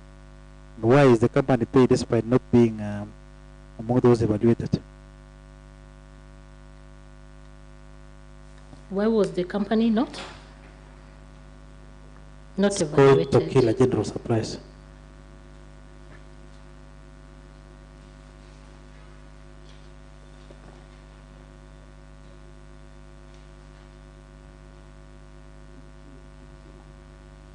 You have seen it on the discrepancy between two documents. Further tender opening Tokila General Supplies was not among the companies evaluated as per the evaluation report dated 13th December 2024. You will allow me to inquire on this, Mheshimiwa. I don't have a sufficient response for you right now. Now, Waziri, this is where I will challenge you. Because this is where now responsibility comes in and even passion for the job. Because this is a report that was done by this House. It is in public domain, everybody can read. Especially you now, with the interest of that department and wanted to bring the changes. This is what you should be knowing. This should be at your fingertips. Because if you can ask your members who are not in the ad hoc committee, they will tell you. I can tell you which company I found myself in the retention register being paid two times. I took my time to check. So, as a CEC, have you not taken time to read and understand and even find out what is happening in this, what happened? I have, Mheshimiwa, and I stand guided. So, this one, you don't have to ask because it should be in your fingertips. These are the issues that are now currently in the discussion. So, you cannot evade this one. This one you need to answer because you must have gone, read, understood, look even at the documents because it is your concern as a CEC. I will stand by my statement.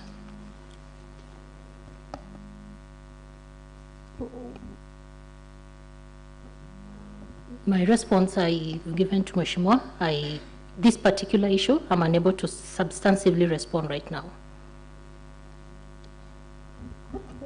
I want to know from Waziri whether that you know the transaction that took place in the Department of Roads, because we have Tokila, we have Simron, we have Enril. Do you know those companies, what they did in roads until that time they were being paid such huge amount without supplying anything, without doing anything? No, I don't know the companies and I don't know the owners. And you don't know even the transaction? And I don't know the transactions. But you are the CEC Roads. Yes, I know the issues. Have you taken, you are the owner of the venue where the crime was done.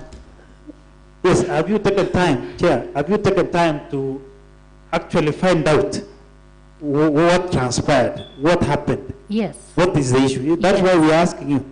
Yes, I have. But now you see you are not able to answer. Mheshimiwa, I think these are issues which have, let me just say that the department, we are working on it, and one by one, these issues are going to be dealt with. As to these particular payments and the companies and the contractors, I cannot really respond to who they are, but I am very much aware of the issues that were raised, and I want to assure this House that I am taking this very seriously, particularly on the issue of the loss of funds. But Waziri, do you know the reason why you are here? Yes. You are being summoned in form of an impeachment motion. Yes. Tabled by Honorable Moses. Yes. The grounds are ones that you are trying to put the flesh. Yes. On the grounds. Because what you are doing now is now you are supporting Moses on the grounds. According to my understanding, when you say you don't know, you have not have time, you want more time to go sort in the department, I think it is not right, Wasiri. No. Do you think it is so right, even for those staff, to just do double payments, pay contractors who have never done anything even in the department while you have a huge pending bill? We have a number of contractors in your department, Waziri, who did some roads in Sigawet Ward, in Gabriel Artet Ward. Up to date, they are still attending court case because they fail to pay the suppliers, they fail to pay the owners of the machines. And we are here, Waziri, we are asking you, why Negro, why Enril, why these other companies who are being paid without doing anything? So Waziri, if it is possible, because we have a contractor who have done a very good, smart work, but in fact, they don't have a single document. We have a contractor who has done nothing. 9 months down the line, alienda na pesa kitambo. That's the reason, Waziri, we are asking you, why such things is happening in your department? And you want to make Moses to look so much a king because you are putting flesh on the ground that he has labeled against you. Waziri, kindly explain. Chairman. On addition, Chairman, Waziri, you need to be serious even for once, given the magnitude before you, that is the level of impeachment against you, of which even one crown can seriously bring a lot of impact on the same. So at least, Waziri, please shed lights, put more flesh on your responses. Chairman, also on that, in my view, Waziri, I don't want you to feign innocence, or maybe I was not there, because I have checked. I was trying to look at what happens, the events. You see, you came in February, but most of the works, I wanted to relate to what Honorable Moses was arguing. Most of the work was implemented around April, May, June, and even towards June. Now, To you want to say, no, I was not there. Again, the document that was before you, that's for the ad hoc committee, the report, came in almost, it's around 2 months now.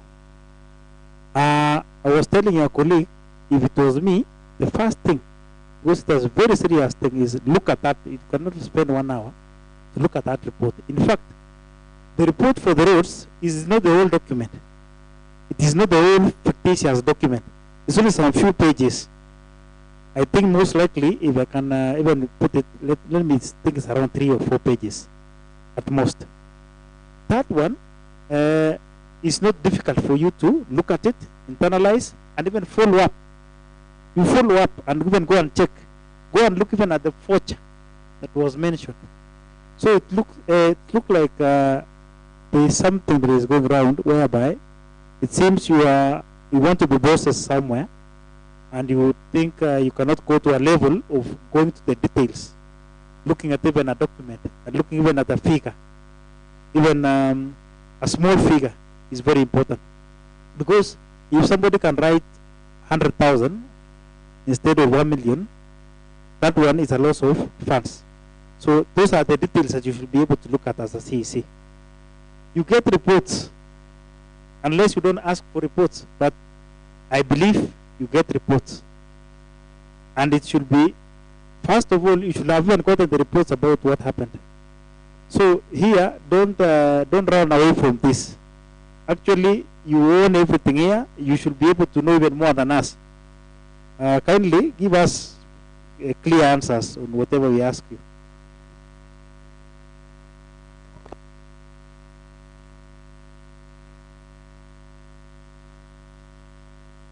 Waziri? Thank you, Chair, Honorable Chair, and Honorable Members.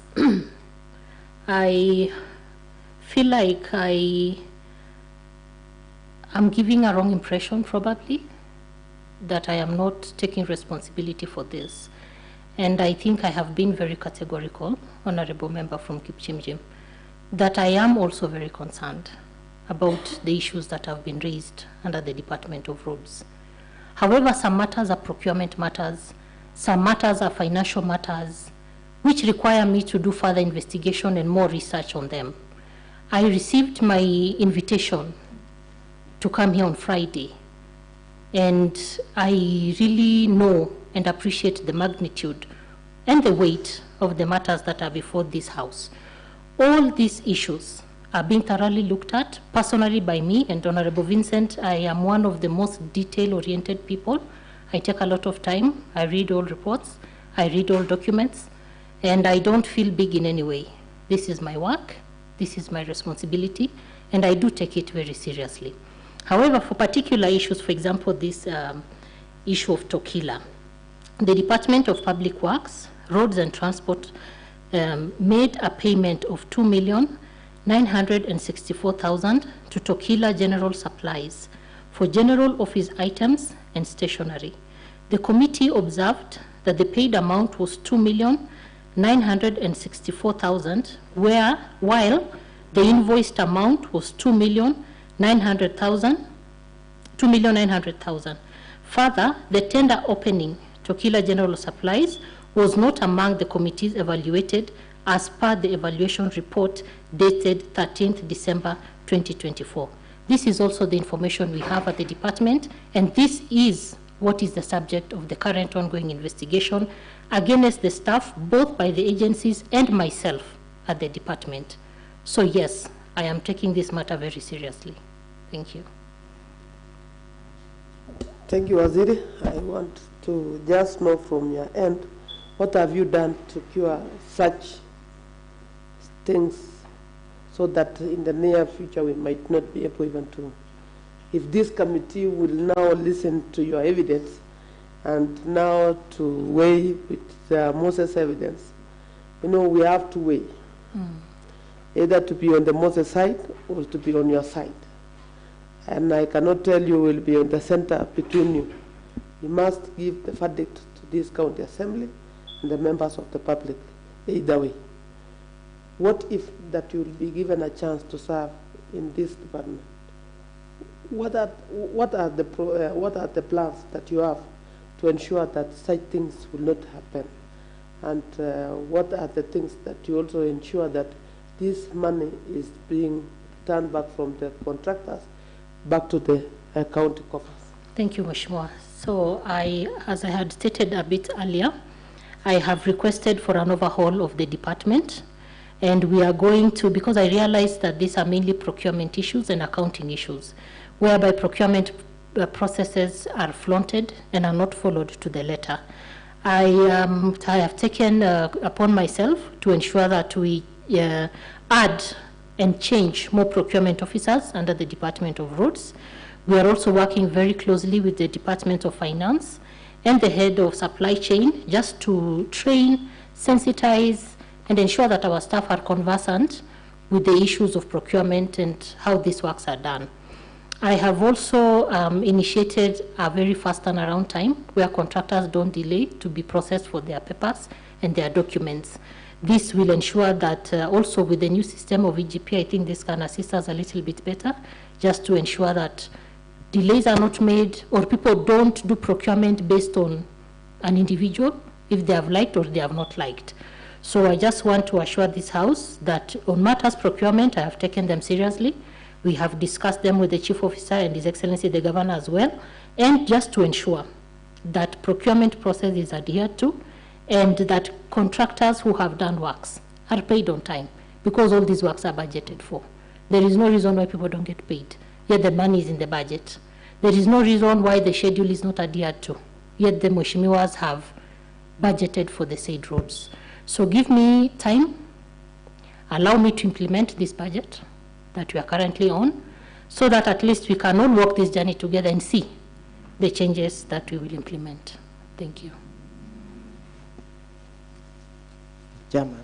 Okay, let me give this directive. We can pick the last two questions, one from Honorable Vincent Koske and one from Honorable Vincent Korir.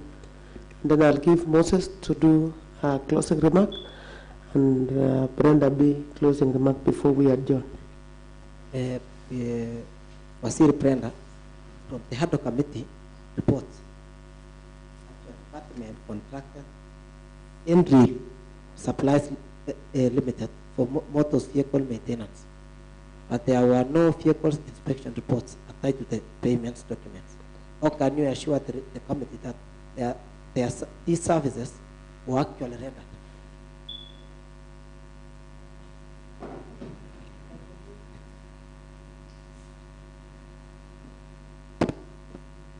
My final question to you is,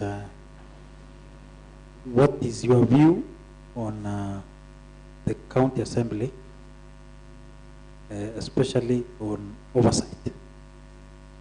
Do you think the county assembly is objective now that when you have said that the resources were lost?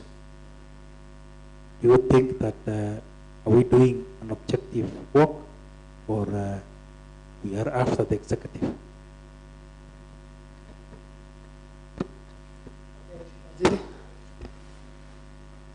On the issue of the Mheshimiwa Vincent Koskei on the motor vehicle maintenance, how can you assure this committee that these services were actually rendered? I think these are the same matters, Mheshimiwa, that we are currently really working on, just to ensure that we can confirm and clarify these matters at hand. On the issue of Mheshimiwa Vincent Korir, on the view of the county assembly and whether it's objective or not, I believe, yes, the county assembly is objective, and I think we are all after the same thing, just to ensure that funds are not lost, contractors and what Kericho gets, they are right as far as implementation of programs is concerned. I am aware that we have had various challenges here and there. However, the bottom line is one, which is service delivery to the people of Kericho, irrespective of whether we are at the county assembly or at the county executive. So, Mheshimiwa, I really do stand and honor this House. This was my first experience in politics, and I believe and trust that you will deliver justice to me and to any other person who appears before this House. Honorable Moses.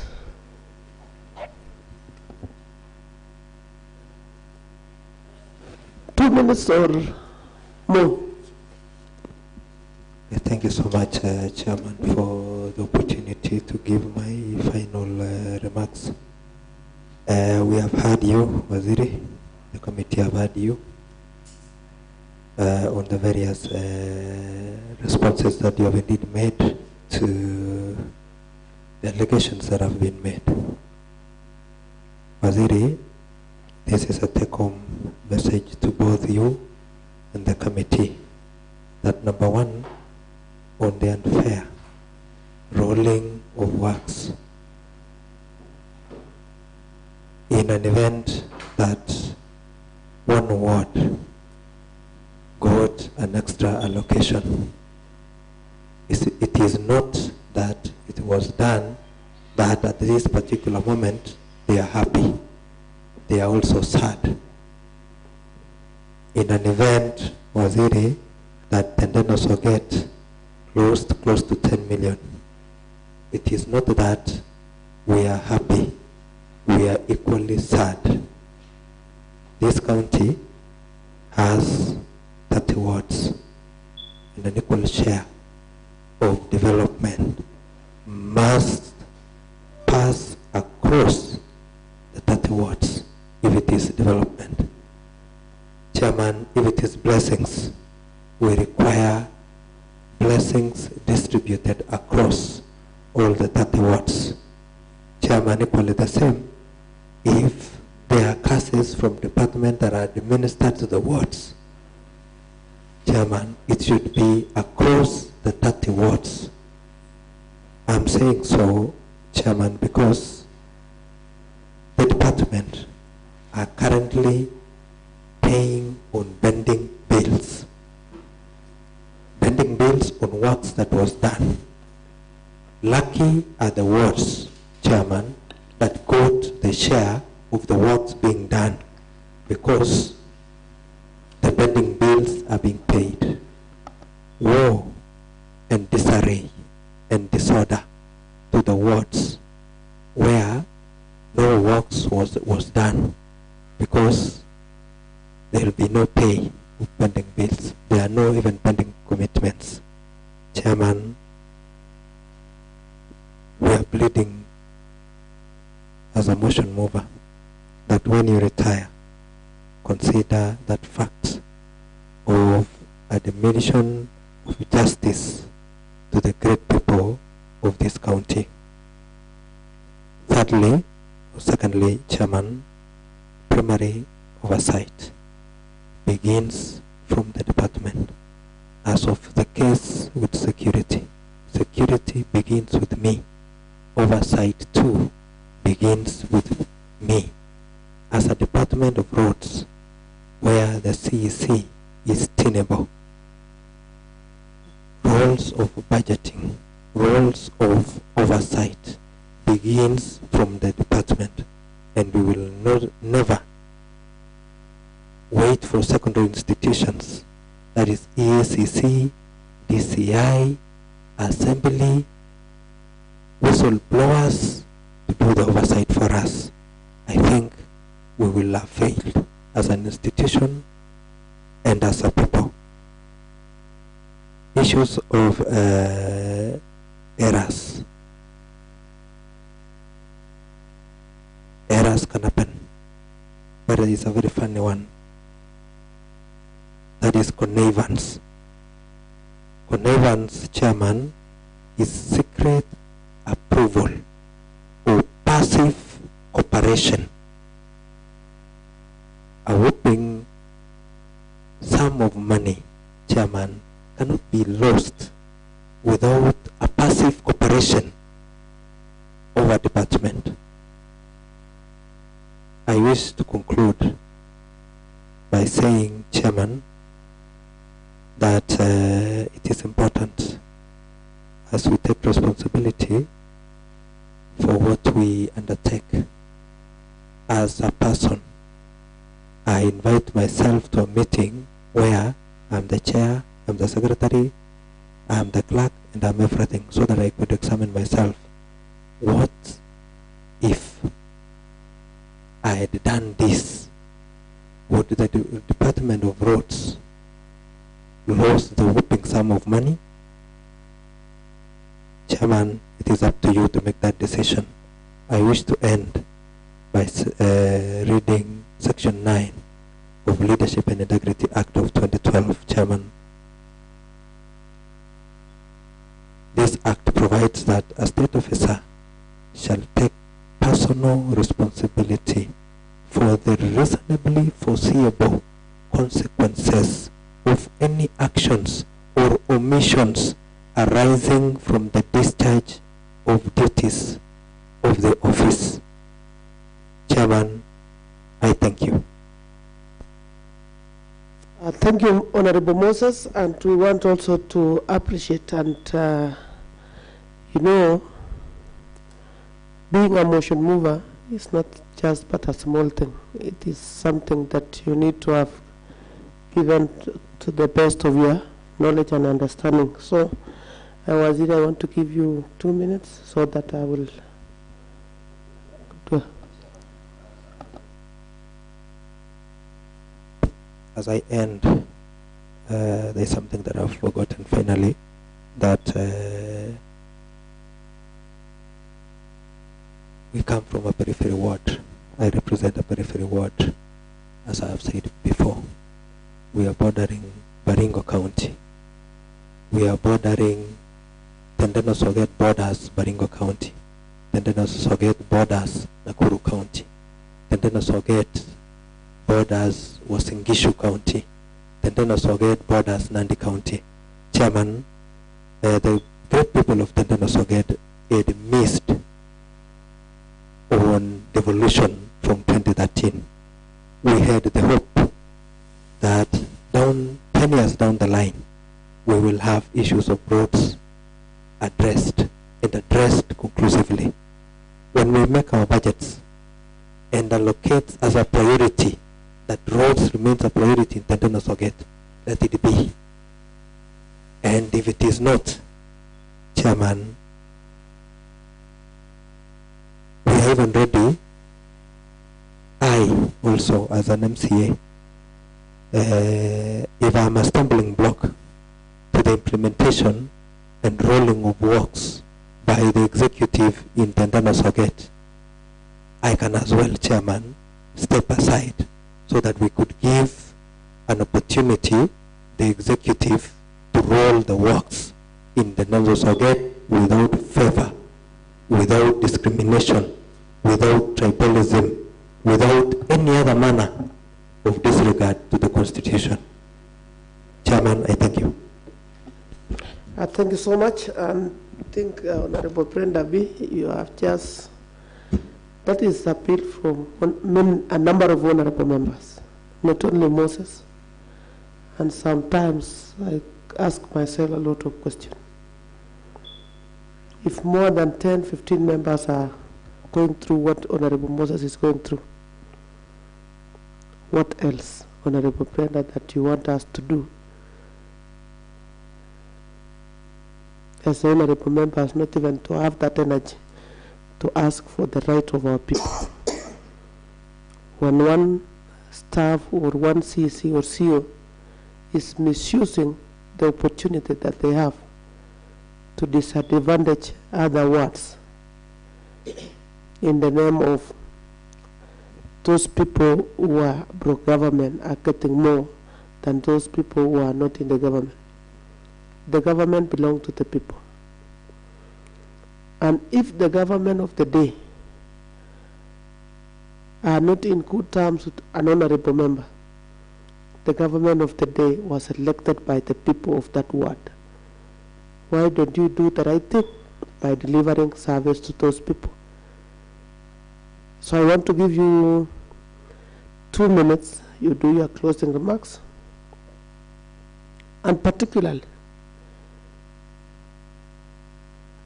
and tell us if this committee will make a different decision that you might not be happy with, that Moses will be celebrating or if we will make a decision that we'll be celebrating and Moses will not be celebrating, what will you do to ensure that we have unity and have these county development programs being shared equally?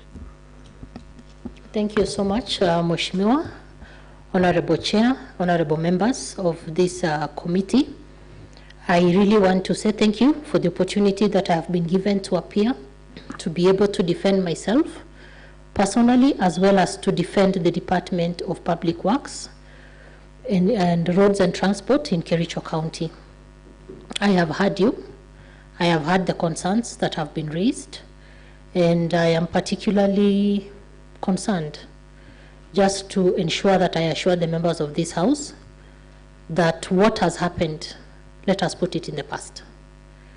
And I know that many of these things cannot be corrected as of this minute as we speak. However, the opportunities to make amends and to make corrections are there. We can all find a way forward if we sit down and chart the way forward, just to balance and catch up on the wards where development has lagged behind in the last 3.5 years. I want to ensure Mheshimiwa Moses from Tendeno, and particularly part of the roads in Kipkelion East, in parts of Belgut, and many of the wards that have shown and seen to have been disadvantaged by this process. Personally, I will not shy away from making the right decision. I will not shy away from making enemies, even amongst your own members, just to ensure that we all get justice in an attempt to serve the people. And like I said before, we are serving the same people, whether it's in the executive or in the assembly. The goal is one, and the goal is the same. I don't think this is a pro or against government issue. It is just an issue of justice and ensuring that the right thing is done. We have worked with many members here. I've tried to reach out, I've tried to talk to members just to assure them of my personal commitment.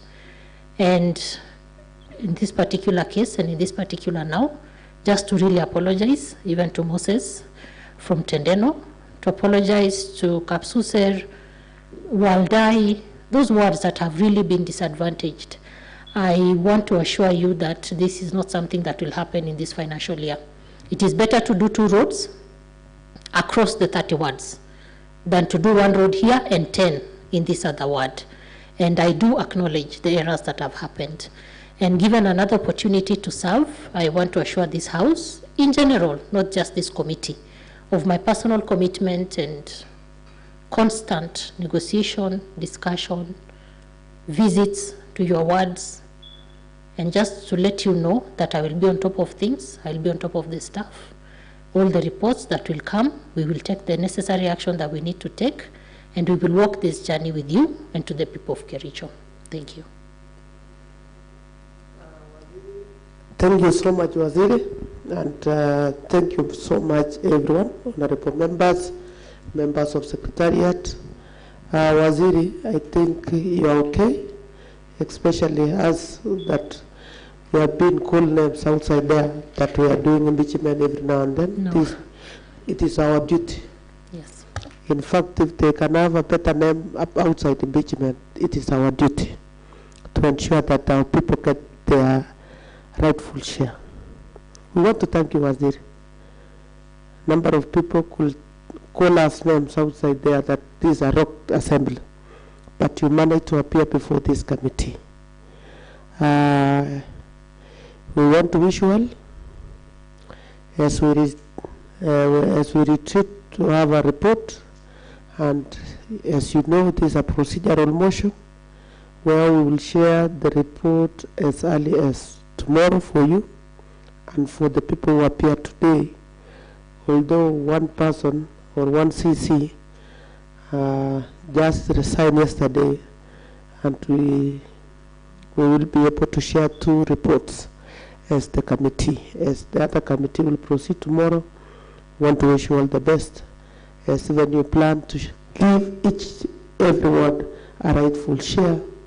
And if so, if this committee also will decide that we need to change the CEC in charge of roads, you will receive the communication also from the same committee.